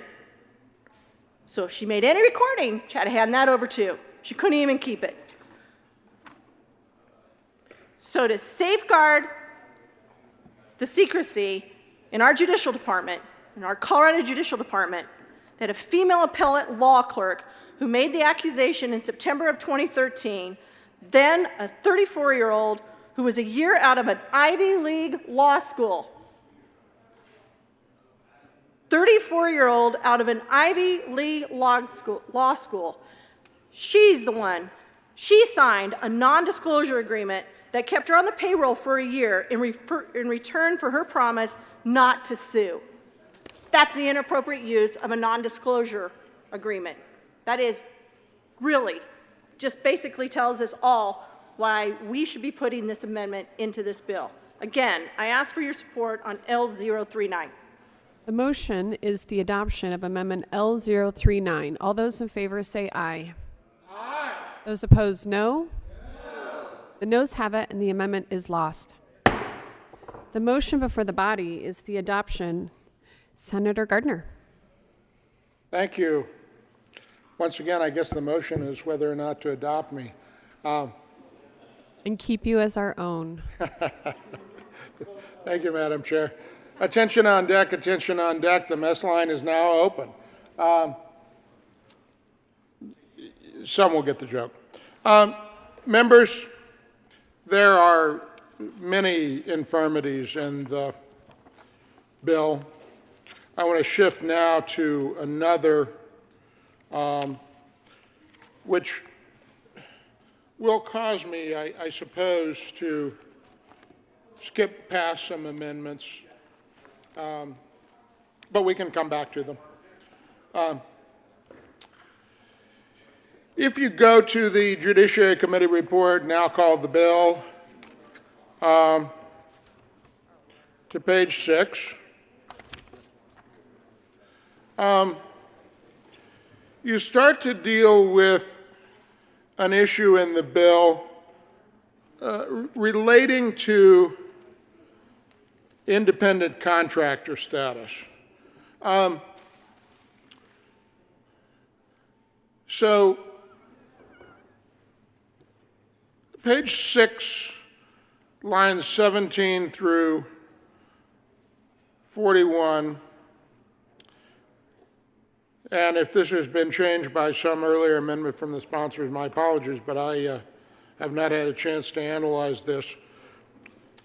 The report says, for purposes of this Part 4 only, that means this bill, an individual who performs services for pay for another is deemed an employee, irrespective of whether the common law relationship of master or servant exists, unless it's proved by preponderance of the evidence that the individual is free from control and direction, customarily engaged in independent trade, etc.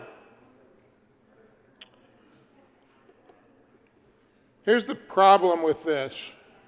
It sweeps large numbers of service providers into the category of employee for purposes of discrimination law. So, as I mentioned earlier, my barber, the interior decorator, the person who moves the snow from my driveway and that of everyone in my cul-de-sac,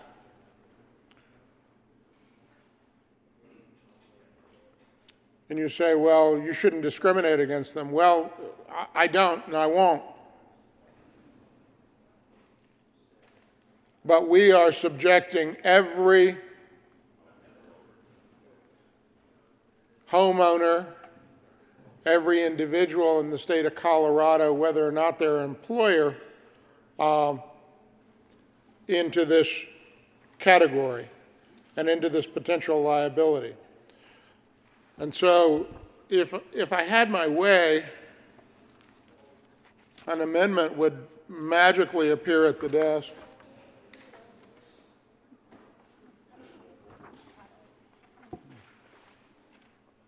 There is an amendment at the desk. Will the clerk please read Amendment L030? Amendment L030. Senator Gardner. Thank you, Madam Chair. And L Amendment 030 does away with this provision, a set of provisions, and it goes through to line, page 7, line 12, that deals with independent contractors and puts all of these independent contractors into protected class with protected, if they have the class characteristics. Because while I abhor and find the conduct reprehensible,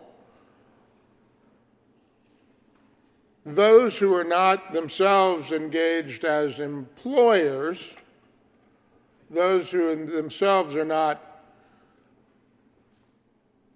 operating places of accommodation and so forth, private individuals, retirees, unemployed people for that matter, should not be subjected to this liability. Because just because you don't engage in this reprehensible conduct doesn't mean you won't be accused of it. And now that we don't require it to be severe or pervasive, you might just say the wrong thing sometime.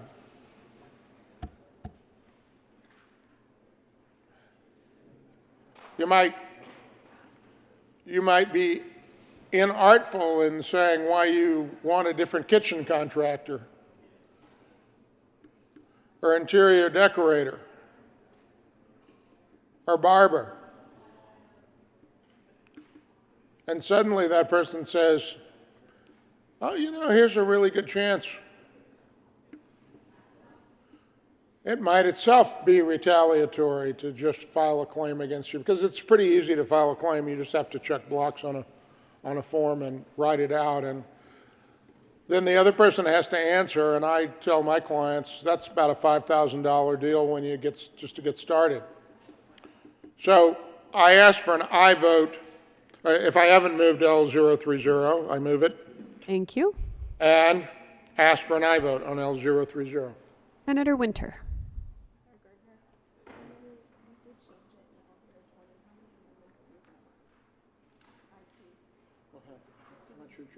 Can we take a senatorial fight?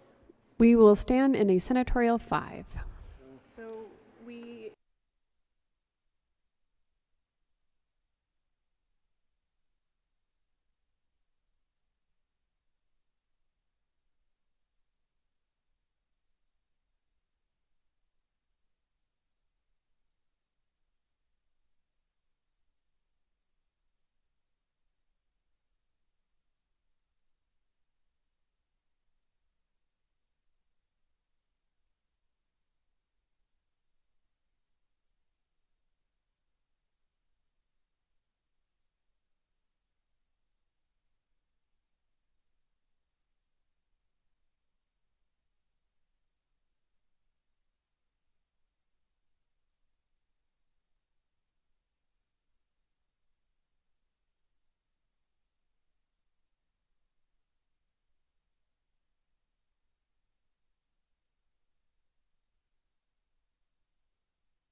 Senator Gardner. Thank you, Madam Chair. After consultation with the sponsors, I am gratified that my lengthy dissertation on this independent contractor issue and status on both April the 1st and then approximately 3 weeks later has finally resonated with them, and I will withdraw L030. That amendment has been withdrawn. Senator Gardner. Thank you, Madam Chair. I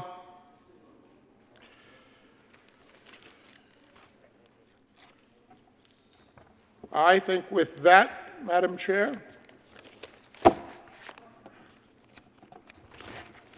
I'll wait to see how this develops.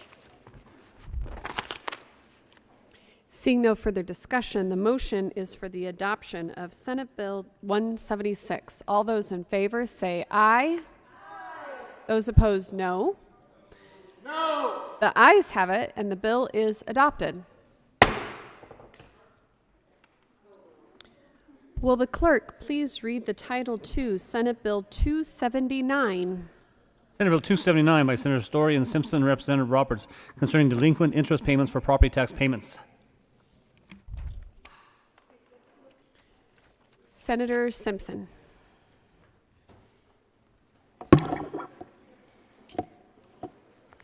Thank you, Madam Chair. We move Senate Bill 279. To the bill? Do you want to talk? Senator Story. Thank you, Madam Chair. 279 is focused on property tax payments and an opportunity for treasurers to work with those who have been delinquent in paying their property taxes and provide an opportunity that they can get their property tax payments in, which is the ultimate goal of treasurers, in order that they have that revenue for distributing to special districts and schools in particular. So I urge an aye vote on this very important bill. Senator Simpson. Thank you, Madam Chair. So in consultation with the 16 treasurers in my Senate district, you can imagine there was a mixed bag, but certainly some of them were hopeful to have this flexibility provided to them. Some of them were neutral, and some of them didn't like it. But I stand in support and hope we can give some flexibility and opportunity to the treasurers and county commissioners that seek this advantage. Is there any further discussion? Senator Lundin.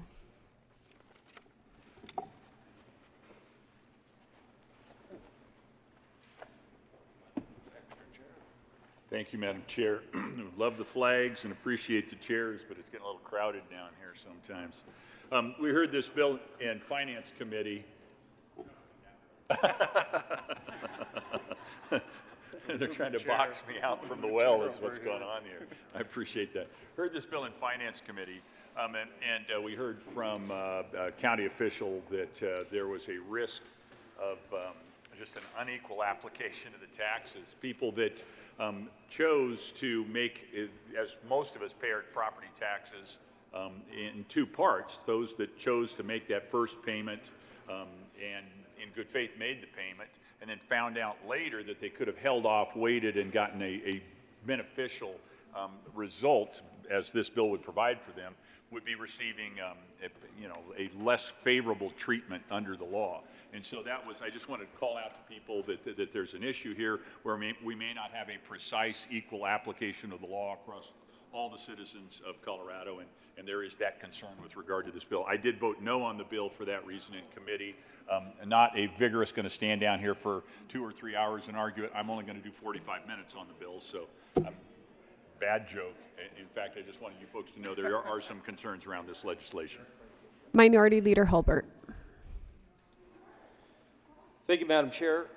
I believe I share the same, maybe at least similar concerns as the good senator from El Paso County. In 2010, my wife and I both ran for office for the first time, and we were both successful. My wife served as the treasurer of Douglas County. And one of the most common interactions that she had with residents of Douglas County was over interest on late tax payments. And what she learned very early in that job was that it was her statutory responsibility to treat everyone the same. And in her view, that was that if you were a lot late and had a lot of interest due, or just shortly late, minutes, a day, a lot of times a taxpayer would call and say, hey, I was only a day late. My envelope got there a day late. Can't you just waive this? And the challenge for the treasurer was you have to treat every person equally. You can't do a favor for a friend. And I believe the treasurer couldn't say, well, 1 day isn't as bad as 2 days. It's half as bad. And waive it for 1 day and not 2 days. So I'm troubled by the bill. It may give a treasurer or someone in that kind of position the flexibility to make a decision.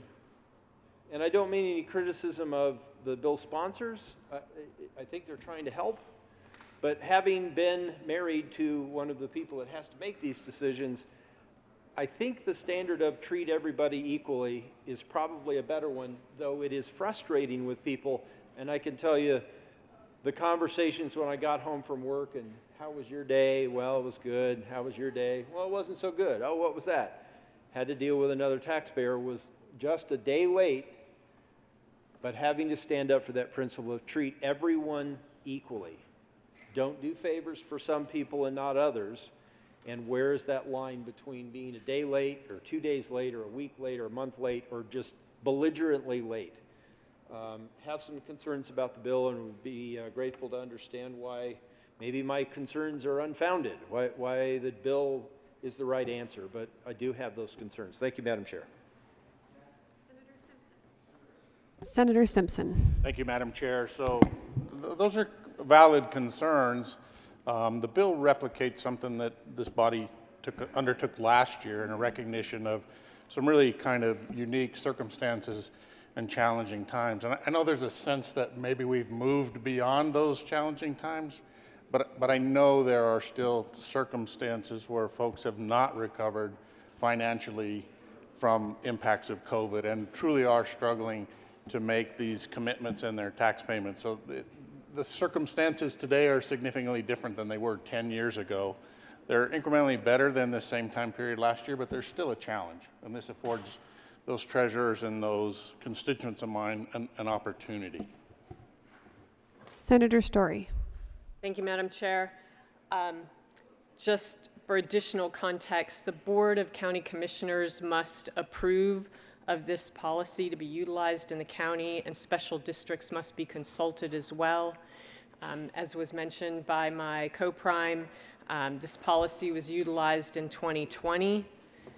Collections definitely were down in some counties, and this policy allowed those treasurers to get more property tax in the door than they would have otherwise. I appreciate the comment made about treating everyone the same. It'd be great if in a pandemic everyone was treated the same and nobody lost their jobs while other people kept their jobs, or nobody lost their homes while other people kept their homes, or no one lost their rental property or were evicted while no others weren't. But that's not the case in a pandemic, and many people are still suffering the effects of the pandemic and are struggling with work loss and income loss and sickness, and some people just need a little more time to get their property tax in. So I would appreciate an aye vote on this bill. It's really important that our treasurers be allowed some flexibility in order to get the revenue in the door so that they can conduct business as they are required. Senator Lundeen. Thank you very much. The pandemic has been capricious. It affects us unevenly. It threatens people's livelihoods and lives arbitrarily. The distinction here is the law book moves slowly. It's created by the volition of the people in this chamber and the folks across the hall. We, unlike the pandemic, should be even-handed in what we do, as opposed to arbitrary and capricious like the pandemic is. So I think we want to be cautious. I don't know that having a structure that we validate that treats people unevenly is an appropriate thing to do.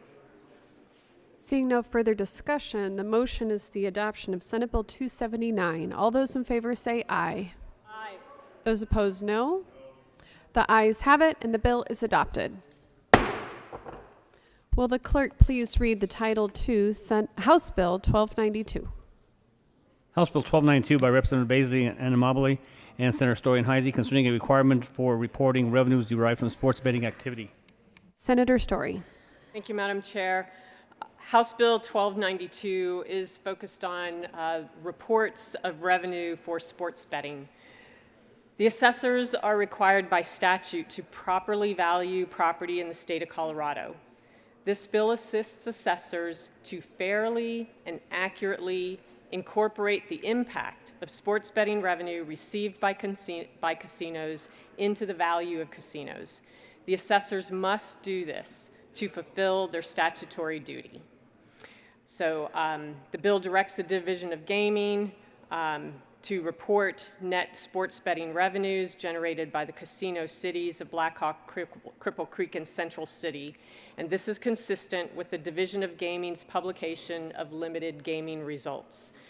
The publication of this data will assist assessors in both Gilpin and Teller counties to equitably value the casinos in these communities. I urge an aye vote on this bill. Is there any further discussion? Seeing none, the motion before the body is the adoption of House Bill 1292. All those in favor say aye. Aye. Those opposed, no. The ayes have it, and the bill is adopted.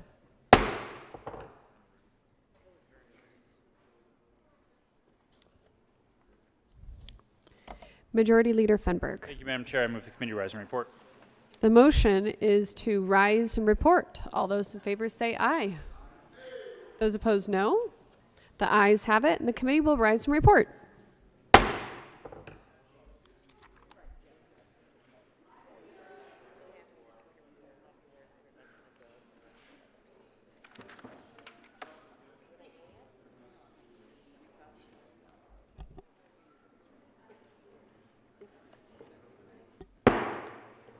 The Senate will come to order. Senator Zenzinger. Thank you, Mr. President. The committee has met and had a number of bills under consideration. Will the clerk please read the report? Mr. President, your committee of the whole begs leave to report has had in consideration the following task bills being the second reading thereof makes the following recommendations thereon. Senate Bill 176 as amended, Senate Bill 279 passed on second reading in order and gross and placed in the calendar for third reading and final passage. House Bill 1214, House Bill 1300, and House Bill 1292 passed on second reading in order, revised and placed in the calendar for third reading and final passage. Senate Bill 200 laid over until May 27th, retaining its place in the calendar. Senator Zenzinger. Thank you, Mr. President. I move for the adoption of the report. The motion is for the adoption of the committee of the whole report. There's an amendment at the desk.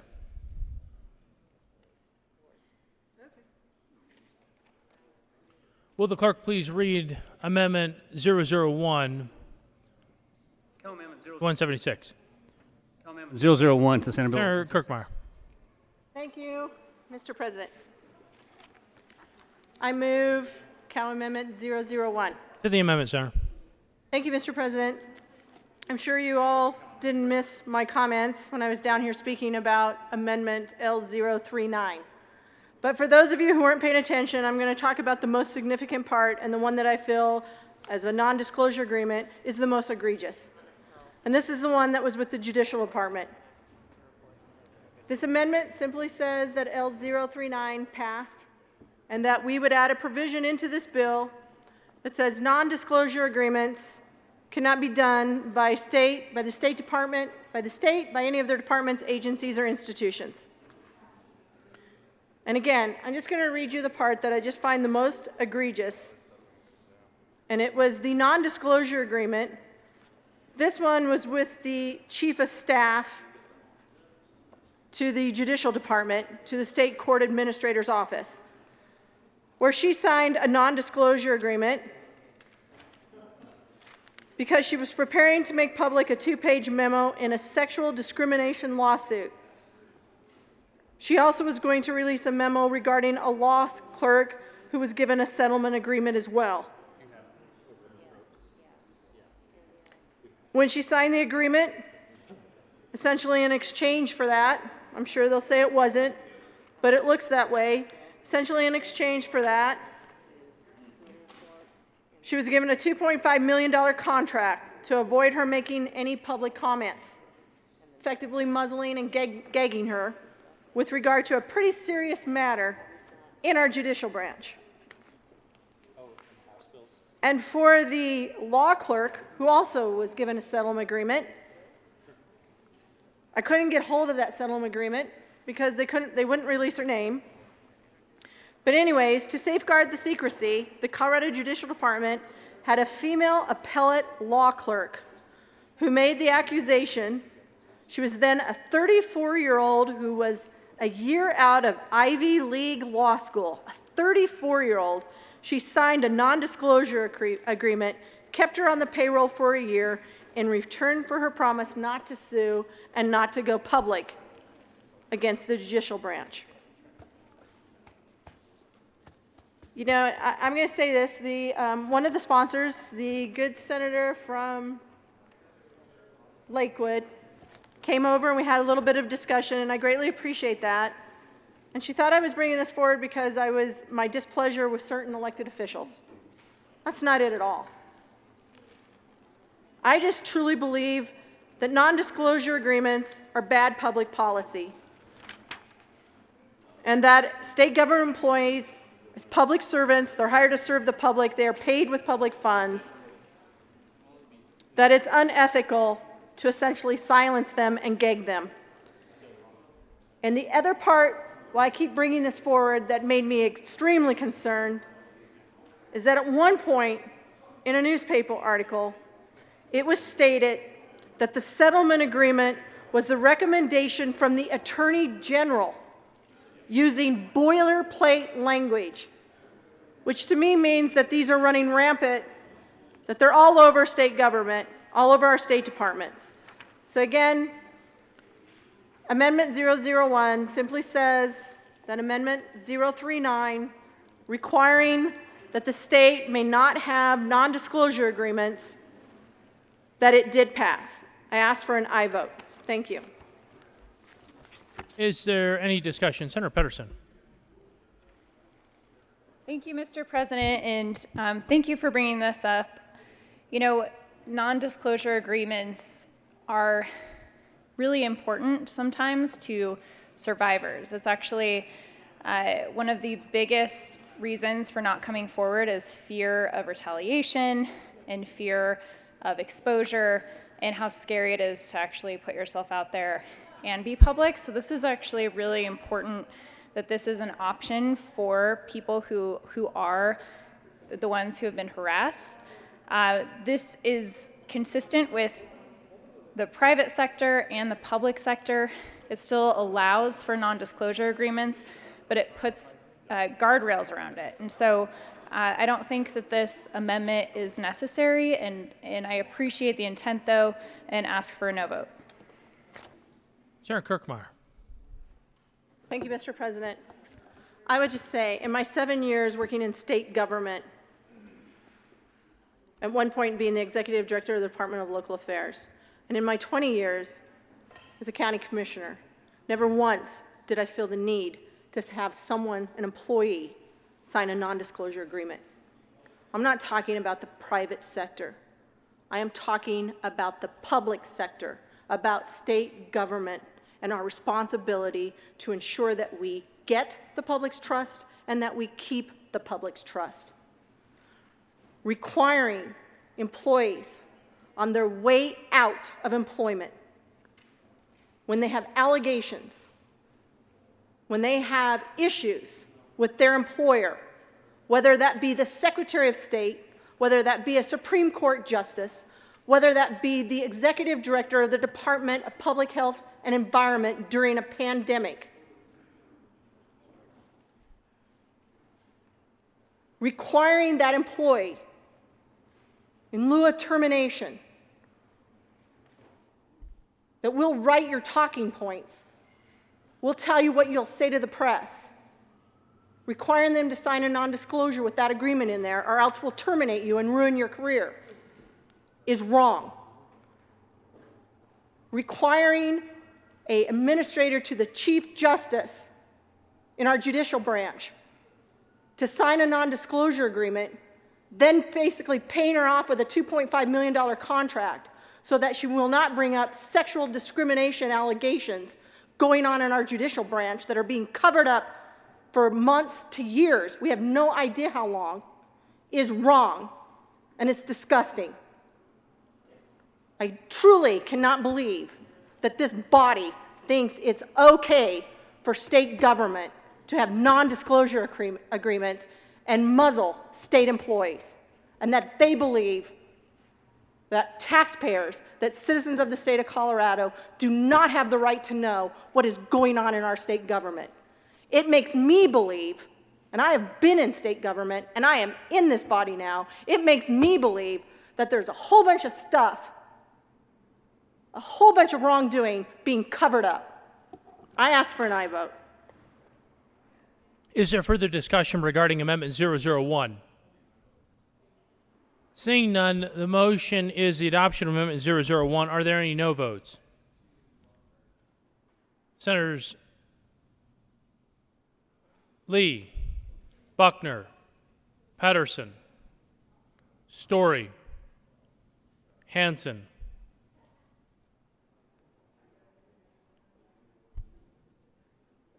Senator Pedersen, I have you recorded. Donovan, Hawkes Lewis, Coleman, Rodriguez, Kolker, Moreno, Winter, Janal, Gonzalez, the Majority Leader, Bridges.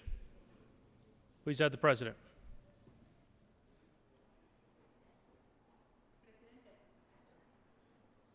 And Senator Danielson.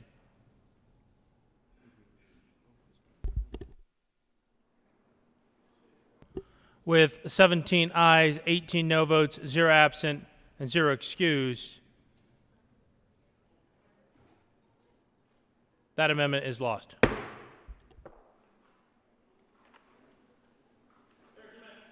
There's an amendment at the desk. Will the clerk please read Amendment 001? Committee of the Whole. Committee of the Whole Amendment 001 to House Bill 1300. Senator Gardner moved to amend the report of the Committee of the Whole to show that the following Gardner floor amendment L012 to House Bill 1300 did pass.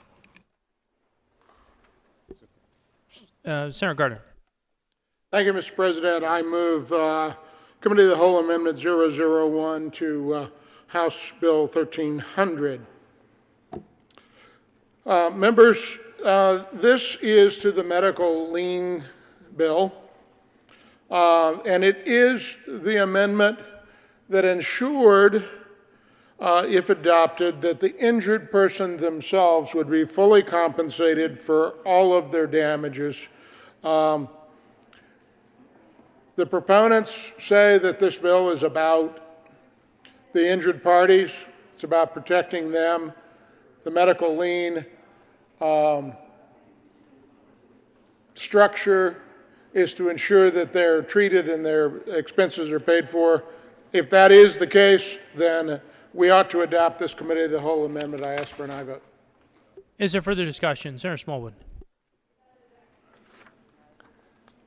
Thank you, Mr. President. Colleagues, I encourage a no vote on Cow Amendment 1.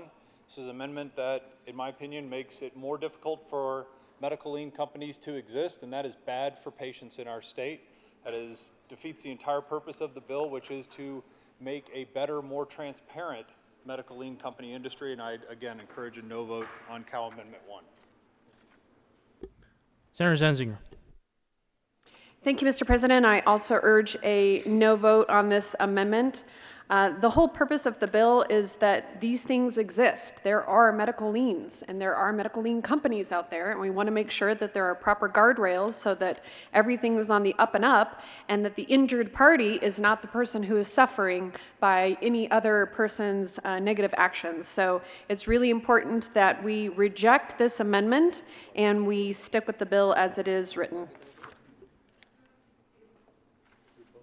Is there further discussion? Seeing none, the motion is the adoption of Amendment 001.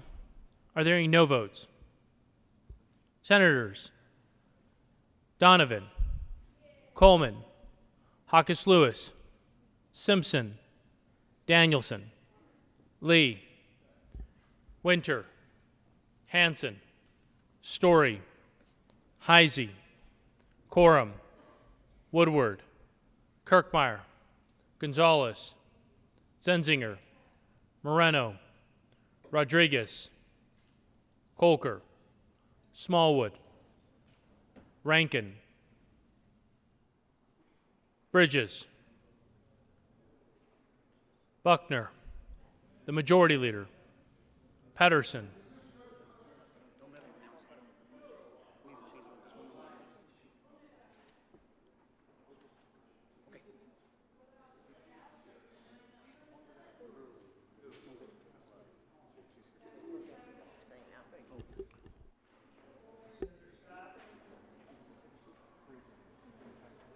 Senator Scott.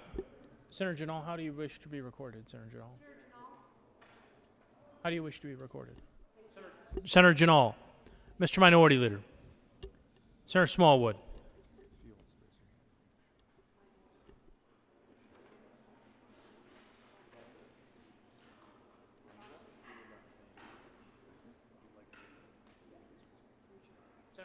Senator Fields, please add the president.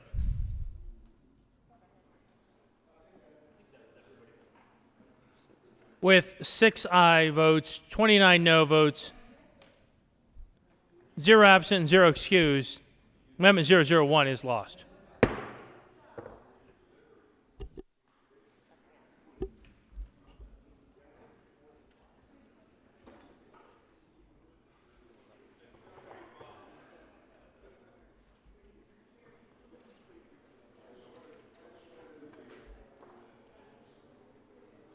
The question before the body is the adoption of the committee of the whole report. Are there any no votes? With 35 ayes, 0 noes, 0 absent, 0 excused, that motion is adopted. The committee of the whole report is adopted. Senate Bill 176 is amended. Senate Bill 279 passed on second reading, ordered and grossly placed on the calendar for third reading and final passage. House Bill 1214, House Bill 1300, House Bill 1292 passed on second reading, ordered revised and placed on the calendar for third reading and final passage. Senate Bill 200 laid over until 5/27/21 and retained its place on the calendar. Committee reports. May 26th, Committee on Appropriations. After consideration of the merits, the committee recommends the House Committee recommends the following. House Bill 1012 be amended as follows, so amended, be referred to committee the whole favorable recommendation. May 26th, Committee on Appropriations. After consideration of the merits, the committee recommends the following. House Bill 1068 be referred to committee the whole favorable recommendation. May 26th, Committee on Appropriations. After consideration of the merits, the committee recommends the following. House Bill 1069 be referred to committee the whole favorable recommendation placed on the consent calendar. May 26th, Committee on Appropriations. After consideration of the merits, the committee recommends the following. House Bill 1071 be referred to committee the whole favorable recommendations. May 26th, Committee on Appropriations. After consideration of the merits, the committee recommends the following. House Bill 1085 be referred to committee the whole favorable recommendation.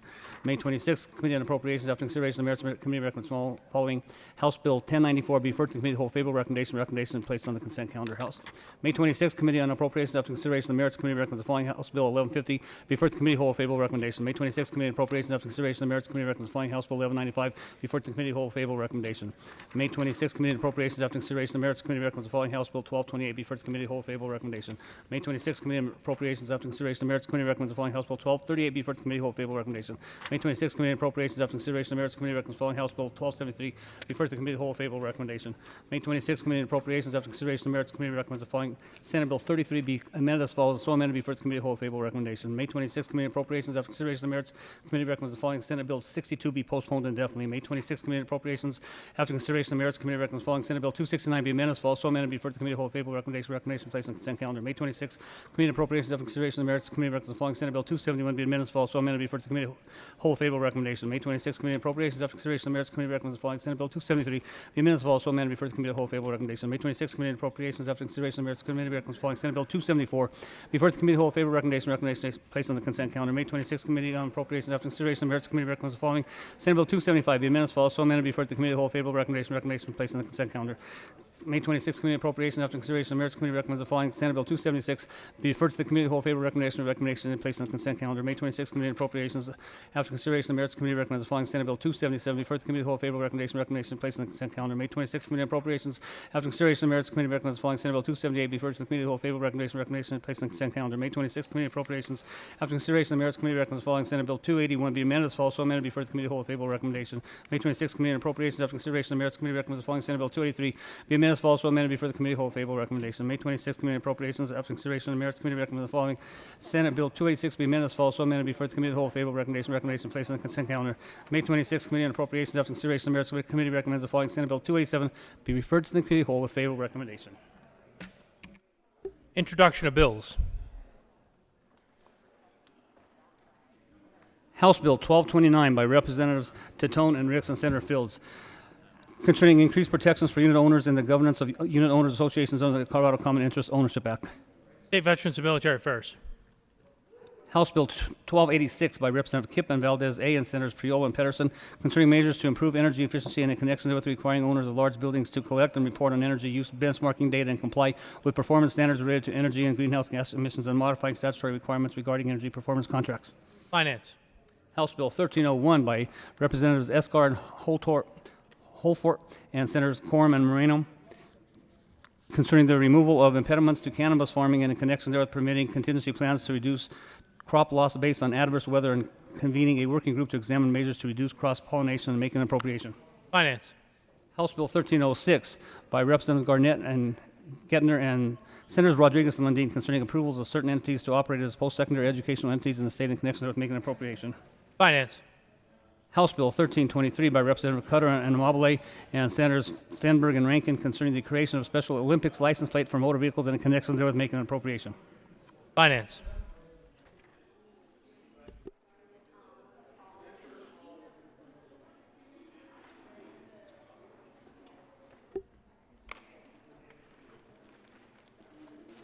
Second reading of bills consent calendar. Senator Zenzi, Mr. Majority Leader.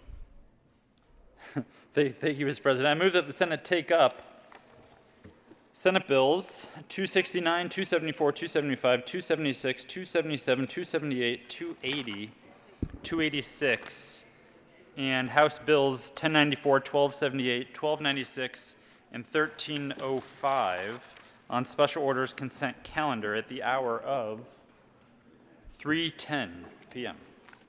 The motion is that the Senate take up those bills listed under the special order second reading of bills consent calendar, which included the bills listed as described by the Majority Leader at the hour of 15:10. This requires a 2/3 vote. All those in favor say aye. All those opposed, no. The ayes have it. The motion is adopted, and the Senate will resolve itself to take up special orders consent calendar at the hour of 15:10.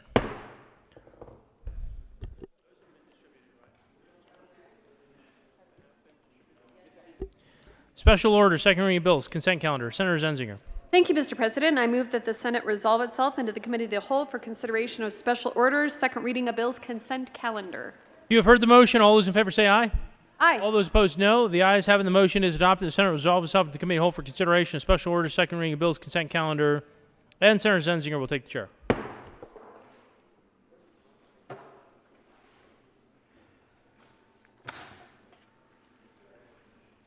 The committee will come to order and the coat rule is relaxed. Will the clerk please read the title of all the bills on special order, second reading of bills, consent calendar? Senate Bill 269 by Senators Winter and Smallwood and Representative Michael Janae and Van Bever concerning licensing respite child care centers. Senate Bill 274 by Senators Moreno and Representative Herod concerning a sustainable model that is embedded in the child welfare system for serving facility students and in connection with making appropriation. Senate Bill 275 by Senators Moreno and Rankin and Representative McCluskey concerning measures related to clarifying federal Individuals with Disabilities Education Act child fines responsibilities between state agencies in connection with making appropriation. Senate Bill 276 by Senators Moreno and Representative Herod and Ransom concerning residential placements for children with intellectual and developmental disabilities in connection with making appropriation. Senate Bill 277 by Senators Moreno and Representative Herod concerning a funding model used to determine child welfare services allocation in connection with making appropriation. Senate Bill 278 by Senators Moreno and Representative Herod concerning reimbursement for placement of children in out-of-home placement and in connection with making appropriation. Senate Bill 280 by Senators Fields and Cook and Representatives Weissman and Soper concerning crimes that are bias motivated. Senate Bill 286 by Senators Moreno and Rankin and Representative Herod and McCluskey concerning the distribution of money received under the Federal American Rescue Plan Act of 2021 for home and community-based services in connection with making appropriation. House Bill 1094 by Representative Doherty and Senators Zenzinger and Rankin concerning the transition of youth in Colorado's foster care systems to successful adulthood in connection with making appropriation. House Bill 1278 by Representative Exum and Senator Sonnenberg concerning meeting requirements for the Board of Special Districts. House Bill 1296 by Representative Byrd and Baisley and Senators Peterson and Heisey concerning the codification of executive orders pertaining to limited gaming in connection with allowing licensed applicants to submit fingerprints after the initial submission of an application, eliminating the statutory limit on the number of players permitted in the game of blackjack and allowing a casino operator to divide its lawful gaming space into more than 2 non-contiguous spaces. Can we pause? Yeah. For some reason I don't have it. House Bill 1305 by Representative Michelson, Janae, and Pelton and Senators Winter concerning the practice of mental health professionals in connection with clarifying education hours of practice required for licensures for certification as an additional addiction counselor and establishing supervision privileges for certified and licensed addiction counselors. Majority Leader Fenberg. Thank you, Madam Chair. I move for the adoption of all the bills on the consent calendar and their associated committee reports, which include Senate bills 269 along with the Appropriations Committee report, 274, 275 along with the Appropriations Committee report, 276, 277, 278, 280, 286 along with the Appropriations Committee report, House Bill 1094 along with the Health and Human Services Committee report, House Bill 1278 along with the Local Government Committee report, House Bill 1296, and House Bill 1305 along with its Health and Human Services Committee report. Is there any discussion on any of the committee reports on the consent calendar? Seeing none, the motion before the body is the adoption of all the committee reports on the special order, second reading of bills consent calendar. All of those in favor say aye. Aye. Those opposed, no. The ayes have it and the reports are adopted. Is there any discussion on any of the bills on the consent calendar? Seeing none, the motion before the body is the adoption of all the bills on special order, second reading of bills consent calendar. All of those in favor say aye. Aye. Those opposed, no. The ayes have it and the bills are adopted. Majority Leader Fenberg. Thank you, Madam Chair. I move the committee rise and report. The motion is for the body to rise and report. All of those in favor say aye. Those opposed, no. The ayes have it, and we will rise and report. Careful of that.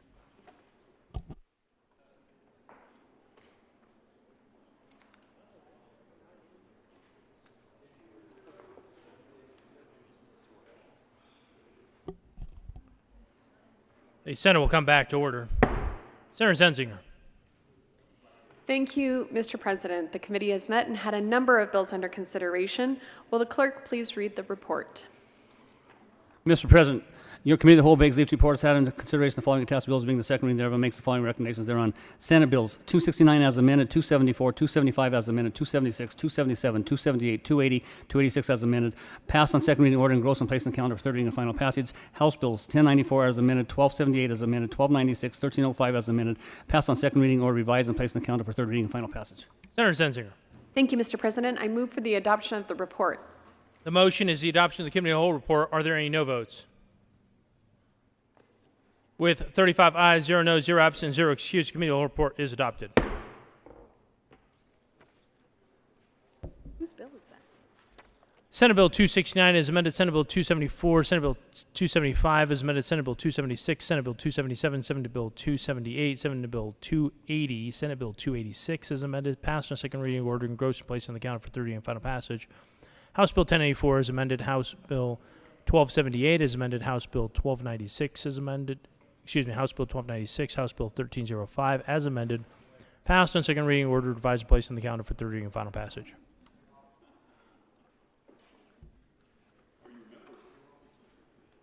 Mr. Majority Leader.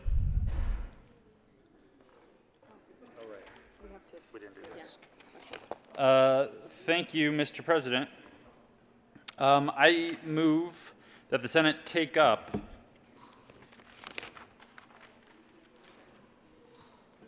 Senate Bills 271, 273, 281, 283, 287, and House Bills 1012, 1068, 1069, 1085, 1150, 1195, 1228, 1238, 1273, 1284, 1298, and Senate Bill 33 on special orders at the hour of 3:18 p.m. The motion is that the Senate take up the bills listed as prescribed by the Majority Leader on special orders at the hour of 15:18. This requires a two-thirds majority vote. All those in favor say aye. All those opposed, no. The ayes have it. The motion is adopted, and the Senate will take up those bills listed on special orders at the hour of 15:18. Special order, second reading bills. Senator Zenzinger. Thank you, Mr. President. I move that the Senate resolve itself into the Committee of the Whole for consideration of special orders, second reading of bills. You have heard the motion. All those in favor say aye. Aye. All those opposed, no. The ayes have it. The motion is adopted. The Senate will resolve itself to the Committee of the Whole for consideration of special orders, second reading of bills, and Senator Zenzinger will take the chair.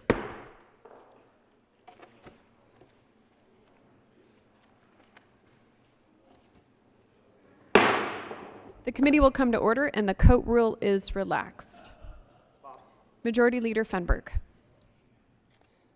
Thank you, Madam Chair. I move Senate Bill 271 lay over to the bottom of the special orders, second reading of bills, just in case.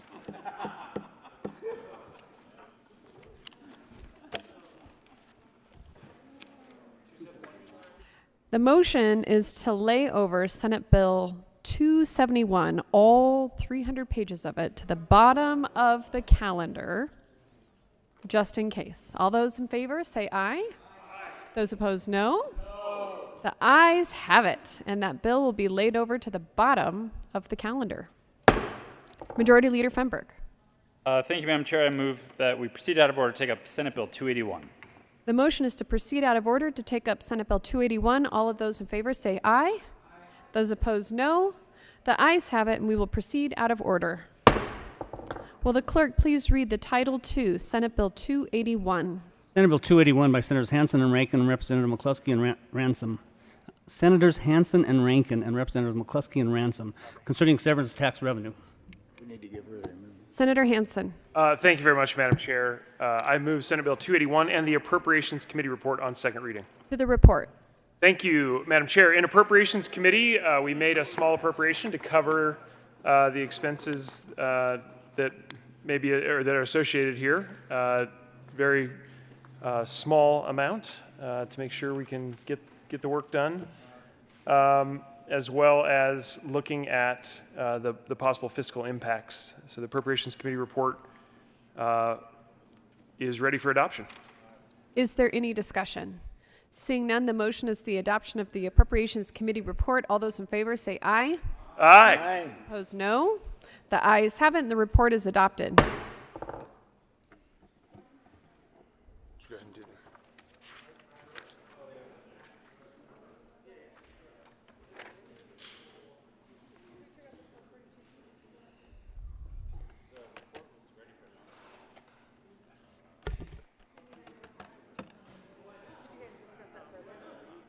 Did we what?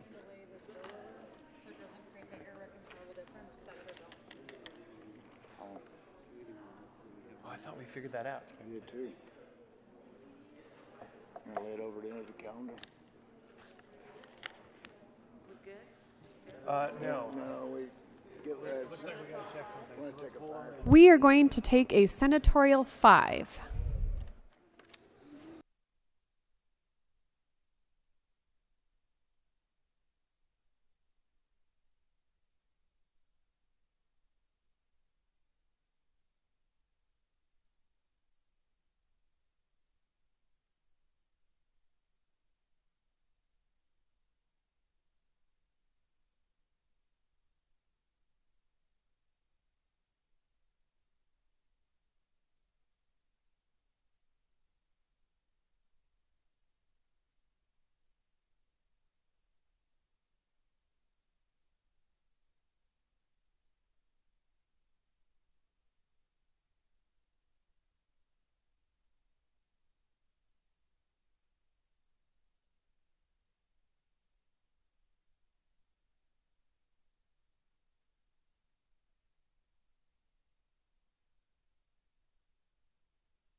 Majority Leader Fenberg. Thank you, Madam Chair. To allow folks to figure out what's going on with that bill, I move that Senate Bill 281 lay over to the bottom of the special order second reading of Bill's calendar. The motion is to lay over Senate Bill 281 to the bottom of the special orders calendar. All of those in favor say aye. Aye. Those opposed, no. The ayes have it, and the bill will be laid over. Majority Leader Fenberg. Thank you, Madam Chair. I move that we proceed out of order to take up Senate Bill 283. The motion is to proceed out of order and to take up Senate Bill 283. All of those in favor say aye. Those opposed, no. The ayes have it, and we will proceed out of order to take up Senate Bill 283. Mr. Panetta, would you please read the title to Senate Bill 283?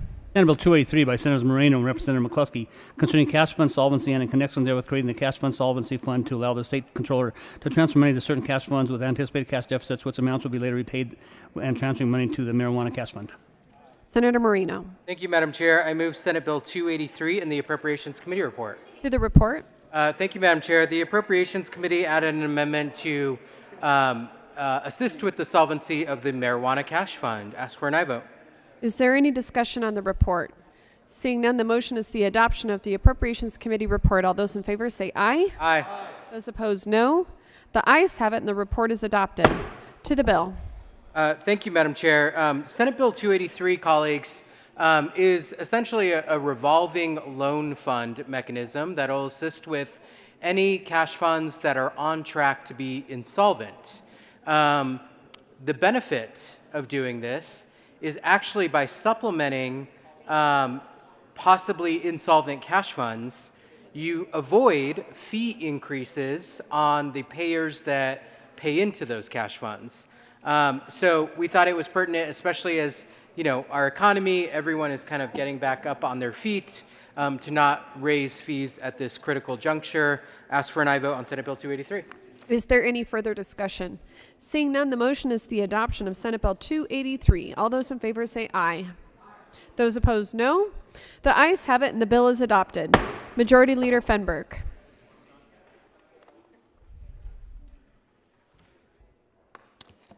Thank you, Madam Chair. I move Senate Bill 273 lay over to the bottom of the second reading of Bill's calendar. The motion is to lay over Senate Bill 273 to the bottom of the special orders calendar. All of those in favor say aye. All of those opposed, no.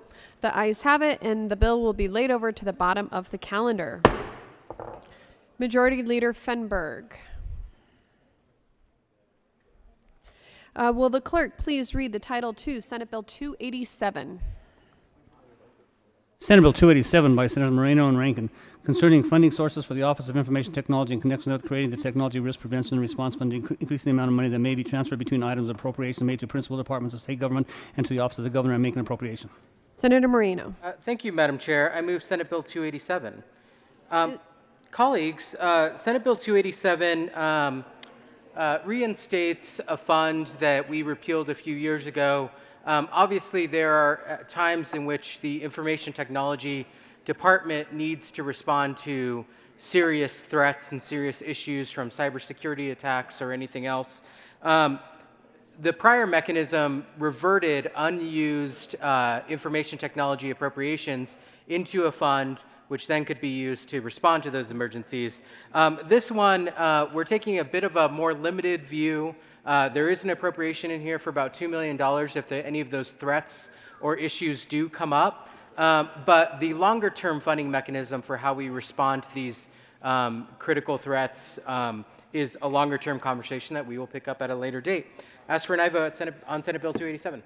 Is there any further discussion? Seeing none, the motion before the body is the adoption of Senate Bill 287. All of those in favor say aye. Aye. Those opposed, no. The ayes have it, and the bill is adopted. Will the clerk please read the Title II, House Bill 1012? House Bill 1012 by Representative Rich and Mullica and Senators Pedersen and Quorum concerning expansion of the prescription drug monitoring program to track information regarding all prescription drugs prescribed in Colorado. Senator Quorum. Thank you, Madam Chair. We move House Bill 1012 and the Appropriations Committee report. To the report. They appropriated money in appropriations. Is there any discussion? Seeing none, the motion is the adoption of the Appropriations Committee report. All those in favor say aye. Aye. All those opposed, no. The ayes have it. The report is adopted. To the bill, Senator Quorum. Thank you, Madam Chair, and ask for an aye vote on House Bill 1012. Is there any further discussion? Seeing none, the motion before the body is the adoption of House Bill 1012. All those in favor say aye. Those opposed, no. The ayes have it, and the bill is adopted. Will the clerk please read the Title II, House Bill 1068? House Bill 1068 by Representative Michaels, Janae, and Tatone and Senators Moreno concerning health insurance coverage for an annual mental wellness examination performed by a qualified mental health care provider in connection with making an appropriation. Senator Moreno. Thank you, Madam Chair. I move House Bill 1068. Colleagues, this bill would establish the allowance of an annual mental health wellness exam at no cost to the person seeking that exam. With one small change, there is an actuarial analysis included in this bill, and it is contingent on federal approval. Ask for an aye vote. Is there any discussion? Seeing none, the motion is the adoption of House Bill 1068. All of those in favor say aye. Those opposed, no. The ayes have it, and House Bill 1068 is adopted. Will the clerk please read the Title II, House Bill 1069? 1069 by Representative Carver and Roberts and Senators Fields and Gardner concerning enhancing the enforcement of crimes of sexual exploitation of a child and in connection with making an appropriation. Senator Fields. Madam Chair, we move House Bill 1069 and the judiciary report. To the report.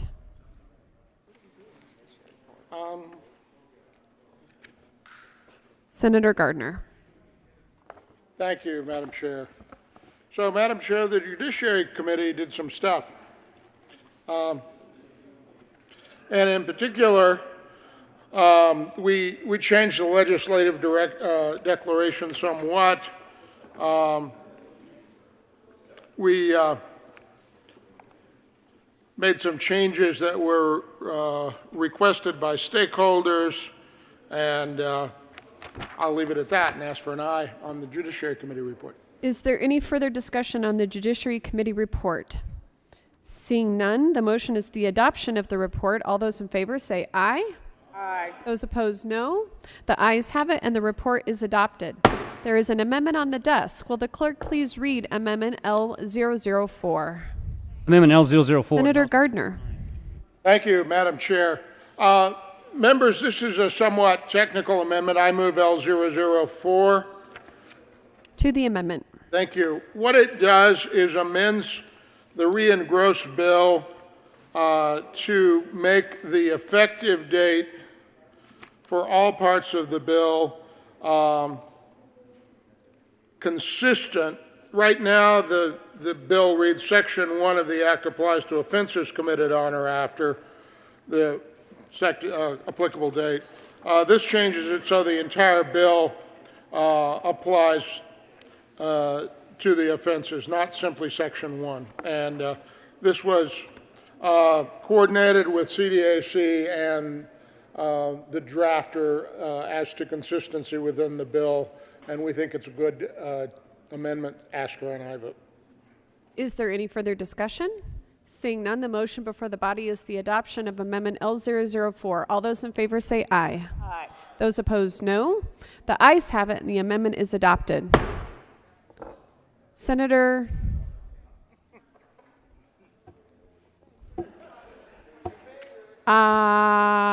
Senator Fields. Thank you, Madam Chair. We move this House Bill 1069 and ask for a favorable recommendation. Basically, it's concerning enhancing the enforcement of crimes of sexual exploitation of a child. We ask for an aye vote. Senator Gardner. Thank you. This is a very serious offense. This change will improve the enforcement, and there is a amount of civil penalty, or not civil penalty, but penalty that goes with the crime that will go to the prosecution fund for these crimes, and we ask for an aye vote.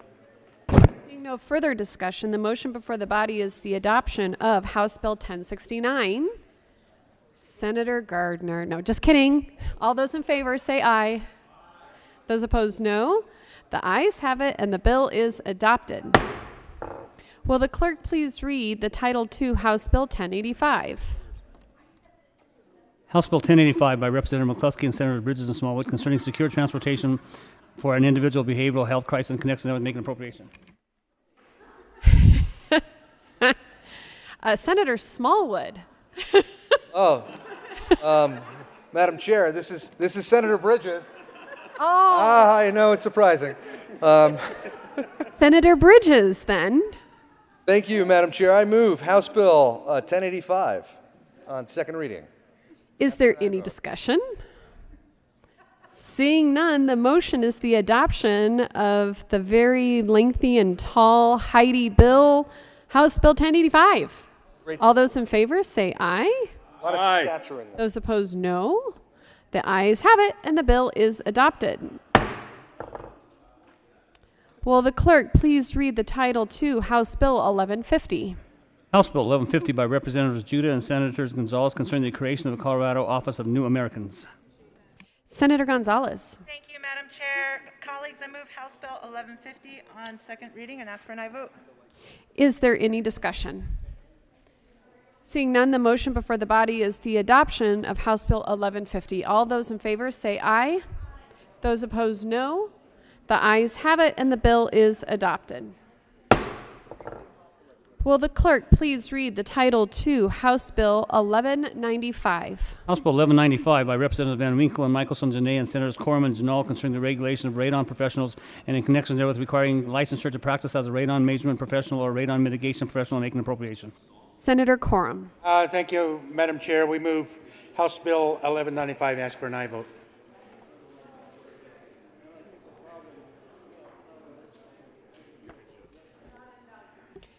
Seeing no further discussion, the motion before the body is the adoption of House Bill 1195. All those in favor say aye. Those opposed, no. The ayes have it, and the bill is adopted.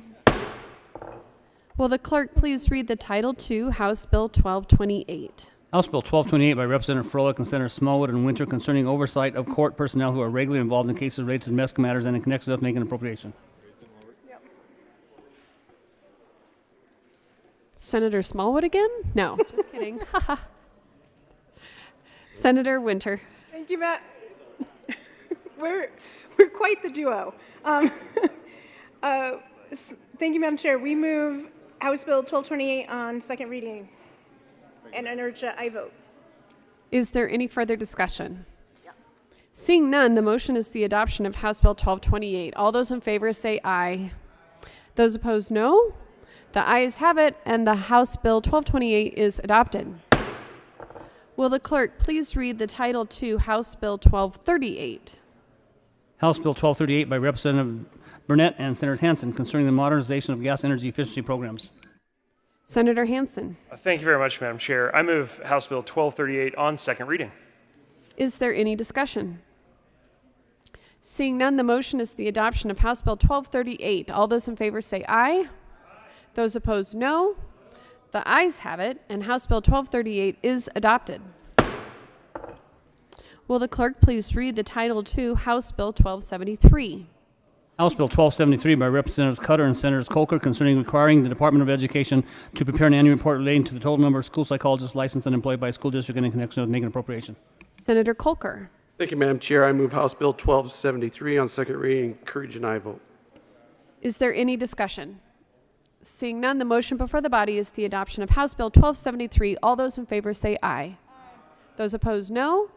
The ayes have it, and the bill is adopted. Will the clerk please read the title to House Bill 1284? House Bill 1284 by Representative Valdez and Van Winkle and Senators Horn, Hansen, and Priola concerning modifications to limitations of the aggregate amount of fees that may be assessed by governmental bodies for the installation of active solar energy systems and in connection with extending the repeal date of the limitation. Senator Hansen. Thank you very much, Madam Chair. I move House Bill 1284 on second reading. Any comments? Seeing no further discussion, the motion before the body is the adoption of House Bill 1284. All those in favor say aye. Aye. Those opposed, no. The ayes have it, and House Bill 1284 is adopted. Will the clerk please read the title to House Bill 1298? House Bill 1298 by I apologize, Majority Leader Fenberg. Thank you, Madam Chair. I move House Bill 1298 lay over to the bottom of the second reading of bill's calendar. The motion is to lay over House Bill 1298 to the bottom of the calendar. All of those in favor say aye. Those opposed, no. The ayes have it, and the bill will lay over to the bottom of the special orders calendar. Will the clerk please read Senate Bill 33? Senate Bill 33 by Senator Sonnenberg concerning the adoption of statutory changes related to conservation easements that were recommended by the Conservation Easement Working Group convened in accordance with House Bill 19-1264.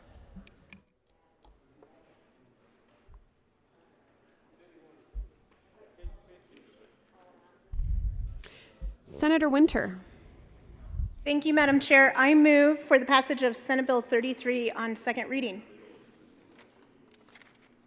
And would you also move the two reports? In the Finance Committee, in the Appropriations Committee report and the Finance Committee report. Senator Sonnenberg, would you like to speak to the Finance Committee report?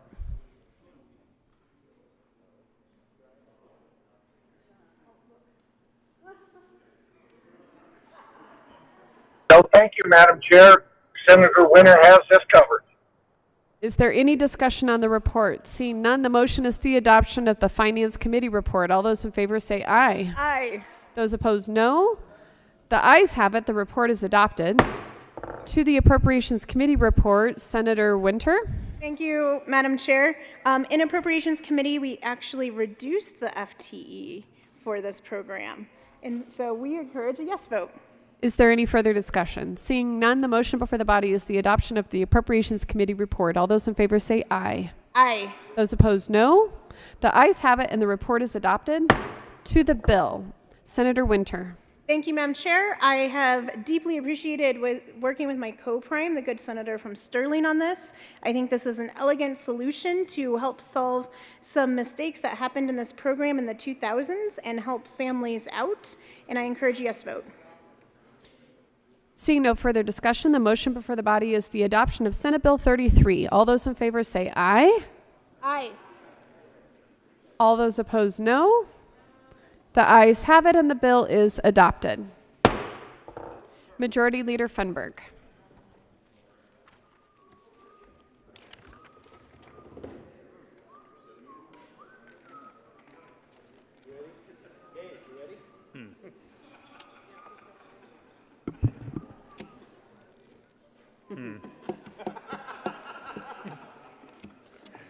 sure what to do. Thank you, Madam You Chair. could always read some bills. Oh. I move.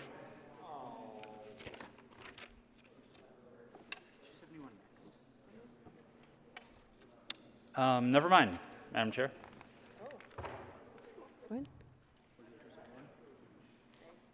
Will the clerk please read the Title II, Senate Bill 271? Senate Bill 271 by Senators Gonzalez and Gardner concerning the adoption of the 2021 recommendations of the Colorado Criminal and Juvenile Justice Commission regarding sentencing. Senator Gonzalez. Thank you, Madam Chair. We move Senate Bill 271 on second reading and ask for an aye vote. And the Judiciary and Appropriations Committee report, perhaps? And the Senate. So to the Judiciary Committee report, Senator Gardner. I'll move. Madam Chair, I move in addition the Judiciary Committee report and the Appropriations Committee report. Thank you. Is there any discussion? The Appropriations Committee report. I apologize, but we have to do the Judiciary Committee report I need first. to do the Judiciary first. Were some technical corrections to bring things into line. As you can see, this is a very lengthy bill, and in a bill such as this, you are liable to get technical changes and corrections that only those who read the bill at length are able to catch. And that's what happened in the Judiciary Committee report. The staff actually read it at length and pointed these changes out to us, as did the folks from the Colorado District Attorney's Council and the Colorado Criminal Defense Bar. And this, the report reflects changes that they requested. We asked for an aye vote. Is there any further discussion? Seeing none. Oh, I apologize. Senator Gonzalez. Thank you, Madam Chair. Just to add my appreciation, our appreciation and thanks to Michael Doerr and his team who worked diligently to catch those errors and make those technical corrections. Ask for an aye on the committee report. Seeing no further discussion, the motion is the adoption of the Judiciary Committee report. All those in favor say aye. Aye. Those opposed, no. The ayes have it, and the Judiciary Committee report is adopted. To the Appropriations Committee report, Senator Gardner. Thank you, Madam Chair. Well, it turns out that when you move the penalties and crimes around in the misdemeanor level and create different classifications, it will require extensive reprogramming of your computer software in the judicial and other departments, and that is primarily what the effects were that required an appropriation, and that's what the Appropriations Committee dealt with, and we asked for an aye vote. Seeing no further discussion, the motion is the adoption of the Appropriations Committee report. All those in favor say aye. Aye. Those opposed, no. The ayes have it, and the Appropriations Committee report is adopted. There is an amendment on the desk. Will the clerk please read Amendment L006? Amendment L006 to Senate Bill 271 by Senator Heisey. Amend printed bill page. Senator Heisey. Thank you, Madam Chair. I move L006. To the amendment. Thank you. What this amendment does is it leaves the removal of markings used by an owner to mark underground facility at the same penalty level they were prior to this bill, or as they stand currently. And I understand that that probably is going to take a little bit of some background. So let me help. A bill for an act concerning the adoption of the 2021 recommendations of the Colorado Criminal and Juvenile Justice Commission. Okay, maybe it doesn't take that much, but really, these underground markings, they're over the top of things like high voltage lines, gas lines, various things like that, that if somebody is maliciously moving the markings and then the heavy equipment comes in and tears those lines up, we could have major catastrophes. You know, if it's over the top of a cable line, somebody doesn't get to watch their game that weekend. But if it's over at Gasline, we can have some pretty serious problems. So I urge an aye vote on L006. Is there any discussion? Senator Gonzalez. Thank you, Madam Chair. I want to thank the good senator from Fountain for bringing forward this amendment. And I do just want to acknowledge the work from the CCJJ and the Sentencing Reform Task Force, which was comprised of district attorneys, public defenders, folks representing the judicial branch, folks representing victim services, people who have been, who have direct experience in the,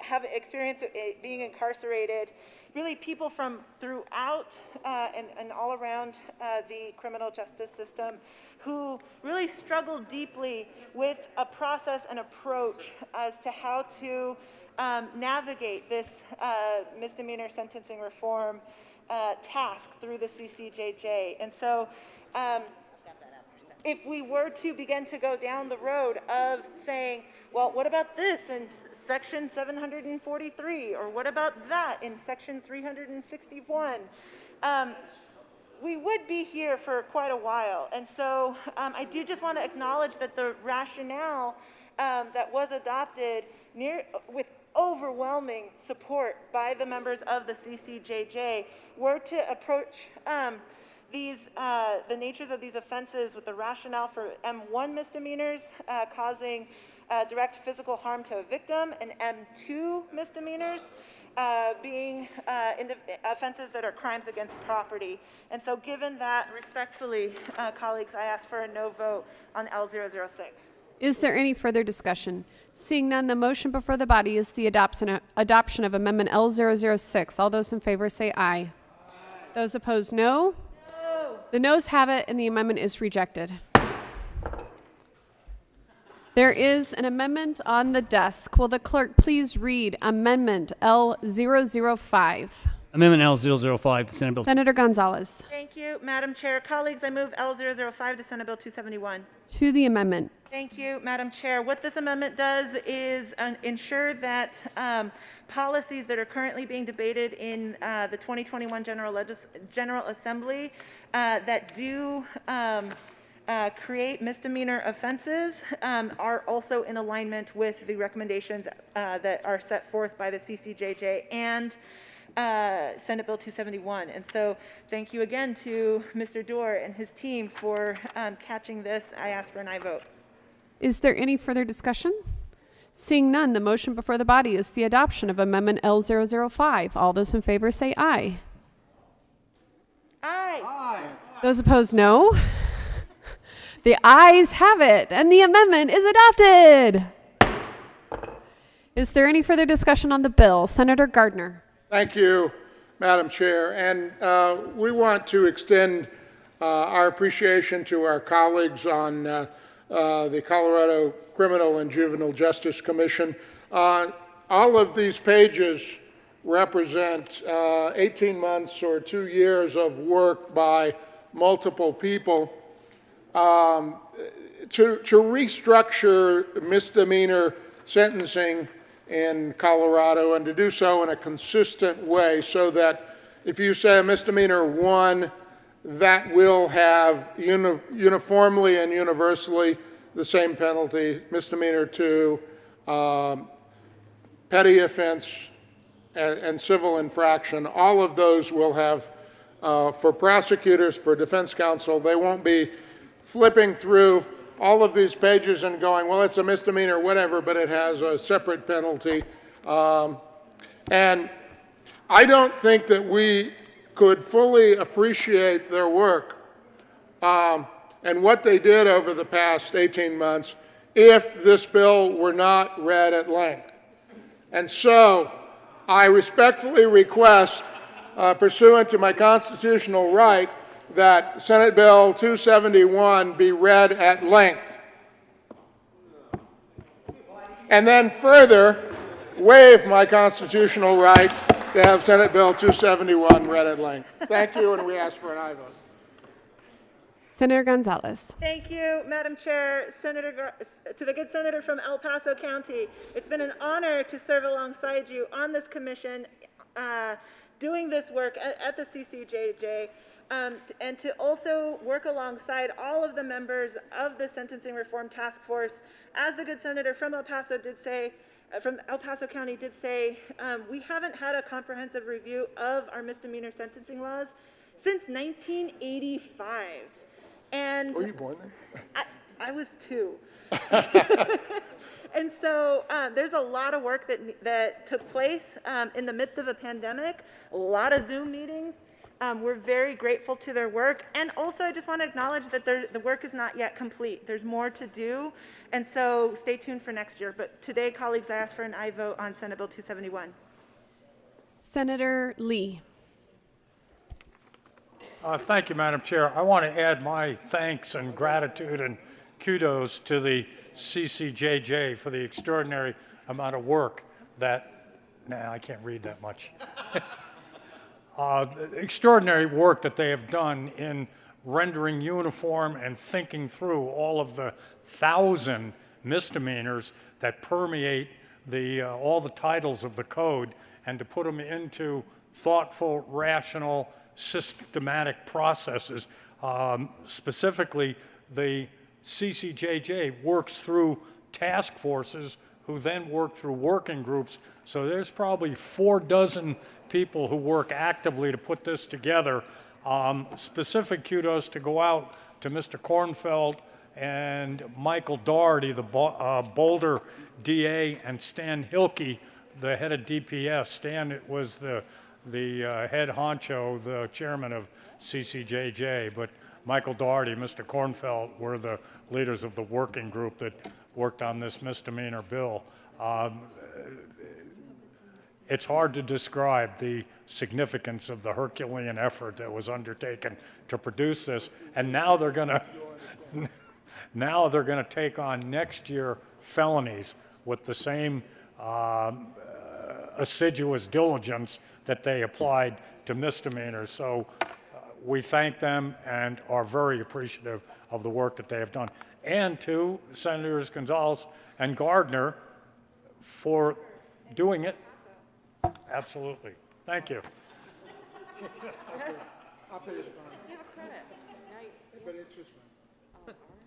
That is very kind of you for paying for Senator Lee's misdemeanor infraction. I don't think that has been reclassified in this bill yet, so it's a petty offense. Petty offense. Petty. Okay. Petty. Okay, there we go. A senatorial petty infraction. All of those in favor of passing Senate Bill 271 say aye. Those opposed, no. The ayes have it, and the bill is adopted. Majority Leader Fenberg. Thank you, Madam Chair. I move that we proceed out of order to take up Senate Bill 273. The motion is to proceed out of order and take up Senate Bill 273, which I actually think was the next bill up, but nevertheless, we will take it up. Will the clerk please read the title to Senate Bill 273? Senate Bill 273 by Senators Lee and Moreno and Representative Benavides and Bacon concerning measures to increase public safety as minimizing custodial responses to low-level offenses. Senator Lee. Thank you, Madam Chair. I move Senate Bill 273, the Appropriations, the Judiciary, and the Finance Committee reports in reverse. Let's start with the Judiciary Committee report. Thank you, Madam Chair. The Judiciary Committee provided a significant L001, which struck Section 5 of the bill, the appellate review of bond denials, and it changed the date of the study. Ask for an aye vote on the Judiciary Committee report. Is there any further discussion? Seeing none, the motion is the adoption of the Judiciary Committee report. All those in favor say aye. Aye. Those opposed, no. The ayes have it. The report is adopted. To the Finance Committee report. Thank you, Madam Chair. The Finance Committee had 2 amendments one, to delete motor vehicle theft, and two, to strike a section of the failure to appear, and I have an amendment to address that to the Finance Committee. which we will do after we adopt the report. Is there any discussion? Seeing none, the motion is the adoption of the Finance Committee report. All those in favor say aye. Aye. Those opposed, no. The ayes have it, and the Finance Committee report is adopted. To the Appropriations Committee report. Thank you. Go ahead. Go ahead. Senator Moreno. Thank you, Madam Chair. The Appropriations Committee ensured that the appropriations are attached to this bill. Is there any further discussion? Seeing none, the motion is the adoption of the Appropriations Committee report. All those in favor say aye. Aye. Those opposed, no. The ayes have it, and the Appropriations Committee report is adopted. There is an amendment on the desk. Will the clerk please read Amendment L012? Amendment L012 to Senate Bill 273 by Senator Lee. Amend the Finance Committee report dated May 24, 20. Senator Lee. Thank you, Madam Chair. Amendment 012 is a clarifying amendment in the bill to provide that a monetary bond can be issued for after one failure to appear. Senator Moreno. Thank you, Madam Chair. I move Amendment L012. Thank you. Any further discussion on this amendment? Seeing none, the motion before the body is the adoption of Amendment L012. All those in favor say aye. Aye. Those opposed, no. The ayes have it, and the amendment is adopted. To the bill. Senator Lee. Thank you, Madam Chair. This was a collaborative bill that went through an extremely long, arduous, and challenging stakeholder process. The prodigy of this bill was Senate Bill 62, which arose out of a request by the sheriffs to engage in a discussion to help reduce jail populations because of COVID, the CDC guidelines, and the governor's order to reduce the number of people in the congregate care facilities, jails around the state. After that process had gone on for a while, a lot of the jails around the state adopted measures to keep people out of jail if it wasn't necessary or important to get them into jail, i.e. low-level offenses. And that process ultimately broke down, and Senate Bill 62 was PI'd. 273 is a different bill with a different approach, which contains some of the same thoughts, ideas, and concepts that were in 62. It's a different bill because it's a harm reduction bill. A significant number of people in Colorado are arrested and taken to jail on low-level offenses. 70% of people who are taken to local jails are brought to local jails on low-level offenses, meaning misdemeanors, petty offenses, municipal offenses.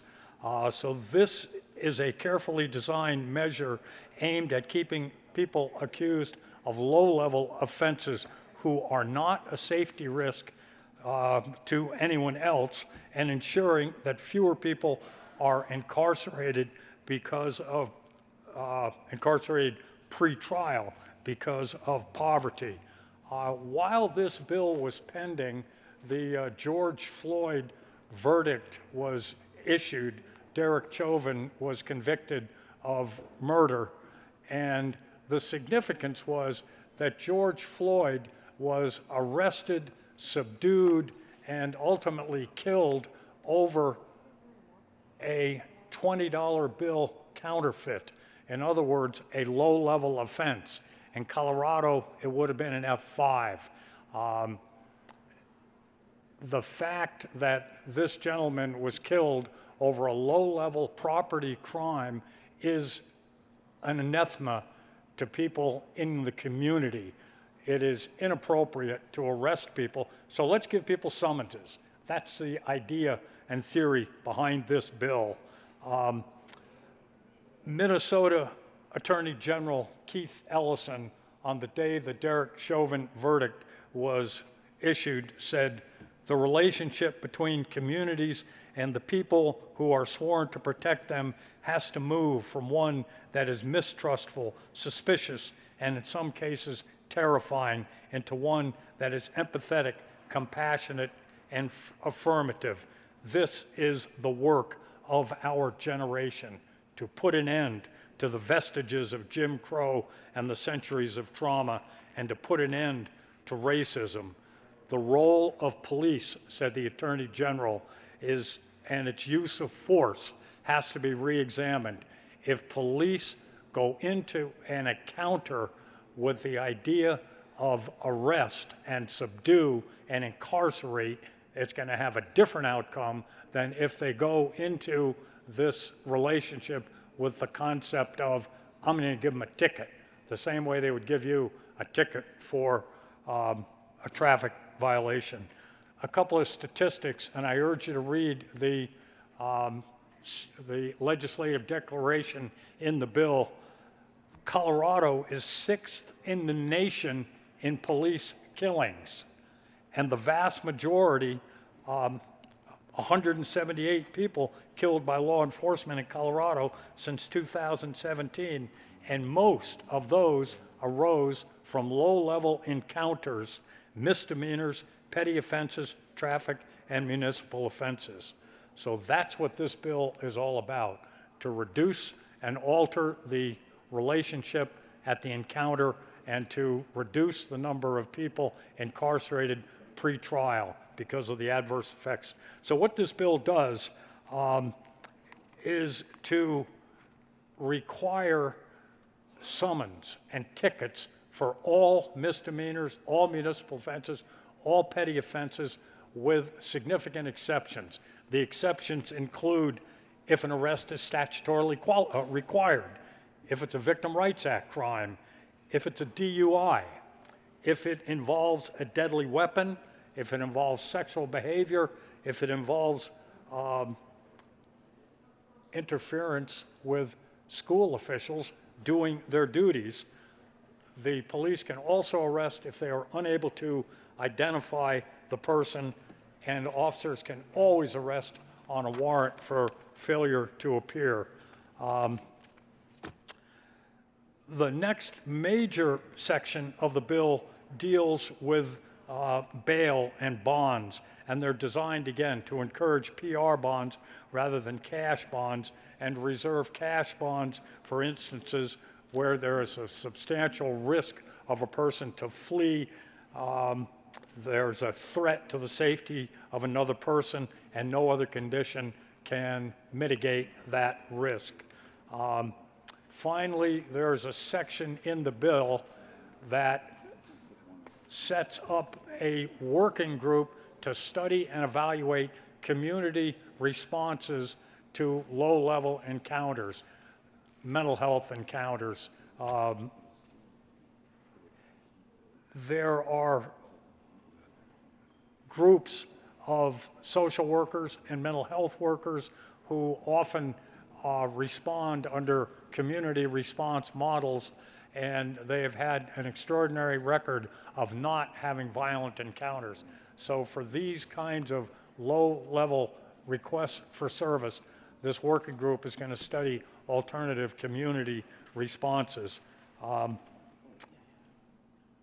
That's basically what the bill is about, and we would request your support. There is an amendment on the desk.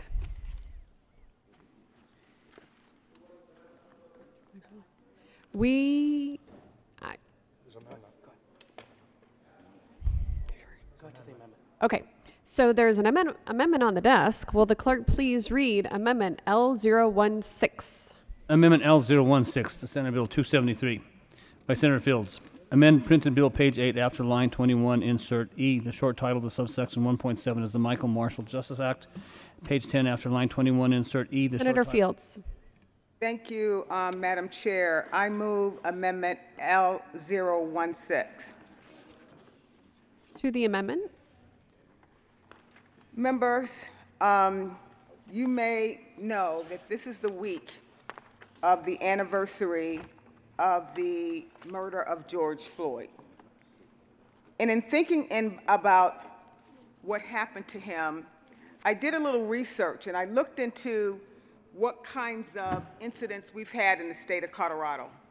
And when I looked through it, I saw the names of about 10 people. This was a study or a publication that was done in June 6 of 2020. And some of these names might ring a bell to you. Paul Childs, Marvin Booker, Jessica Hernandez, Michael Marshall, David Baker, Devon Bailey, Elijah McClain. And when I look at this list, which is pretty extensive, there's 2 names on this list that I think that should be incorporated in this bill. So basically what this amendment does, it looks at page 8, line 21, and it changed the short title of this section to Michael Marshall Justice Act. And let me tell you a little bit about Michael Marshall.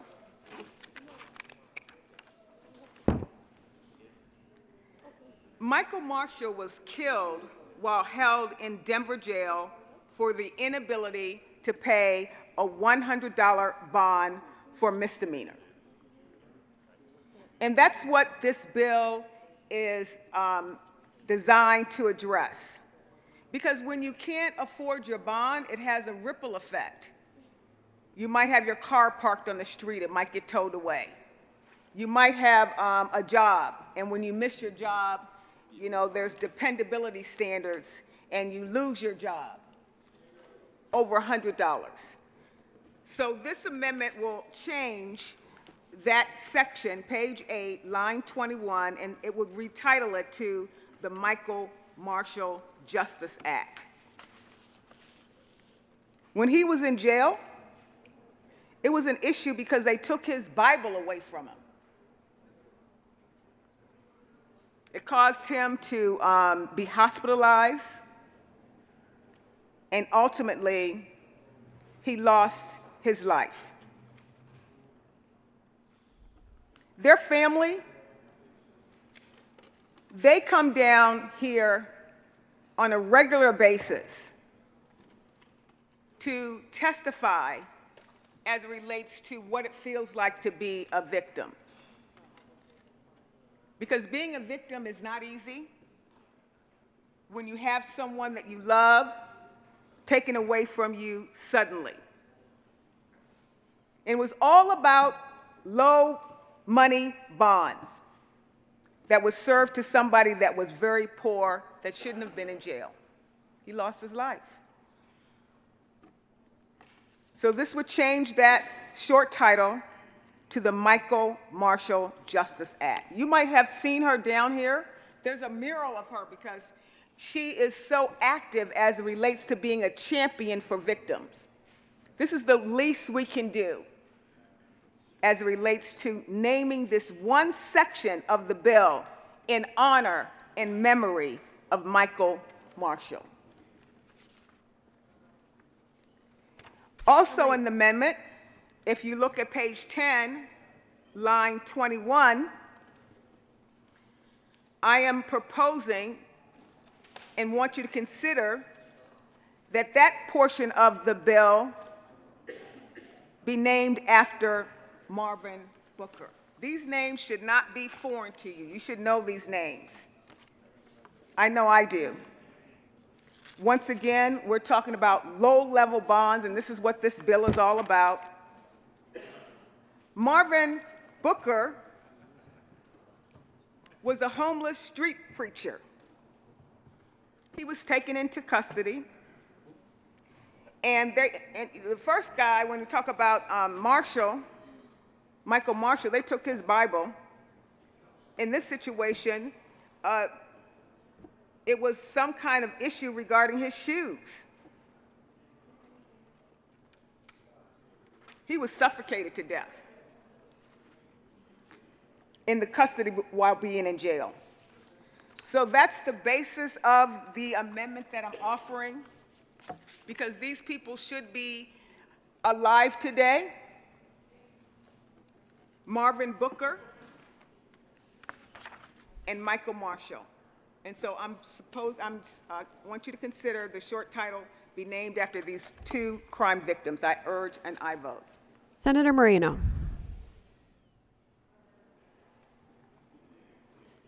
Thank you, Madam Chair, and grateful to my colleague from Aurora for bringing this amendment and sharing the stories of Mr. Booker and Mr. Marshall. This is exactly why the provisions of Senate Bill 273 are so important. Had Senate Bill 273 been in effect prior to the Marshall case and the Booker case, those two gentlemen would be alive today. I really appreciate my colleagues sharing their stories, for saying their name. These are names we should know, because what happened to them never should have happened in the first place. That's why we're sponsoring Senate Bill 273, to rebalance the scales, to ensure that we are not further criminalizing poverty. People get a second chance. So I really appreciate the amendment and encourage your support. Is there any further discussion? Senator Cook. Thank you, Madam Chair. I rise in opposition of Senate Bill 62. We are still on the amendment. Could we vote on the amendment first? Yes, we may. Thank you, Great. And then, Give you permission. and then I'm going to Senator Moreno because I had cut him off because there was an amendment sitting on the desk. So have a seat. Is there any discussion on the amendment L16? Seeing none, the motion before the body is the adoption of Amendment L16. All those in favor say aye. Those opposed, no.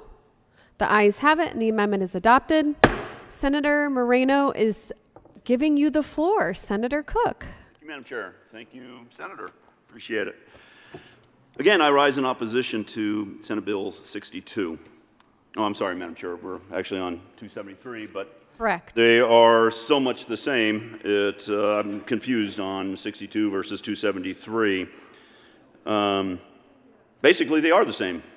Don't let anybody tell you different. 273 and 62 are almost the exact same bill. 273 is really dangerous for our communities. I mean, it's so dangerous, I don't even know where to start. I was going to talk about the bill, I don't even know where to start. It is so dangerous for our community, so I guess I'll start at the beginning with the title. I was going to run an amendment to say we ought to change the title to Concerning Measures to Increase Criminals to Roam on Our Public Streets by Minimizing Custodial Responses to Low-Level Offenses. Because that's what this bill does. 273 allows criminals to roam our streets. I keep hearing about low-level offenses. You know, I don't know if there is such a thing, to be quite honest. Deputy just last week from Lincoln County was responding to a low-level offense. Somebody was stealing some stuff out of a semi or out of a truck. He got the call of a theft in progress, and he responds to a low-level offense, gets out of his car, and he's ambushed, shot multiple times. He had to duck into a ditch to save his life on a low-level offense. That this person, if he didn't shoot the deputy, would be allowed to just go on about his way because he couldn't be arrested.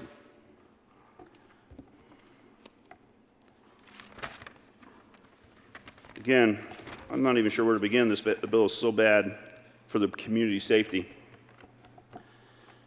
So let's start on Section 2. Now, this part's not too bad.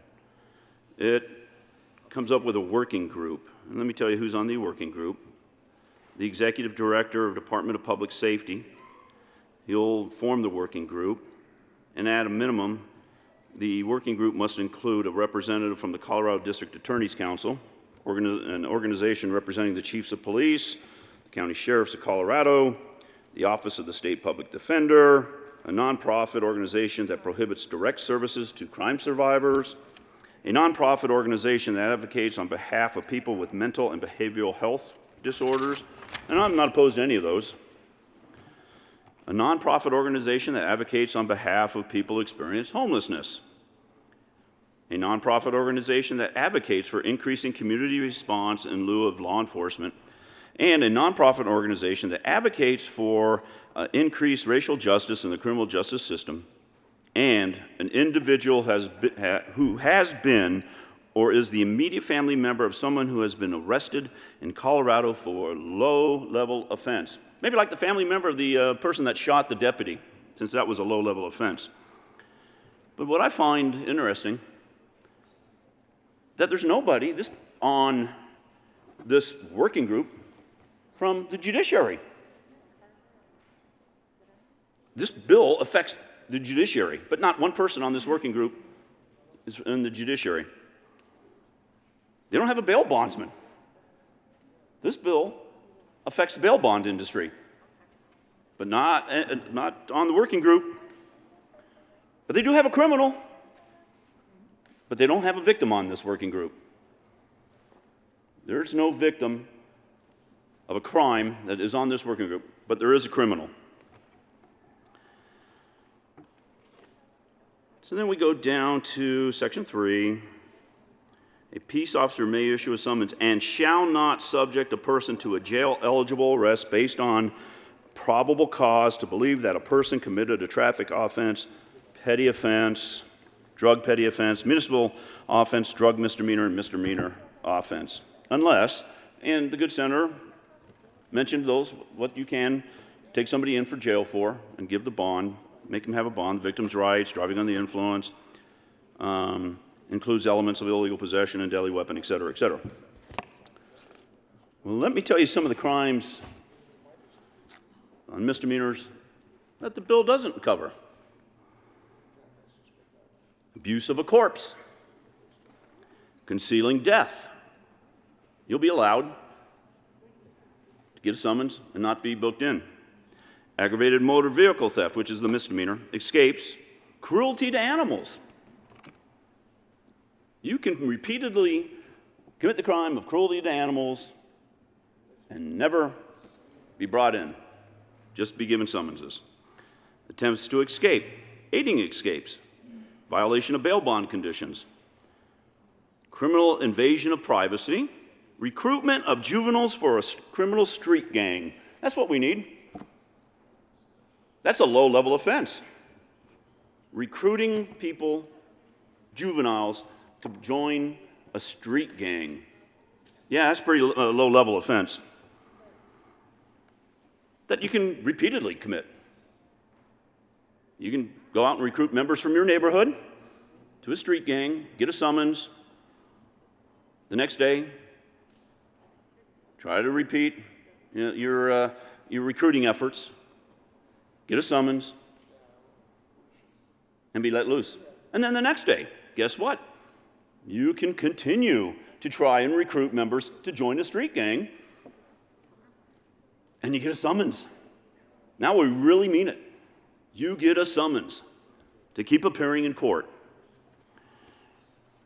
Criminal tampering, first and second degree, cyber crimes, disobedience of a public safety order under riot conditions, disrupting lawful assemblies, engaging in a riot, inciting a riot, obstructing highways or passenger ways. Yeah, we all know that's not a big deal. We only have street races in Aurora that they shut down 225 all the time. Public building trespass and interference, obstructing government operations, preventing passage to and from healthcare facilities. Maybe we should have put that in the healthcare bill today to make that a high-level crime. Obstructing peace officer, firefighter, emergency medical service provider, rescue specialists, or volunteers. Resisting arrest, but I think nowadays that's probably okay for people to resist arrest. And nothing should happen to them, I believe is the sentiment nowadays. Fail to leave premise or property upon a request of a peace officer. Personal information on the internet law enforcement officials, victims of domestic violence, sexual assault, and stalking protections for human service workers. Persons required to report child abuse. We have mandatory reporters. But that's a low-level offense if they don't do it. Again, they can do it repeatedly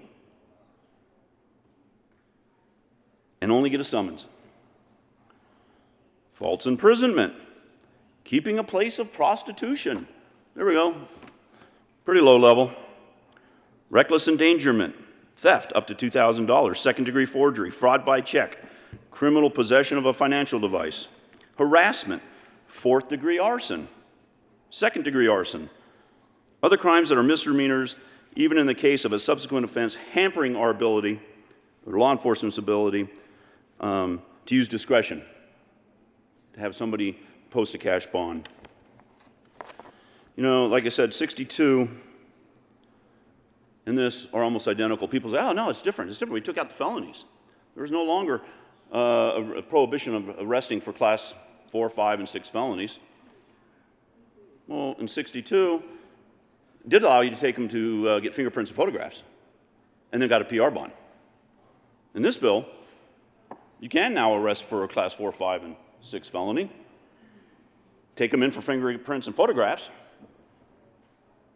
and get a PR bond. There is no difference between 62 and this bill, and that's why I refer to this as Senate Bill 62. Then there are reasons why you can take somebody in for a misdemeanor. And again, the good senator from El Paso County mentioned what those were. VRAs, driving under influence, illegal possession of a deadly weapon, unlawful sexual behavior, violations of 13, 14.5111, etc. And then the officer is unable to sufficiently verify individual's identity after exhausting all reasonable available means to do so. That's good. You don't know who that person is, and they committed a crime. You should be able to know who they are and make them post a cash bond in hopes that they show up after you give them the PR bond. Because if you don't know who they are, why would they come back to court? The problem is there's no ties to the jurisdiction in this. Let me tell you how it works on misdemeanors. If you get a summons, and most law enforcement officers do give summons for low-level, use the air quotes, low-level crimes. Most people do get summonses for that instead of taking them to jail. The problem is, if you don't live here in the state of Colorado, and you come in from California, New York, Texas, wherever, and you commit a low-level crime, maybe even a third-degree assault, which is now going to be reason so that you can't buy a firearm. So I guess it's not that low level of a crime. But you commit a third-degree assault, you live out of state, you're off scot-free because you get a summons. Because you know why? We don't extradite for misdemeanors if they live out of state. They're not put into NCIC. They're put into CCIC, so when we run their name and date of birth, it shows up that they have a warrant, and we bring them back from Grand Junction, or we bring them back from Sterling, or wherever they might be stopped, so that they and the victims could have justice. But if they're from out of state, we're not going to come get them, because they're not even entered into the system. So they don't have ties to the jurisdiction. Why would they come back for a misdemeanor, a low-level offense?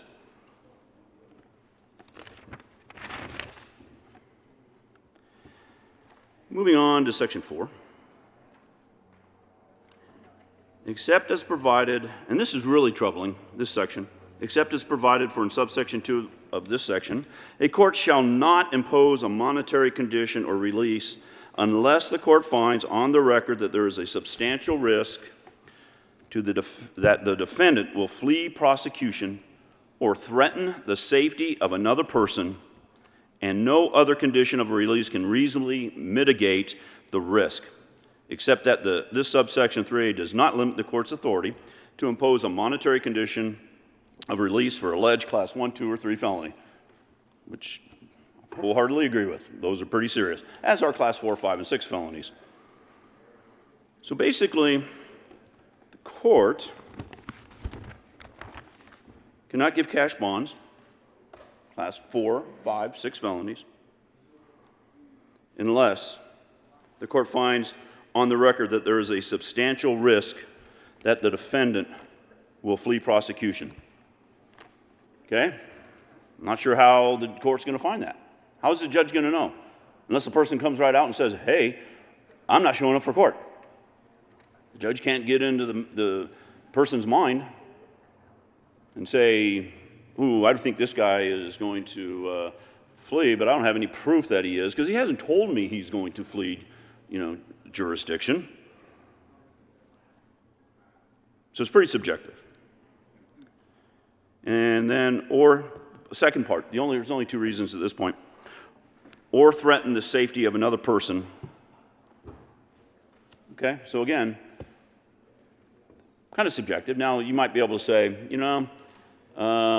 this guy's in on a domestic,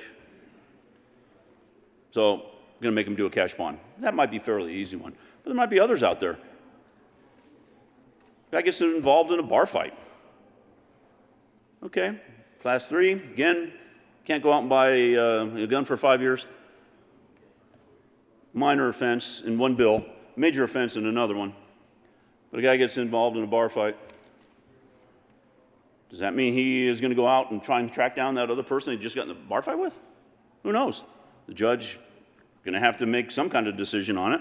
But those are the only 2 reasons. There's not even anything in here yet, I hope, that talks about the safety of the community. I think notably, too, what's not in here, the judge can't take in the risk to reoffend. That's not in this bill. The judge can't say, gee, I think this guy's going to reoffend, so I'm going to make sure he posts a cash bond.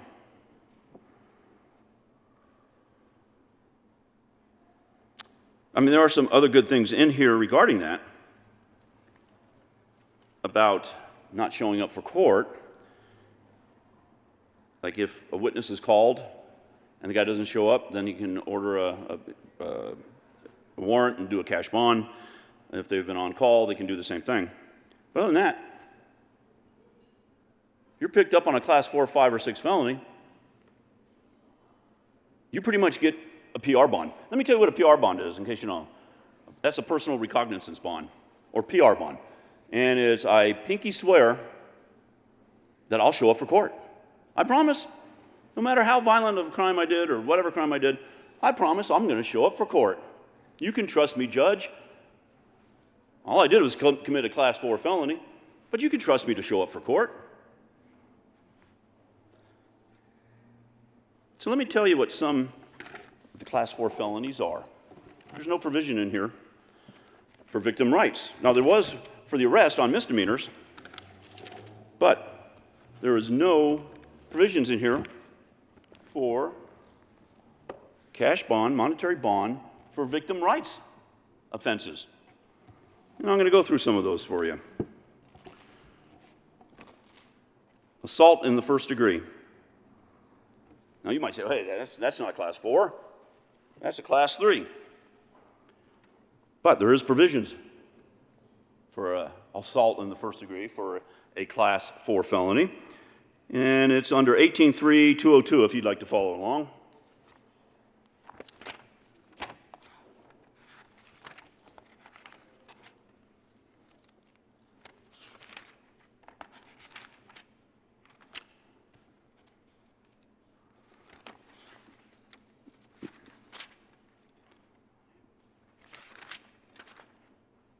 Okay. It talks about, it's pretty lengthy. Let's see.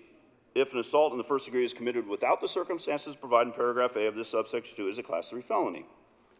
Later on, it talks about a class 4 felony for first degree assault. Oh, I'm sorry, a class 5 felony. If the assault in the first degree is committed under circumstances where the act of causing the injury is performed under a sudden heat of passion caused by a seriously, highly provoking act of the intended victim, affecting the person causing the injury sufficiently to excite passion in a reasonable person, and without an interval between the provocation and the injury sufficient for the voice of reason and humanity to be heard, it is a class 5 felony. So, victims' rights amendment is not a reason to give a cash bond, even though first-degree assault is a Class 5 felony. Assault in the second degree. Again, if you'd like to follow along, assault in the second degree.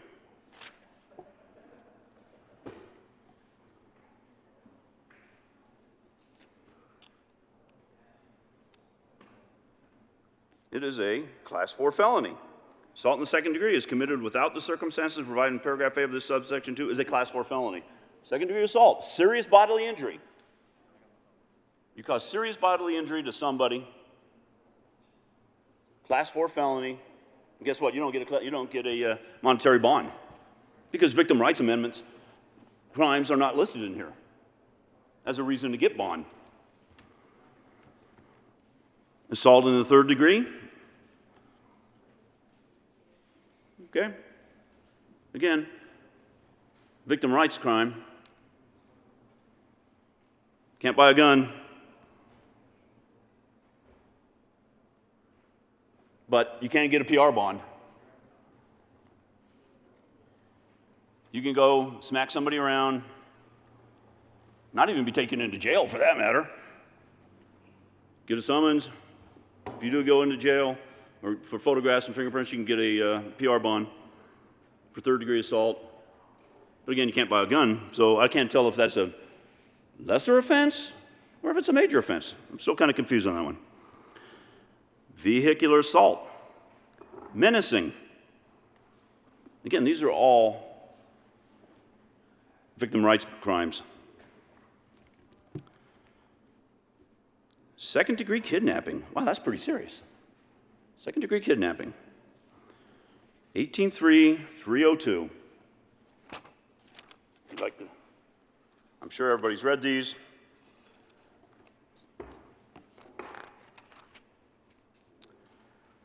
A defendant convicted of second-degree kidnapping committed under any of the circumstances set forth in this subsection 4 shall be sentenced by the court in accordance with the provision of section 18.1.3.406. Second-degree kidnapping is a Class 4 felony. Guess what? You get a PR bond for kidnapping people. Because, you know why? There's nothing in this bill to say that you can get a PR bond or you don't get a PR bond based on a victim's rights amendment. Sexual assault in violation of section 18.3.402. Unlawful sexual contacts. Class 4 felonies. You get a PR bond. Sexual assault on a client by a psychotherapist. You can get a PR bond.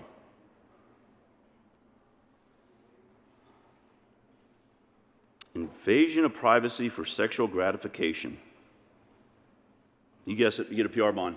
Unless, of course, the judge can meet these two requirements, finds on the record that there is a substantial risk that the defendant will flee prosecution, which I don't know how he's going to figure that one out, or threaten the safety of another person. Don't know how he's going to figure that out. What else do we have that you can get PR bonds for? Here's a good one. Incest. You can get a PR bond for incest. How cool is that? Child abuse in violation of 18.6.401. Sexual exploitation of children in violation of section 18.6.403. Here's another good one if you want to support this bill. Crimes against at-risk adults or at-risk juveniles in violation of 18.6.5103. Here's the beauty. Stalking. You can get a PR bond for stalking.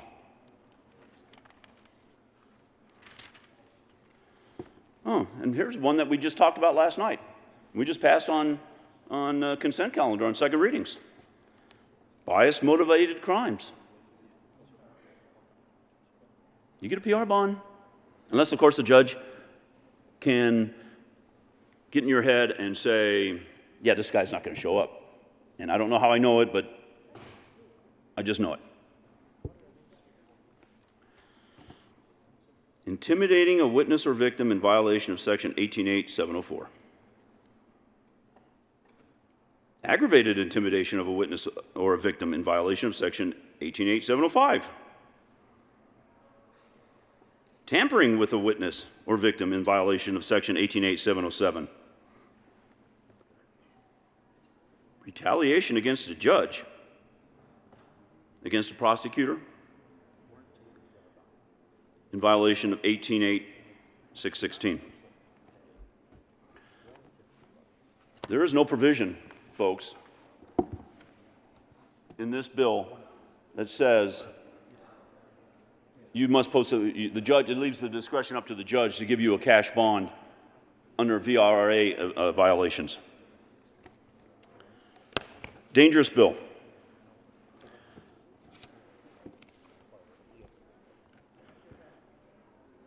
Moving on Senate Bill 62.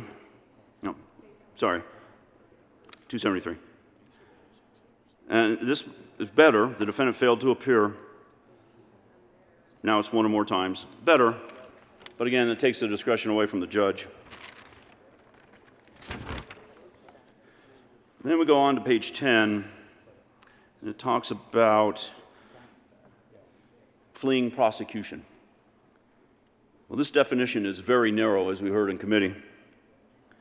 It means planning or attempting to intentionally evade prosecution by concealing oneself. And here's a good part. Simple past non-appearance in court alone is not evidence of future intent to flee prosecution. You know, in committee last night, we heard a bill. Good senator from Lakewood was talking about firearms and domestic violence. And I think she said it a couple of times. Past behavior is the best indicator for future behavior. Let me repeat that. Past behavior is the best indicator of future behavior. Heard that last night in committee. That's not a new saying. It's been around for a while. But the senator from Lakewood, from over here, mentioned that. So I guess that only means past behavior indicating future behavior only applies to if you want to exercise your firearms rights. And if you are involved in domestic violence. I say if you're involved in domestic violence, that's a pretty good indication. Your past behavior is going to be indicative of your future behavior, and that you're probably going to commit more. So why doesn't it apply here? Simple past non-appearance in court alone is not evidence of future intent to flee prosecution. Wow. I guess it only applies when you want it to apply. Now, I'm going to go back on page 9, where it talks about, again, this was a better amendment. The defendant failed to appear 2 or more times in the case. I think that's the key word there. So, if you burglarize somebody's business, I think we have several people in here that are small business owners. You burglarize their business, you break in the middle of the night, damage their property, steal the money, whatever they have in the cash drawer. That's a Class 4 felony. Guess what? You get a PR bond, because it's only Class 4. So you get arrested for that, taken in, fingerprinted, photographed, get your PR bond.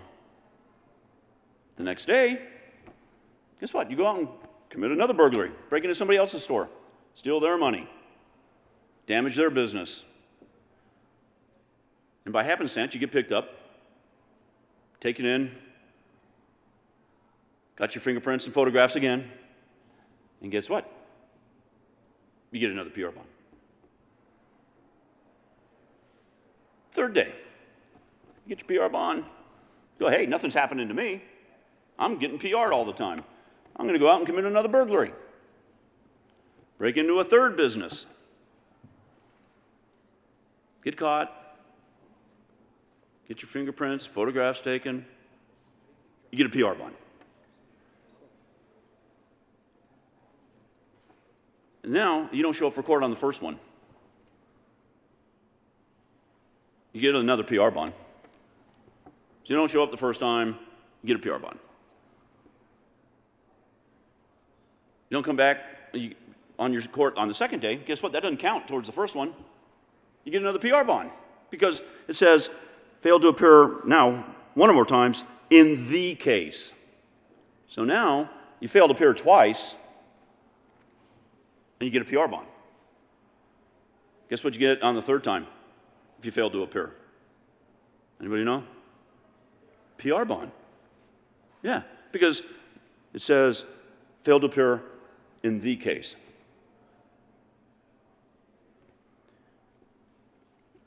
This bill, Bill 62, I'm sorry, 273, thanks, is dangerous for our communities, folks. I've got a few more things I'd like to say. On this bill, we had law enforcement come in, testify against the bill on against 273. The Chiefs Association is opposed. Sheriff's Association is opposed. Business owners are opposed. So we had the Chief of Vail PD talk about this bill and how it's dangerous for his community. The Chief of Westminster, Chief of Colorado Springs, Chief of Longmont, Chief of Louisville, Chief of Fountain, the Chief Judge of Colorado Springs Municipal Court. Then we also had business owners. We had two business owners from Boulder, Pearl Street Mall, talking about the crime rates and how bad they are. And I'll get into that in just a few minutes. There was a lady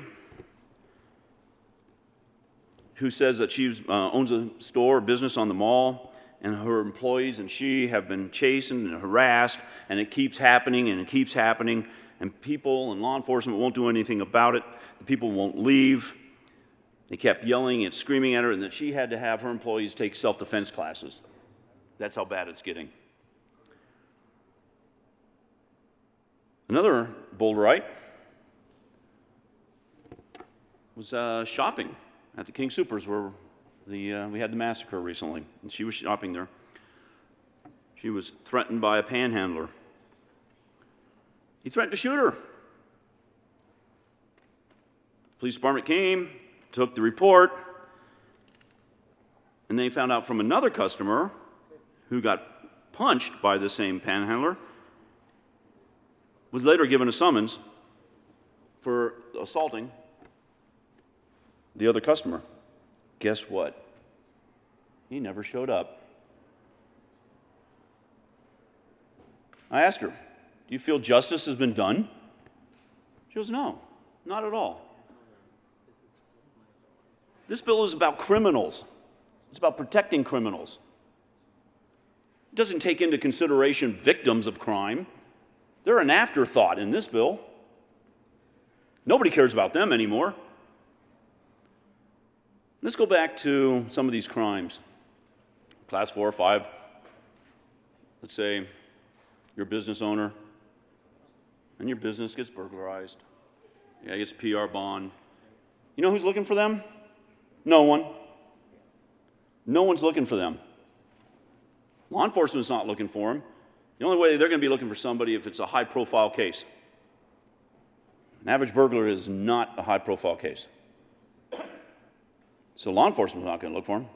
You know who else isn't looking for him? Bondsmen. Because they have no vested interest. So if nobody's looking for these guys, who knows when they'll get caught? You know how they're going to get caught? They commit another crime or a traffic stop. Because people that commit crimes do drive.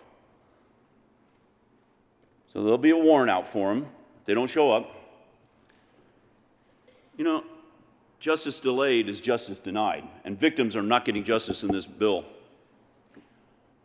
They could go a year, 2 years, 5 years, 6 years before they ever get caught on a traffic stop. And then guess what? 6 years later, they're brought in, they get a PR bond. Then if they don't show up for that, again, nobody's looking for them. Law enforcement's not. Bondsmen aren't. So that criminal can go another 1, 2, 3, 4, who knows how long. And that victim is left hanging with no justice. Because again, I don't believe this building really cares about victims anymore. It's all about criminals. I also want to share with you other information regarding some of this. You know, the police, law enforcement was opposed to 62, and they're still opposed to this. You know who else was opposed and who is still opposed to this? Not only 62, but now 273? The Metro mayors. You heard the Aurora mayor come down, speak for the Metro mayors. That would include the mayor of Lakewood, the mayor of Arvada, Centennial, Lone Tree, Commerce City, Wheat Ridge, Greenwood Village, Westminster, Castle Pines, Inglewood, Thornton, Superior, Bennett, Parker, Brighton, Broomfield, Castle Rock, Cherry Hills, Edgewater, Erie, Federal Heights, Golden, Louisville, Littleton, on and on. The Metro mayors are opposed to both 62 and its twin brother, 273.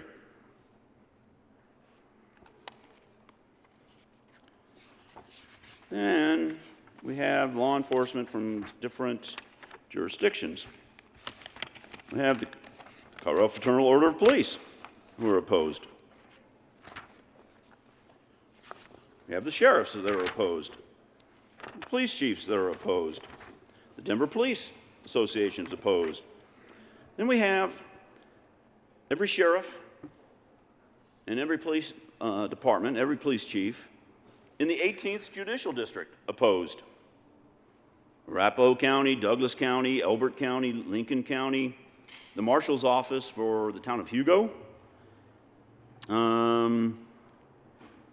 Castle Rock Chief, Cherry Hills, Elizabeth. Some of these I can't read, so it's not all inclusive. Lyman, Littleton, Glendale, Inglewood, Lone Tree, Parker again, the police department, and several others, like I said, I can't read on their badges. So every law enforcement agency in the 18th Judicial District is opposed. But they're not the only ones. They wrote an open letter to their communities talking about how bad the bill was. An open letter. Guess who else is opposed? Every law enforcement agency in the 17th Judicial District, the elected sheriff, and the cities of Brighton, Broomfield, Commerce City, Federal Heights, Northland, Thornton, Westminster, and all unincorporated areas of Adams County. You guess what they did? They wrote an open letter to their community talking about how dangerous this bill is for the public safety of their citizens. Hey, but let's not stop there.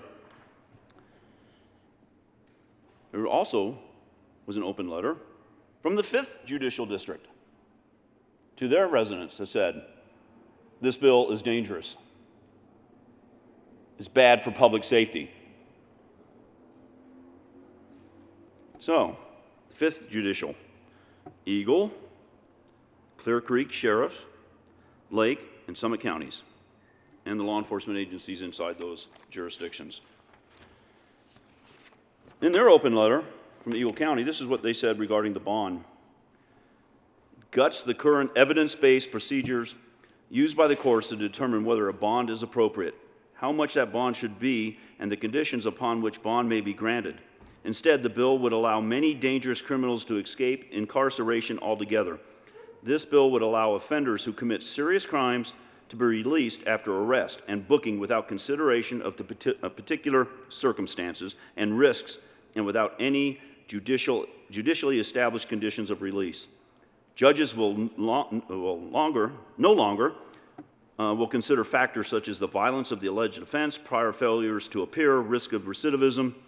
The existing system balances the needs of both the arrestee and the community. This bill will not do any of that. This bill requires the court to release an arrestee unless the person has failed to appear, and this was earlier, it says 3, but now we know 1, or more times in the same case. So if you weren't successful in committing a crime the first time, now you will get the opportunity to try again.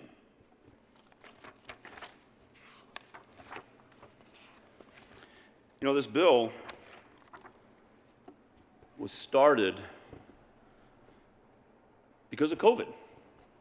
There was this misguided idea that, you know, we need to do something because the jail sheriffs know how to manage their jail. And the sheriffs were managing their jail during COVID, and they put restrictions on.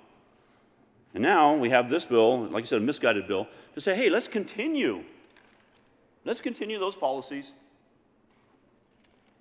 of not putting people in jail and giving PR bonds. Crime has skyrocketed, folks, during this time. Let me give you some of the stats. Weld County has increased dramatically in 15 out of the 22 categories. I love this one, Aurora. Their crime, again, has skyrocketed. Murders up 39%. Major violent crimes, 22%. Major property crimes is up 15%. They went from roughly a little over 11,000 to a little over 13,000 in 1 year, up 15%. But this is the part I find fascinating. Physical arrests. Physical arrests went from, in 2019, 9,278. Guess what the physical arrests were 2020? 4,916. A drop of 4,362, or 47% less physical arrests. You know why? Because we're letting these people roam free on our streets, in our community, to commit more crimes. You know, I majored in Soc. Not embarrassed to say that, and there's many factors in this, but the more people you have in jail that commit crimes, the lower the crime rate's going to be, because they are not preying on the citizens of the community. And here's an example of such a thing. Crime is up 22% in Aurora, but their physical arrests are down by 47%. Let's take a look at some of the other places. Because remember, this was started over COVID, and we just want to continue this bad policy. Combined Jefferson County, crime's up 9%. Westminster PD, up 11%. Arvada Police, crime's up 10%. Golden, up 15%. Lakewood, it's up 14% as well. Because you know why? People aren't being put in jail. They're allowed to roam free. This one is almost flabbergasting. Wheat Ridge, their crime rate is up 56% because people are not being put in jail for low-level crimes. I want to go back to who else is opposed to this bill. There are a lot of people, not just me. Got this from the police chief of Colorado Springs. I will give you just one of many examples of repeat offenders in my community who will not be taken to jail on their next nonviolent offense under this bill. An offender was placed on probation in April 2020 and continued to commit burglaries. CSPD detectives arrested him for 3 additional cases. He was released on a personal recognizance bond. Within 1 week of his release on a PR bond, he committed a series of 4 burglaries, 2 motor vehicle thefts, and criminal mischief. These crimes resulted in victims losing at least $175,000 in damages and lost property. Additional investigations tied him to many more past crimes, and he now has a total of 10 felony warrants for his arrest. He went on to say, I understand this example involves a decision a judge made for a PR bond, but it highlights the danger in mandating PR bonds and or the issuance of summonses in these situations. Repeat offenders, even property crime offenders, wreak havoc on my community, and we need the option to keep them in jail to protect innocent people. So I listed some of the VR crimes that you cannot really get a bond for. A cash bond, you can get a PR bond. But here are some other class 4 felonies you can get a PR bond that's not necessarily a VRA crime. Death by negligence, criminal attempt, criminal solicitation, vehicular homicide.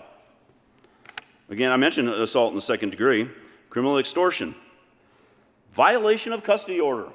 It's only a class 4 felony. Violate the court order and steal your kid when the court gave it to somebody else, you get a PR bond. Enticement of a child, internet luring of a child. I mentioned sex assaults, internet sexual exploitation of a child, offenses against pregnant women. You can get a PR bond.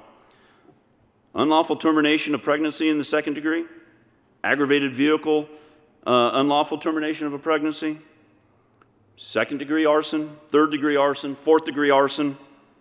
And you know what 4th degree arsons are mostly? Forest fires. When somebody negligently starts a fire and they don't attend it up in the mountains and they start a forest fire. 4th degree arson. 2nd degree burglary. 3rd degree burglary. Theft.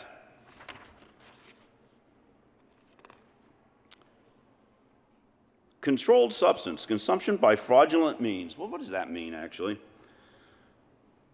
An individual who fraudulently causes another person to unknowingly consume or receive the direct administration of any controlled substance commits a class 4 felony. Date rape. You put a roofie or something in somebody else's drink, and they don't know it. That's a class 4 felony. But you get a PR bond. Identity theft. I mentioned incest, contributing to the delinquency, wrongs to adults and at-risk juveniles, escapes, introducing contraband in the 1st degree. So if you introduce a gun or dangerous instrument, alcoholic beverage or controlled substance into a detention facility for any person who is confined in that facility, get a PR bond. Possession of contraband inside the facility. Bribery and corrupt influences attempting to influence a public servant. Perjury in the 1st degree. Bribing a witness. Bribing a juror. Bribe receiving by a juror. Intimidating a juror. Jury tampering, retaliation against a judge, which I already mentioned. Bribing a witness or a victim. Intimidating a victim. Tampering with a witness or a victim. I already mentioned some of the rioters. Arming rioters, engaging in a riot, vehicular looting, failure to leave premise, animal fighting. Class 4 felony. You get a PR bond. And you know what? You can do it multiple times because you always get a PR bond. And if you fail to appear on one of them, the judge can't consider that as future behavior that you will not show up in the future. Some of the Class 5 felonies. Penalties for election offenses. Voting by persons not entitled to vote. Charitable fraud. There you go. Ripping off a charity. Class 5 felony. You're good to go. False statements. Gambling activities. Violation of taxation provisions. Non-support of spouse and children. That's a good one. You might have to, have a court order to make you pay a certain amount to support your children. But if you don't do it, it's a Class 5 felony. Guess what? You get a PR bond. Criminal attempt, conspiracy, solicitation, criminally negligent homicide. Still no bond. Menacing, false imprisonment, violation of custody order, failing to register as a sex offender. Now that's on the arrest part. You can arrest somebody on that, but you got to give them a PR bond. Stalking, other unlawful termination of pregnancy in the 2nd degree, 3rd degree, 4th degree, 3rd degree burglary, possession of burglary tools, another theft, forgery, 1st degree criminal trespass, child abuse, gathering identity information by deception, possession of theft tools. Again, I already mentioned theft from at-risk adults. Prostitution with knowledge of being infected with AIDS. Pandering, sexual conduct in a penal institution, accessory to crime, disarming a peace officer, aiding escapes from a mental hospital, embezzlement of public property. Class 5. PR bond, jury tampering, terrorist training activities. Terrorist training activities is only Class 5, but you get a PR bond. Again, bias-motivated crimes, which we heard last night. Animal fighting, wiretapping, use of stun guns. You can use a stun gun on somebody and get a PR bond. Explosives or incendiary devices, chemical, biological, or radiological weapons. Any person who manufactures or possesses or who gives, mails, sends any false, facsimile, or hoax explosives or incendiary device or chemical, biological, or radiological weapon to another person or place, any such purported device or weapon on real or personal property commits a Class 5 felony. So do a mail bomb and get a PR bond.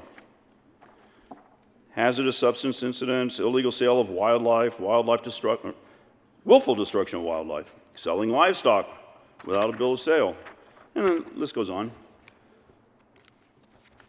I've got a whole list here of Class 6 felonies.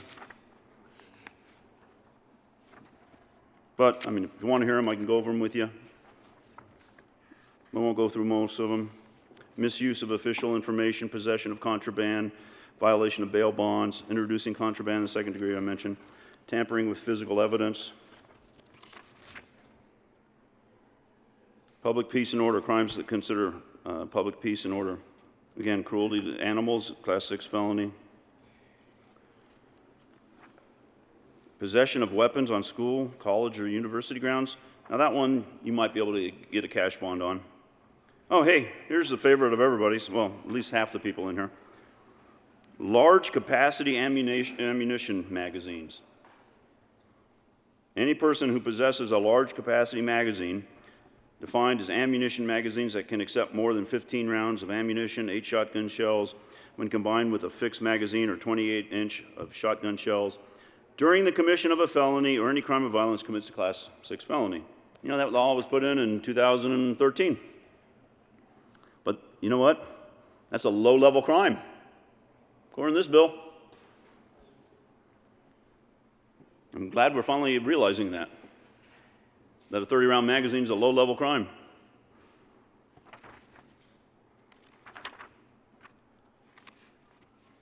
Again, arsons. And the list goes on and on, folks. This bill is really dangerous for our communities. A good senator from Montrose said today, I'd like to see if I can remember it, we're 100 amateurs making professional decisions. I think it also should say we're 100, we like to think we're 100 professionals, we're making amateur decisions. And this bill is an amateur decision.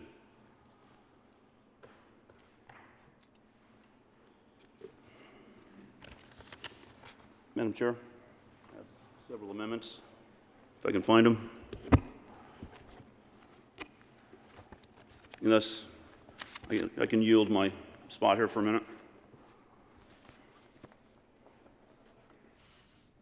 Senator Gardner. Thank you, Madam Chair. Well, I feel refreshed.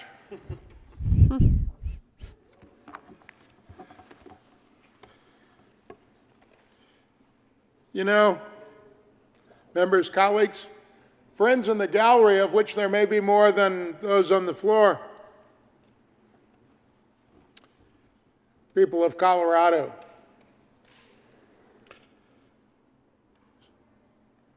Senate Bill 273, I'm sorry, has been described as a reset of Senate Bill 62. It's not my description. Those are the words of the sponsor, the Democrat senator from El Paso County.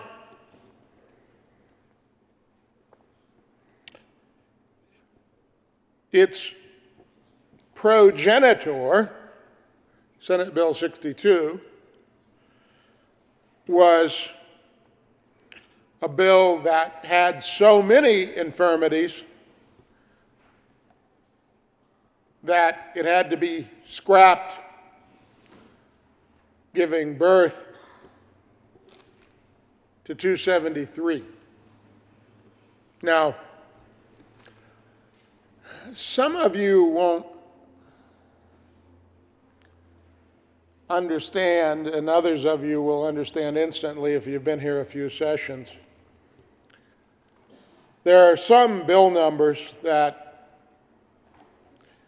for sessions after the session in which they occur,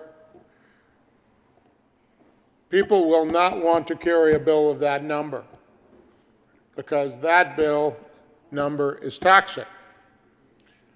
Like Senate Bill 200 is a toxic number. I believe Senate Bill 62 became a toxic number, and so it needed to be scrapped. It couldn't get a strike below, although we've seen earlier today what you can do with a strike below. You can do 2 whole Judiciary Committee hearings and then finally come to a realization that the bill needs major surgery to the report. Senate Bill 273 is somewhat different than 62, but not a lot. You know, it's interesting about the choice of the description of reset. So when the software or the hardware isn't working the way that you wanted it to work, and it's become hopelessly garbled, you turn it off, you unplug it, you reboot it, reset it, hope that it'll come back differently. But you know, if it started flawed, it's just going to be flawed. And that's what it is. You know, when we heard the predecessor bill, there were so many sheriffs, police chiefs, municipal judges, mayors, who were opposed that it was surely going to die. So it did die this morning after 273 got passed out of appropriations. It was PI'd, 62 was. But to me, 273 is not enough different in its effect on public safety to have earned any support, because I don't think, I stand to be corrected, but I don't think I heard any of those sheriffs, police chiefs, or mayors come back and go, well, okay, that works.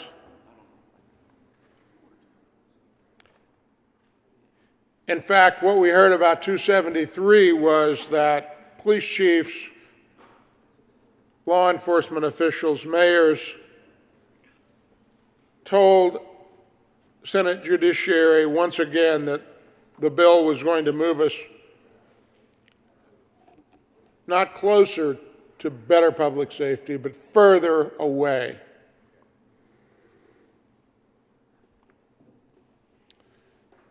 The sponsor's own police chief, Colorado Springs Police Department Chief Nischke, said, "This completely takes away our discretion in dealing with repeat offenders. And while these crimes are labeled lower level, they affect thousands of crime victims."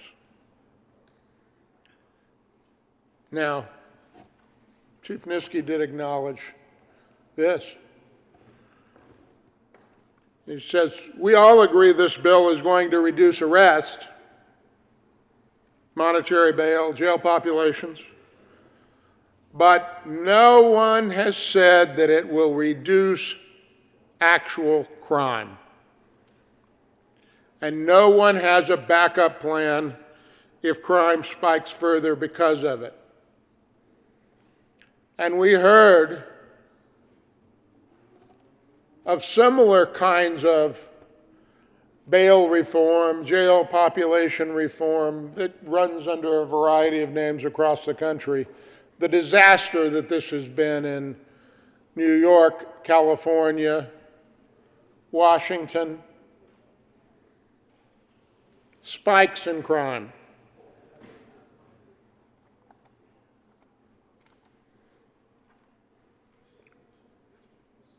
The chief said, we're going to see an increase in crime significantly over the course of time. My longtime colleague, the chief municipal court judge, Hayden Kane, took the time to testify in opposition to the bill. Municipal court judge. We're not talking large offenses, we're talking this municipal offenses. And he said, you know, this, through the pandemic, this release everyone on PR bond, hand them a summons, send them on their way kind of policy, has been the de facto policy of Colorado Springs during the pandemic. And you know, we have struggled in Colorado, and I suspect this is the case throughout the country, struggled with ensuring that people appear when they're handed a summons, that they don't just blow it off. FTA, it's called failure to appear. They issue a warrant. Now, so if you're an FTA and they issue a warrant, I always tell people to call me, and I don't do criminal defense work any longer, but nevertheless, if you're a simple country lawyer, people call you on the phone, say, well, I got this ticket or whatever. What if I just don't go? And I say, well, you should go. The law requires you to go. Well, what if I don't? Well, if you don't at your peril. That's what I always used to say. At your peril. Not because they are going to come to your door and knock and say you didn't appear in court for your misdemeanor harassment, but because sometime, sooner or later, you're going to get pulled over for some, rolled the stop sign, ran the yellow light, doing 15 or 20 over through Weld County or something. And when they do, they run your name and bang, there you are, and in you go. Very inconvenient. Very inconvenient. Well, now it doesn't work that way. I guess I would have to say to those people who call me now, I think there's risk to you and you need to appear, that's the law. But I have to tell you, I looked at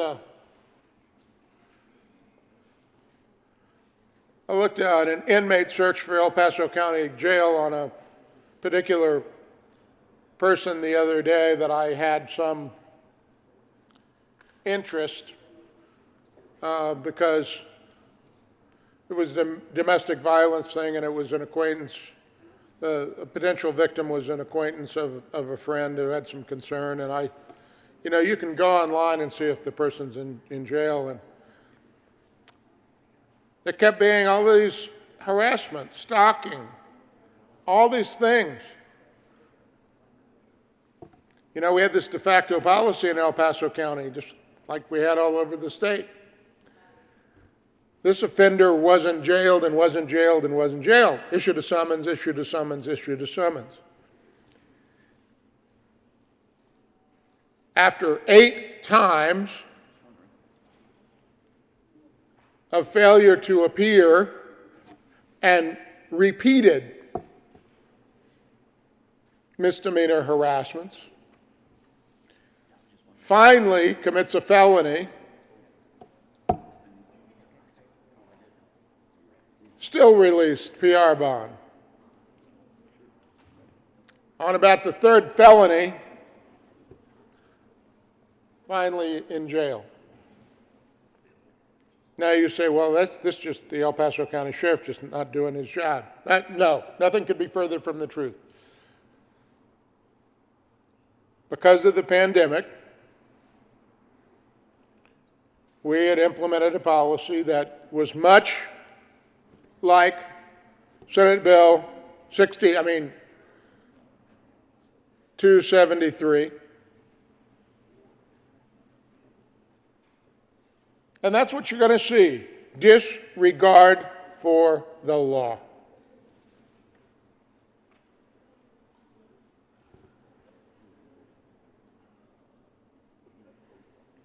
Failures to appear. In El Paso County, well, in Colorado Springs, it was Judge Kane talking about Colorado Springs statistics. We had reached a point in Colorado Springs that we only had about a 1/3 failure to appear rate.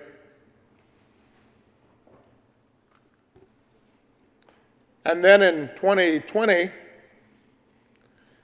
it was 40% or so. And today, with this relaxed policy that we want to put in statute, 2 out of every 3 summonses issued result in a failure to appear. 2 out of 3.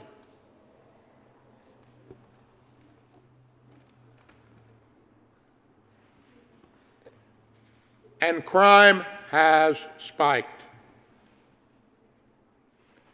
What we hear, like from the city of Aurora, Vehicle theft has spiked. That seems to be a real serious crime.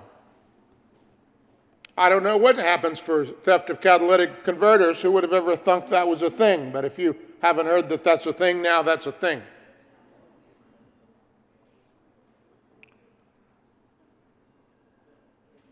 That would get you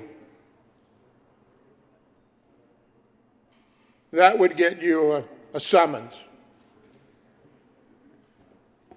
So you could go sell it on the market and steal another one and keep doing it.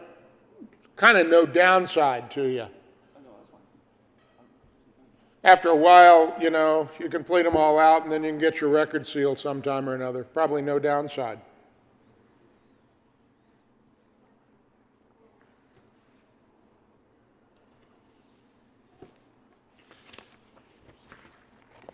I have a concern that I think the law enforcement witnesses were too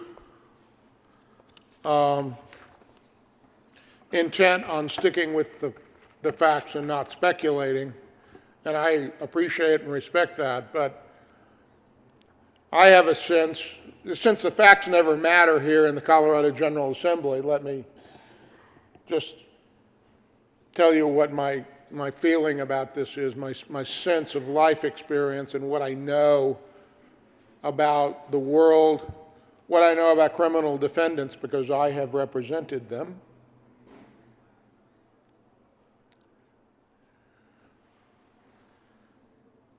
When you permit disrespect for the law, when there are not some fairly immediate consequences by having to appear or being arrested if you don't appear, you will breed a culture of disrespect for the law and for the courts. That's what Senate Bill 273 is going to do. That's what's happened in the other jurisdictions where this has been tried in various forms. That's exactly what's happened.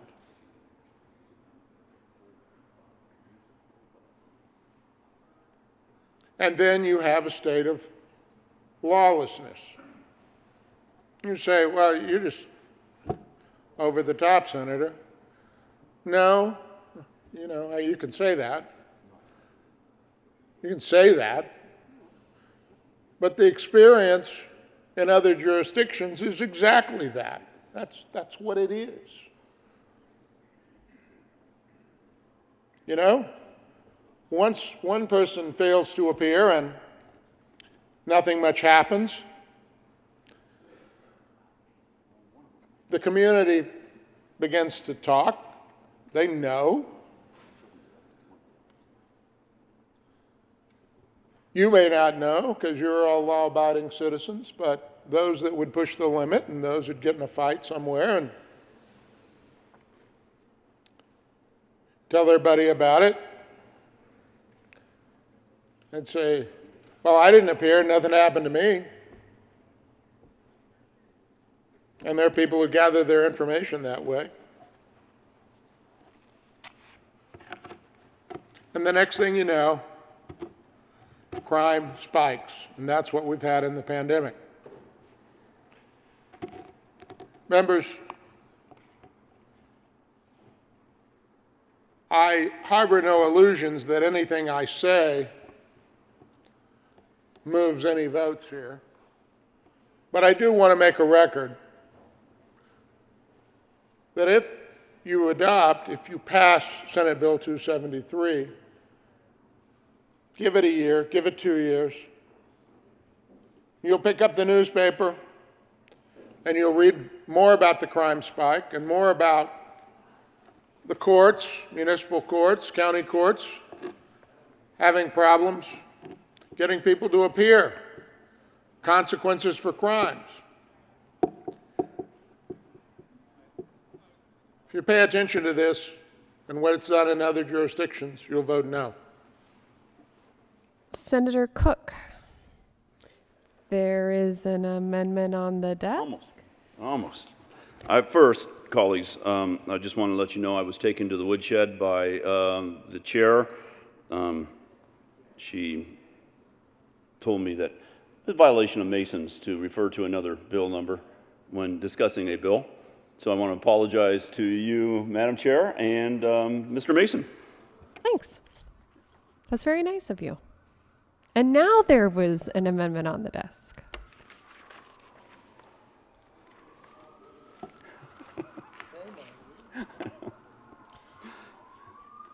Will the clerk please read Amendment L014? Amendment L014. Senator Cook. Thank you, Madam Chair. I move L014. To the amendment. Thank you, Madam Chair. And I appreciate the bill sponsor's other amendments. I think it does help a lot. And I did work with the good senator from El Paso County. We worked together on this amendment. And if you remember my comments, I'm sure you do, regarding page 8, section 4, where it talks about what the judge can consider when giving a cash bond or not. Court finds that there's a substantial risk that the defendant will flee or threaten the safety of another person. And what this does, it changes the wording a little bit. It says safety of any other person or persons in the community, whether known or not. And it adds it into another section on page 10 to just make it consistent with one on page 9. And I would ask for an aye vote. Is there any discussion? Senator Lee. Thank you, Madam Chair. This is considered a friendly amendment by Senator Cook, and we appreciate him bringing it. The motion before the body is the adoption of Amendment L014. All those in favor say aye. Aye. Those opposed, no. The ayes have it, and the amendment is adopted. There is an amendment on the desk. Will the clerk please read Amendment L007? Amendment L007 to Senate Bill 273 by Senator Cook. Amend printed bill, page 9, line 5, strike felony and substitute felony, or if the defendant is Senator charged Cook. with. Thank you, Madam Chair. I move L007. To the amendment. Thank you, Madam Chair.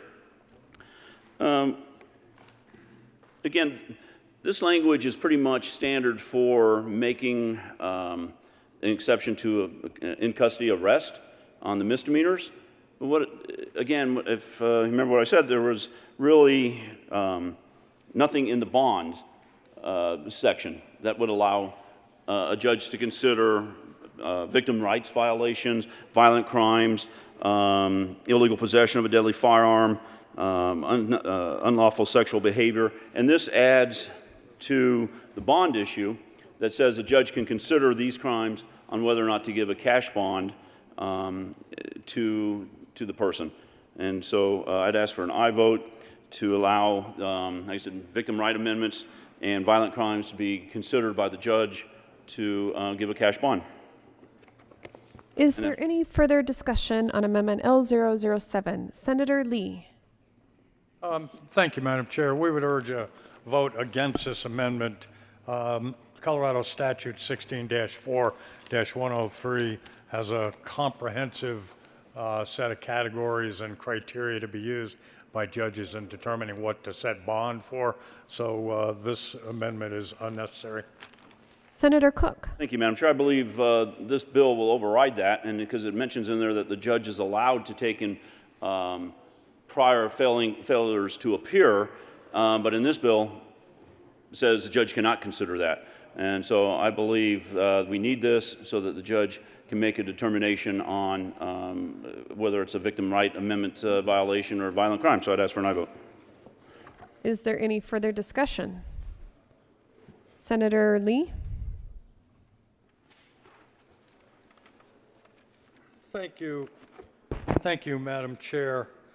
I'm looking for the provision in the bill that addresses that, and actually the provisions on page 10, line 22, it says simple past appearance in court alone is not evidence. So the alone means that other factors can be considered, including all of the multiple factors that were mentioned by Senator Cook.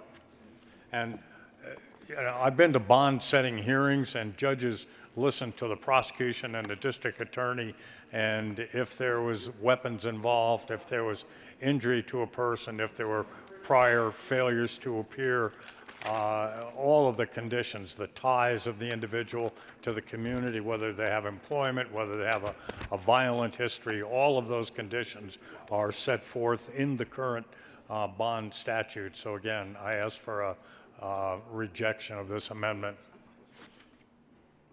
Seeing no further discussion, the motion before the body is the adoption of Amendment L007. All those in favor say aye. Aye. Those opposed, no. The noes have it, and the amendment is lost.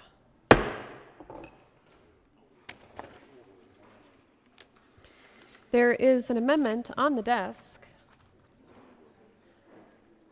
Mr. Panetta, would you please read Amendment L010? Amendment L010. Senator Cook. Thank you, Madam Chair. I move L010. To the amendment. Thank you, Madam Chair. I talked about this working group that the good senator is putting together and the lack of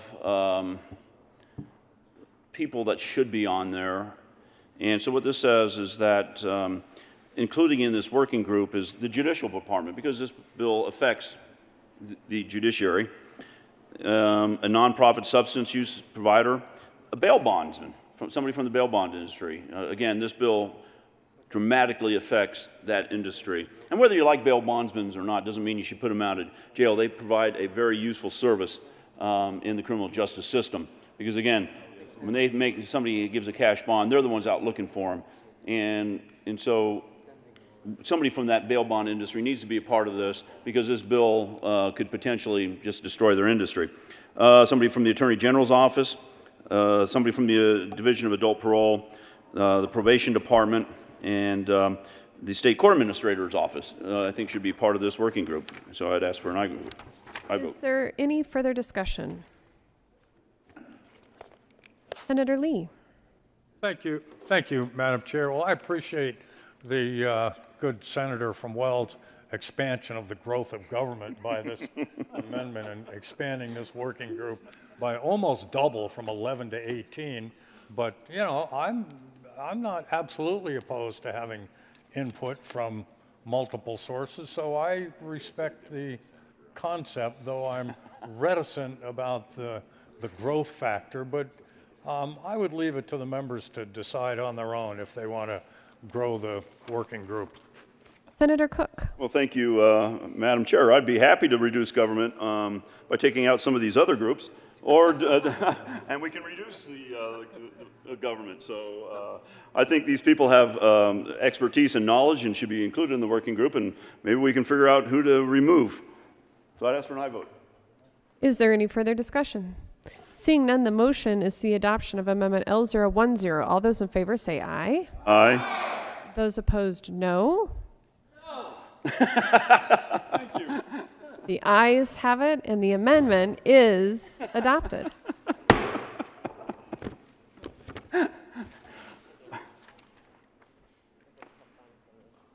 There is an amendment on the desk. Mr. Panetta, would you please read Amendment L009? Amendment L009 to Senate Bill 270. Senator Cook. Thank you, Madam Chair. What this amendment does... Would you move the amendment, please? Oh, I'm sorry. Thank you, Madam Chair. I move L009. Great. To the amendment. Thank you, Madam Chair. You know, everybody wants law enforcement to do reporting. We can't pass a law enforcement bill, can't swing a dead cat without hitting a bill that has law enforcement reporting in it. And why not this one? And so what this does is it talks about each county shall submit a report. Because right now, well, there's no evidence to support what this bill does. And so it says that each county jail shall submit a report containing the following information. the jail's average daily population, the highest one-day population, the number of inmates in the jail who have one previous conviction, 2 previous convictions or more. Each judicial district shall submit a report containing the following information: the number of failures to appear in the last year, the number of personal recognizance bonds issued, the number of personal recognizance bonds that were issued on misdemeanor charges, the number of cash bonds issued, and the number of those cash bonds that were issued on misdemeanor charges, and the number of those issued on felony charges. And if they're got a cash bond on both a felony and a misdemeanor, it will count as a felony. The number of defendants who appeared based on summonses, the number of defendants released on personal recognizance bonds who had new criminal charges filed against them after release that were unrelated to the incident of the original charge, the number of failures to appear on personal recognizance bonds and the amount collected on those failures to appear. And then the Division of Criminal Justice will have to make a report and collect all that information. Like I said, there is really no evidence to support this bill that what we're trying to do will work. And this will give us information. This will give us the knowledge of whether or not we should continue this. So I think information is a good thing. So I'd ask for an aye vote. Senator Moreno.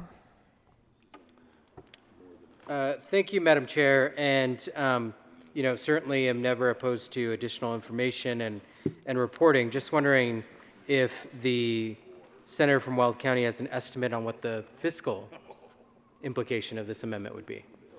Senator Cook. Thank you, Madam Chair. Well, most of the money, the cost will be borne on the county jails, but I believe the department can operate within their existing budget.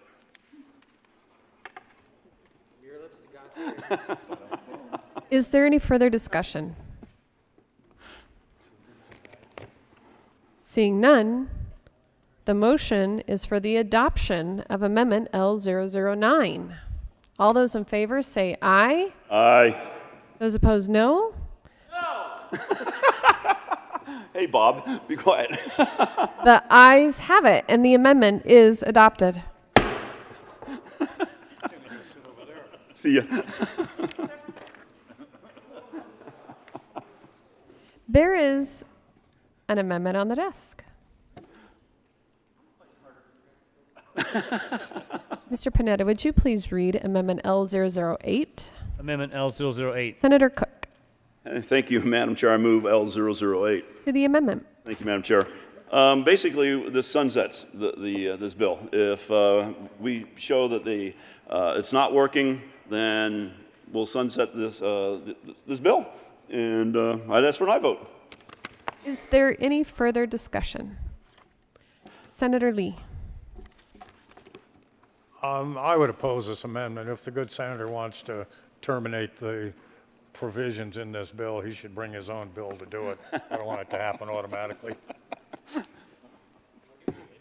Senator Cook. Thank you, Madam Chair. Fair point, but I just heard I would get a late bill, so I'll see you tomorrow. Seeing no further discussion, the motion is the adoption of Senate Bill L008. All those in favor say aye. Aye. Those opposed, no. The noes have it, and the amendment is lost.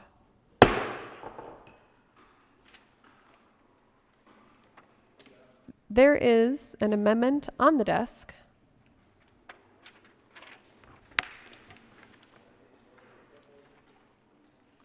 Mr. Panetta, would you please read Amendment L017? L017 to Senate Bill 273 by Senator Lundin.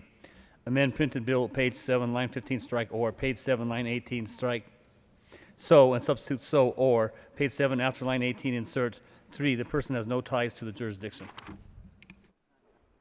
Senator Lundin. Thank you, Madam Chair. I so enjoy that voice, especially when he says Senator Lundin. There's something resonant about that I just enjoy hearing. Colleagues, I move L017. Thank you. And tell you that this is in the part of the bill where we provide an unless. The bill's largely about when you may not stop someone, you may not arrest someone, you may not require someone to post bond, but there are some exceptions. So the bill sponsors acknowledge there are challenges, there are risks beyond which we do not want to go. And in that list of unlesses, you may actually arrest if it's statutorily required. if it's a victim rights crime as defined in the Victim Rights Act, if someone's driving under the influence, if it's an offense that includes an element of illegal possession or use of a deadly weapon, an offense that constitutes an unlawful sexual behavior, an officer is unable to sufficiently verify an individual's identity, and this amendment would add someone who is essentially the definition of a flight risk, someone who has no connection to, no ties to the jurisdiction. They're driving through. One of the most powerful novels I ever read was In Cold Blood. It was about the Charles Starkweather murders in Nebraska. I read it as a kid in middle school or early high school. You know, just moving through. So it's the kind of person you really want to make sure that you're protecting the community from. So I urge your support of L17 because it's a good thing to do. I think it belongs in that list of individuals that should, in fact, be arrested as opposed to just summoned. Senator Lee. Thank you, Madam Chair, and I appreciate the thoughtfulness of the other senator from El Paso County, but you know, I consider this might be a bill that's really bad for business because it will discourage travel and interstate commerce, and we are a very mobile and increasingly mobile society, and to subject people to arrest simply because they live in Monument and not in Colorado Springs, I think is inappropriate. So I would urge a no vote on this proposal. Senator Lundin. I'm not convinced that the other senator from El Paso County completely understands the argument I'm making, nor do I completely agree with the argument he's making. But as the bill sponsor, I would understand why he would object to this improvement of the bill. There's always next year. We could perhaps improve the bill should it become law next year. I think if you amended it to say, as long as they had no ties to the jurisdiction of Lundinville, you might have gotten some support there. Yeah. Senator Cook. Madam Chair, let me just take a look at this real quick. Nope, that's not it. Anyway. It's number 17. Thank you. Okay, thank you. Madam Chair. Senator Cook. I support this amendment. Again, what reason would have somebody to come back if they got charged with a crime? If they lived out of state, not Monument, or Colorado Springs, if they're traveling, you know, back and forth between there, or if they live in Florida, California, Texas, Wyoming even, and they commit a crime, what incentive would they have to come back? Because we're not going to extradite them on a misdemeanor case. Like I said earlier, they're not going to be entered into NCIC, CCI. Well, they'll be entered into CCIC, but not NCIC. So if they get stopped in Cheyenne, which is 8 miles from Colorado, if they get stopped in Cheyenne and they have a warrant from Colorado, nobody's going to know. The officer's not going to know because they're not in the computer system for Wyoming. And so again, what incentive would they have to come back to show up for court? And so I would support this amendment, allowing Colorado and Colorado victims justice by you know, having some guarantee that the person will come back for court. So I'd ask for an aye vote. Is there any further discussion? Seeing none, the motion before the body is the adoption of Amendment L017. All those in favor say aye. Those opposed, no. The noes have it, and the amendment is lost. Seeing no further discussion, the motion before the body is the adoption of Senate Bill 273. All those in favor say aye. Those opposed, no. The ayes have it, and the bill is adopted. Will the clerk please read the title to Senate Bill 281? Where's Rankin? You want to do it tomorrow? Majority Leader Fenberg. Thank you, Madam Chair. $8. Mr. Madam Chair, I move Senate Bill 281 lay over until tomorrow.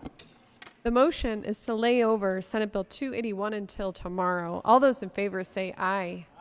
Those opposed, no. The ayes have it, and the bill will lay over until tomorrow.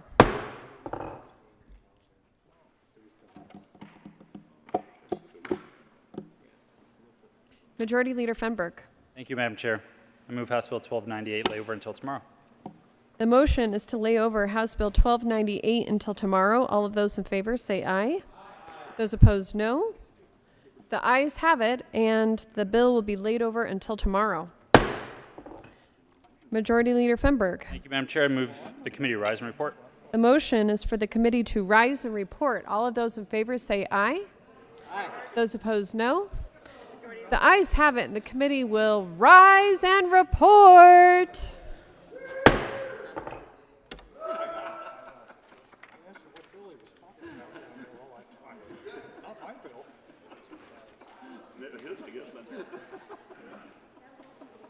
I love you, man.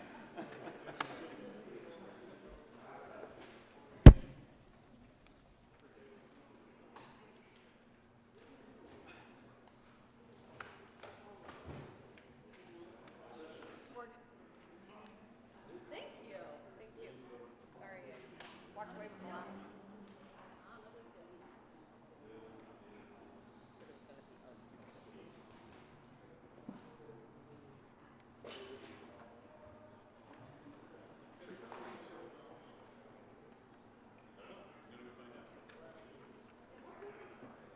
Thank you. You want to put that on?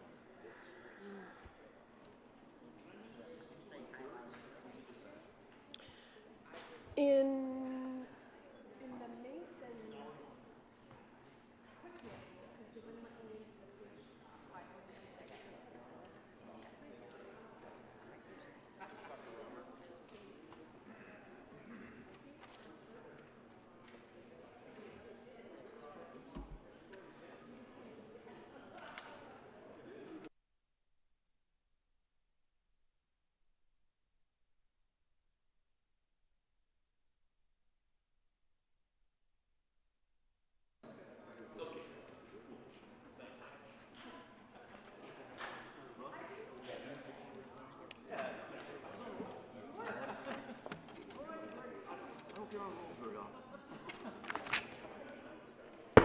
The Senate will come to order.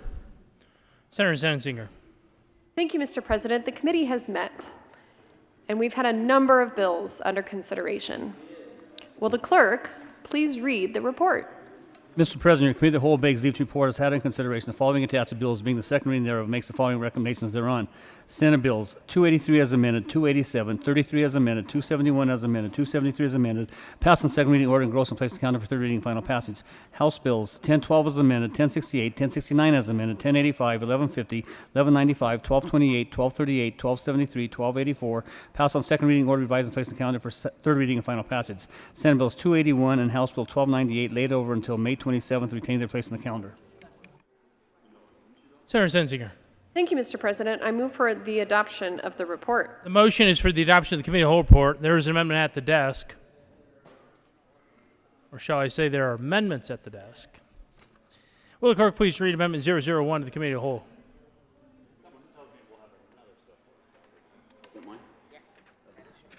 Cal Amendment 001 to Senate Bill 273. Senator Cook moved to amend the report of the committee of the whole to show the following Cook floor amendment L007 to Senate Bill 273 did pass. Senator Cook. Thank you, Mr. President. I move Cal Amendment 001, and what this does is says that it amends the report to the committee of the whole, showing that the floor amendment L007 did pass 273, and what this bill does, or this amendment does, it says that victim rights crimes and violent crimes are added to the bill to say that the judge can issue cash bonds and not just give PR bonds. So I'd ask for an aye vote on Cal 001. Is there further discussion? Senator Moreno. Thank you, Mr. President. And colleagues, I will ask for a no vote on this Cal amendment. This does identify some of the same exclusions that are already in the bill for the ability for law enforcement to arrest folks for. But truly, they're not appropriate for the bail conversation. Bail, cash bail in particular, was meant to ensure some way that someone will show up for their proceeding. It doesn't make sense that we would establish these exclusions as it relates to that. Also want to note, I did, during our riveting debate, have a chance to go through the statutes and read what exactly courts and judges are allowed to do with personal recognizance bonds. And they are already allowed to establish conditions on those, to set certain requirements to make sure that people show up for their proceedings. As such, I don't think it's appropriate to add this language to that section of the bill and request a no vote on this Cal amendment. Senator Cook. Thank you, Mr. President. I think it's more than appropriate to add this, because if they already have the authority, then why do we even need this first part in here about finds that there's a substantial risk and that they'll flee and threaten the safety of another? Why do we have that in there at all if they already have the authority? This makes it clear that victim rights amendments, crimes, and violent crimes can be considered and should be considered by the judge when issuing a cash bond. That's when I vote. Senator Lee. Thank you, Mr. President. Those are the flight risk and danger to another person are the twin constitutional provisions that the Supreme Court has laid down as the basis of granting or denying bonds. Those are the provisions that have been acknowledged in court decisions all over the country. The other provisions that the good senator from Weld County is proposing are part of the considerations that judges take into account in the bond provision 165102. There's a dozen or more provisions that they look at. So this is surplusage and unnecessary, and it's covered by existing law.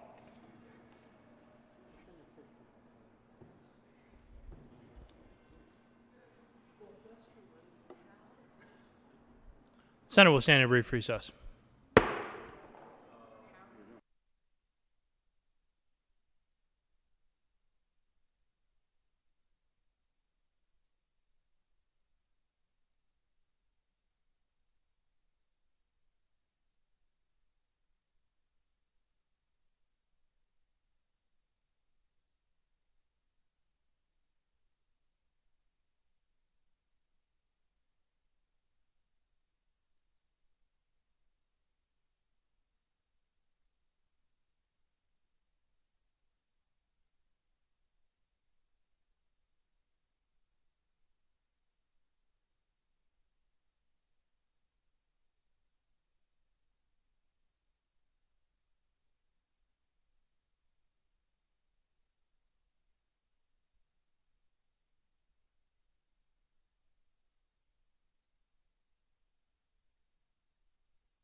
The Senate will come back to order.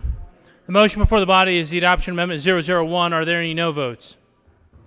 Senators Gonzalez, Buckner, Pedersen, Lee, Story, Kolker, Danielson, Bridges, Gonzalez,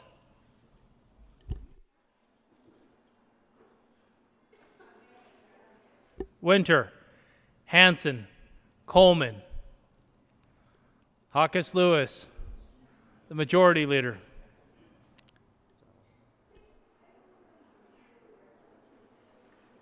Rodriguez, the Majority Leader. Donovan, Moreno,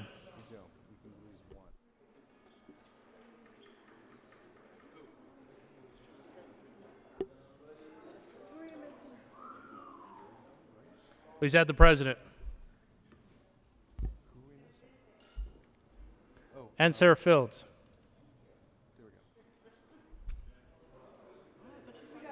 With 17 ayes, 18 no votes, 0 absent, 0 excused, Amendment 001 is lost.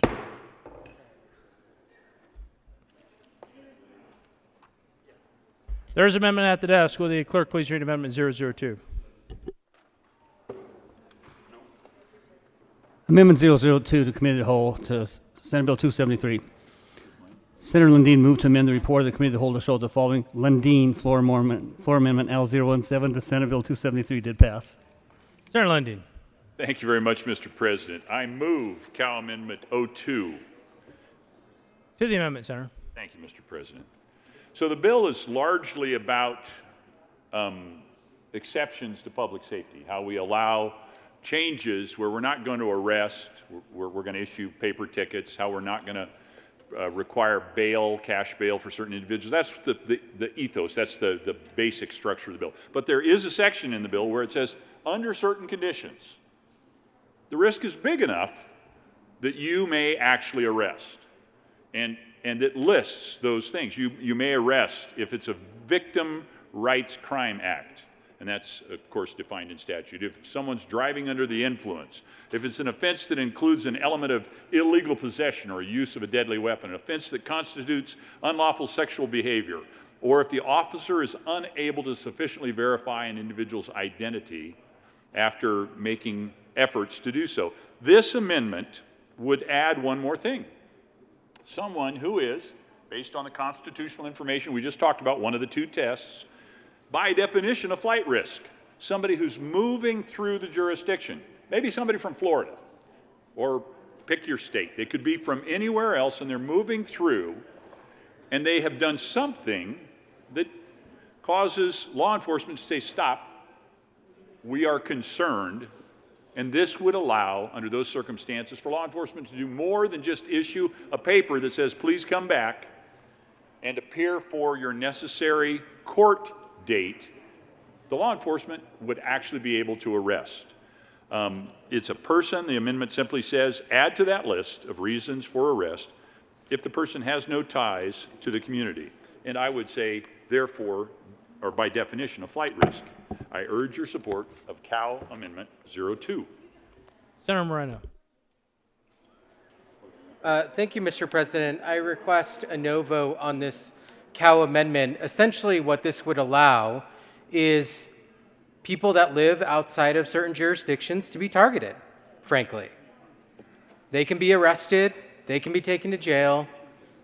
It would create two different arrest standards, one for people who live in a certain community and one for those who don't.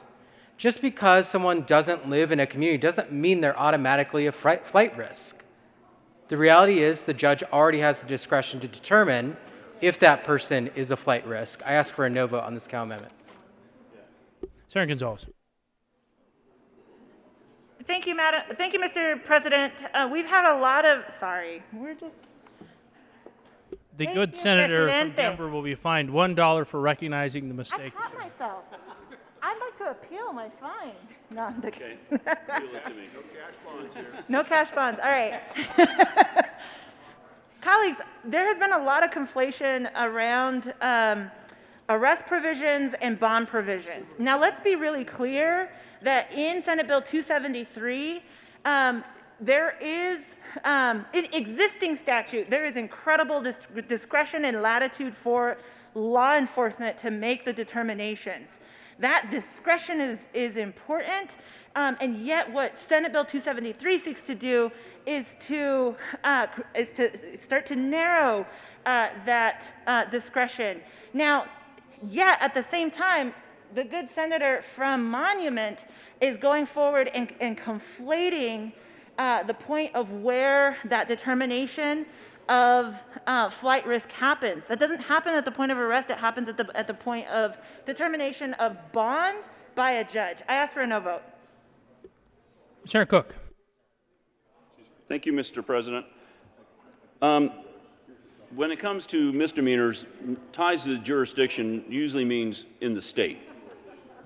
So if somebody is out of state and commits a crime, they should have to post a cash bond, so that way they have to come back or should come back. Because if they don't post that cash bond, there's no incentive for them to come back. So jurisdiction means in the state when it comes to misdemeanors. So I'd ask for an aye vote. Having no further discussion, the motion before the body is the passage of Amendment 002. Are there any no votes? Senators? Hawkes Lewis, Hanson, Danielson, Coleman, Donovan, Winter,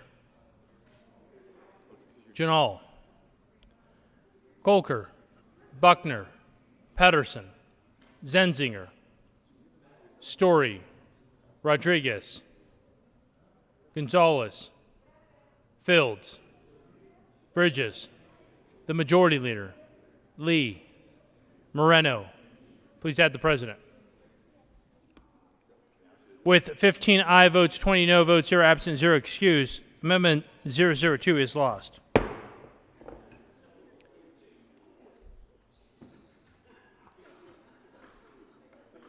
The motion before the body is the adoption of the Committee of the Whole report. Are there any no votes? With 35 ayes, 0 noes, 0 absent, 0 excused, Committee of the Whole report is adopted.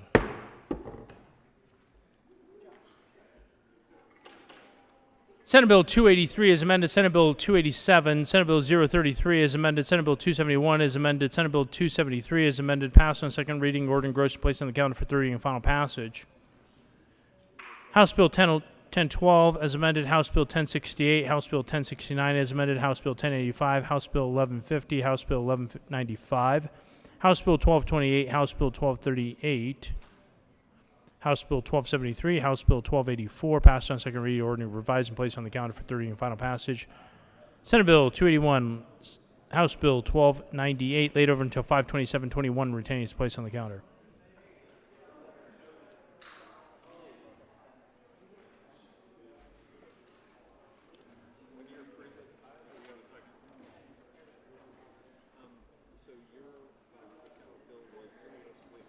Members, before we proceed, please visit the Secretary if you believe you have outstanding fines.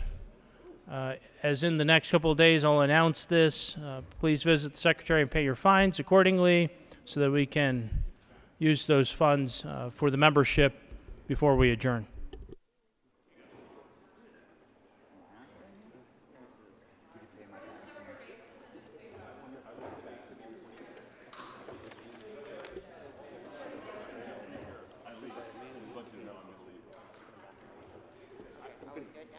If it's right for a doctor.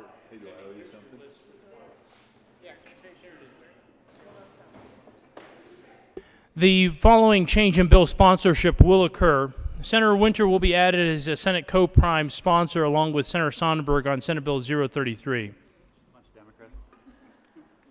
Consideration of Governor's Appointments Consent Calendar. Will the clerk please read all of the appointments listed on the consent calendar? Member of the Colorado Banking Board for a term expiring July 1st, 2021, David Kelly of Littleton, Colorado, serves as representative of bankers and occasioned by the resignation of Rondo Keith Tilton of Littleton, Colorado, appointed. Mr. Majority Leader. Thank you, Mr. President. I move for the confirmation of the appointment listed on the consent calendar, which includes members of the Colorado Banking Board. Is there any discussion? Seeing none, the motion is the confirmation of those appointments on the consent calendar. Are there any no votes?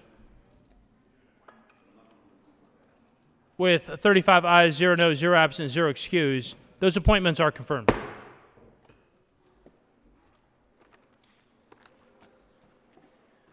Consideration of Governor's appointments. Will the clerk please read the appointments to the Board of Assessment Appeals?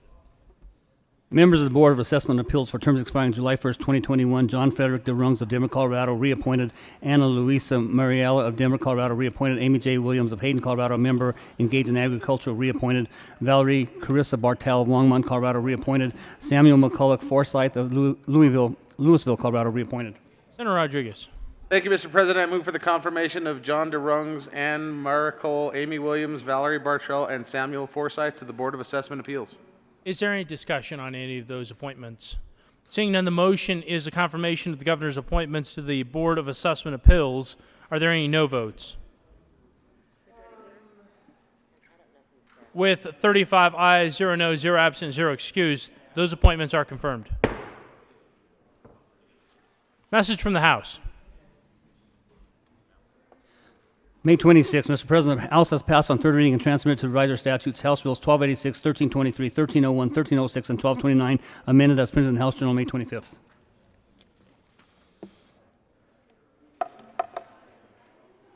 Message from the Reviser.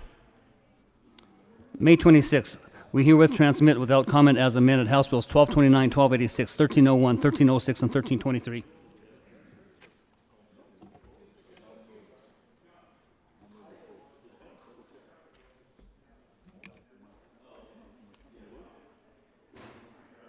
Delivery to the governor.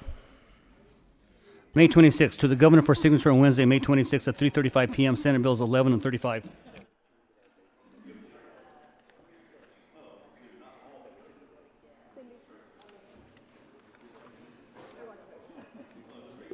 Announcements. Announcements? Chairs? Announcements? Yeah.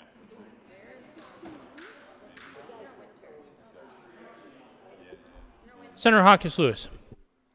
Thank you, Mr. President. Senate State Veterans and Military Affairs Committee will be meeting 15 minutes upon adjournment up in the Senate Committee Room 357. We will have 5 bills to do tonight. House Bill 1209, House Bill 1230, House Bill 1275, House Bill 1276, and House Bill 1307. 2 bills will be laid over, House Bill 1297 and House Bill 1313. We will see you upstairs. Senator Pedersen. Thank you, Mr. President. The Finance Committee will be meeting 15 minutes upon adjournment in the Supreme Court chamber, the old Supreme Court chamber. 1318 and 1314 were added to the list of bills we will be hearing. Senator Rodriguez. Thank you, Mr. President. The Senate Business, Labor, and Technology Committee will be meeting 15 minutes upon adjournment on room 352. We'll be hearing 1 board appointment for Workers' Comp Cost Containment Board, House Bill 1216, House Bill 1283, House Bill 1319, House Bill 1302, and Senate Bill 285 will be laid over. Senator Winter.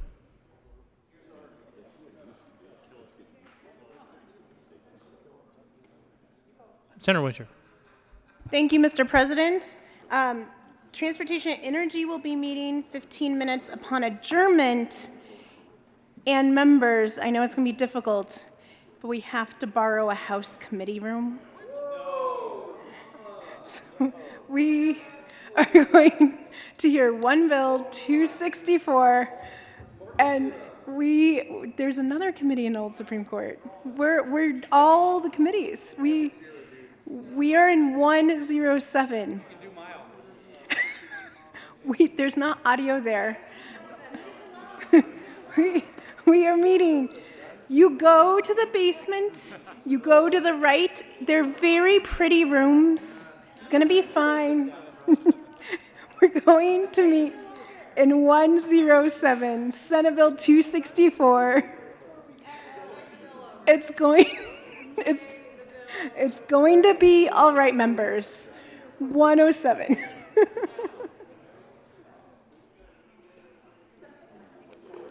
I think that is a first to the good senator from Westminster that the Senate has ever had a Senate bill heard in a House committee room. No, we didn't do it last night. Further announcements. Mr. Majority Leader. Thank you, Mr. President. Members, we are at that point in session where we are getting through a lot of bills. And so I want to let folks know that because there are going to be a lot of bills on thirds consent, we are not going to have those bills pulled for you. If you would like them to, please let the assignables know. because it would be a lot of bills to pull out and sort through tonight, just for most of you to not actually use them or look at them, because those bills are on consent tomorrow. So if you do want bills pulled, please let them know. They will do it, but they will not be automatically pulling your tomorrow's third reading bills consent to take out of your cabinet and put it on top. So let them know if you have something specific that you would like pulled. Mr. President, I think we're going to call it a day here on the floor. We have read everything there is to read across the desk. Mr. President, I move that the Senate adjourn until tomorrow, Thursday, May 27th at 9 a.m. You have heard the motion. All those in favor say aye. All those opposed, no. The ayes have it. The motion is adopted. The Senate will stand in adjournment until 0900 hours on Thursday, May 27, 2021.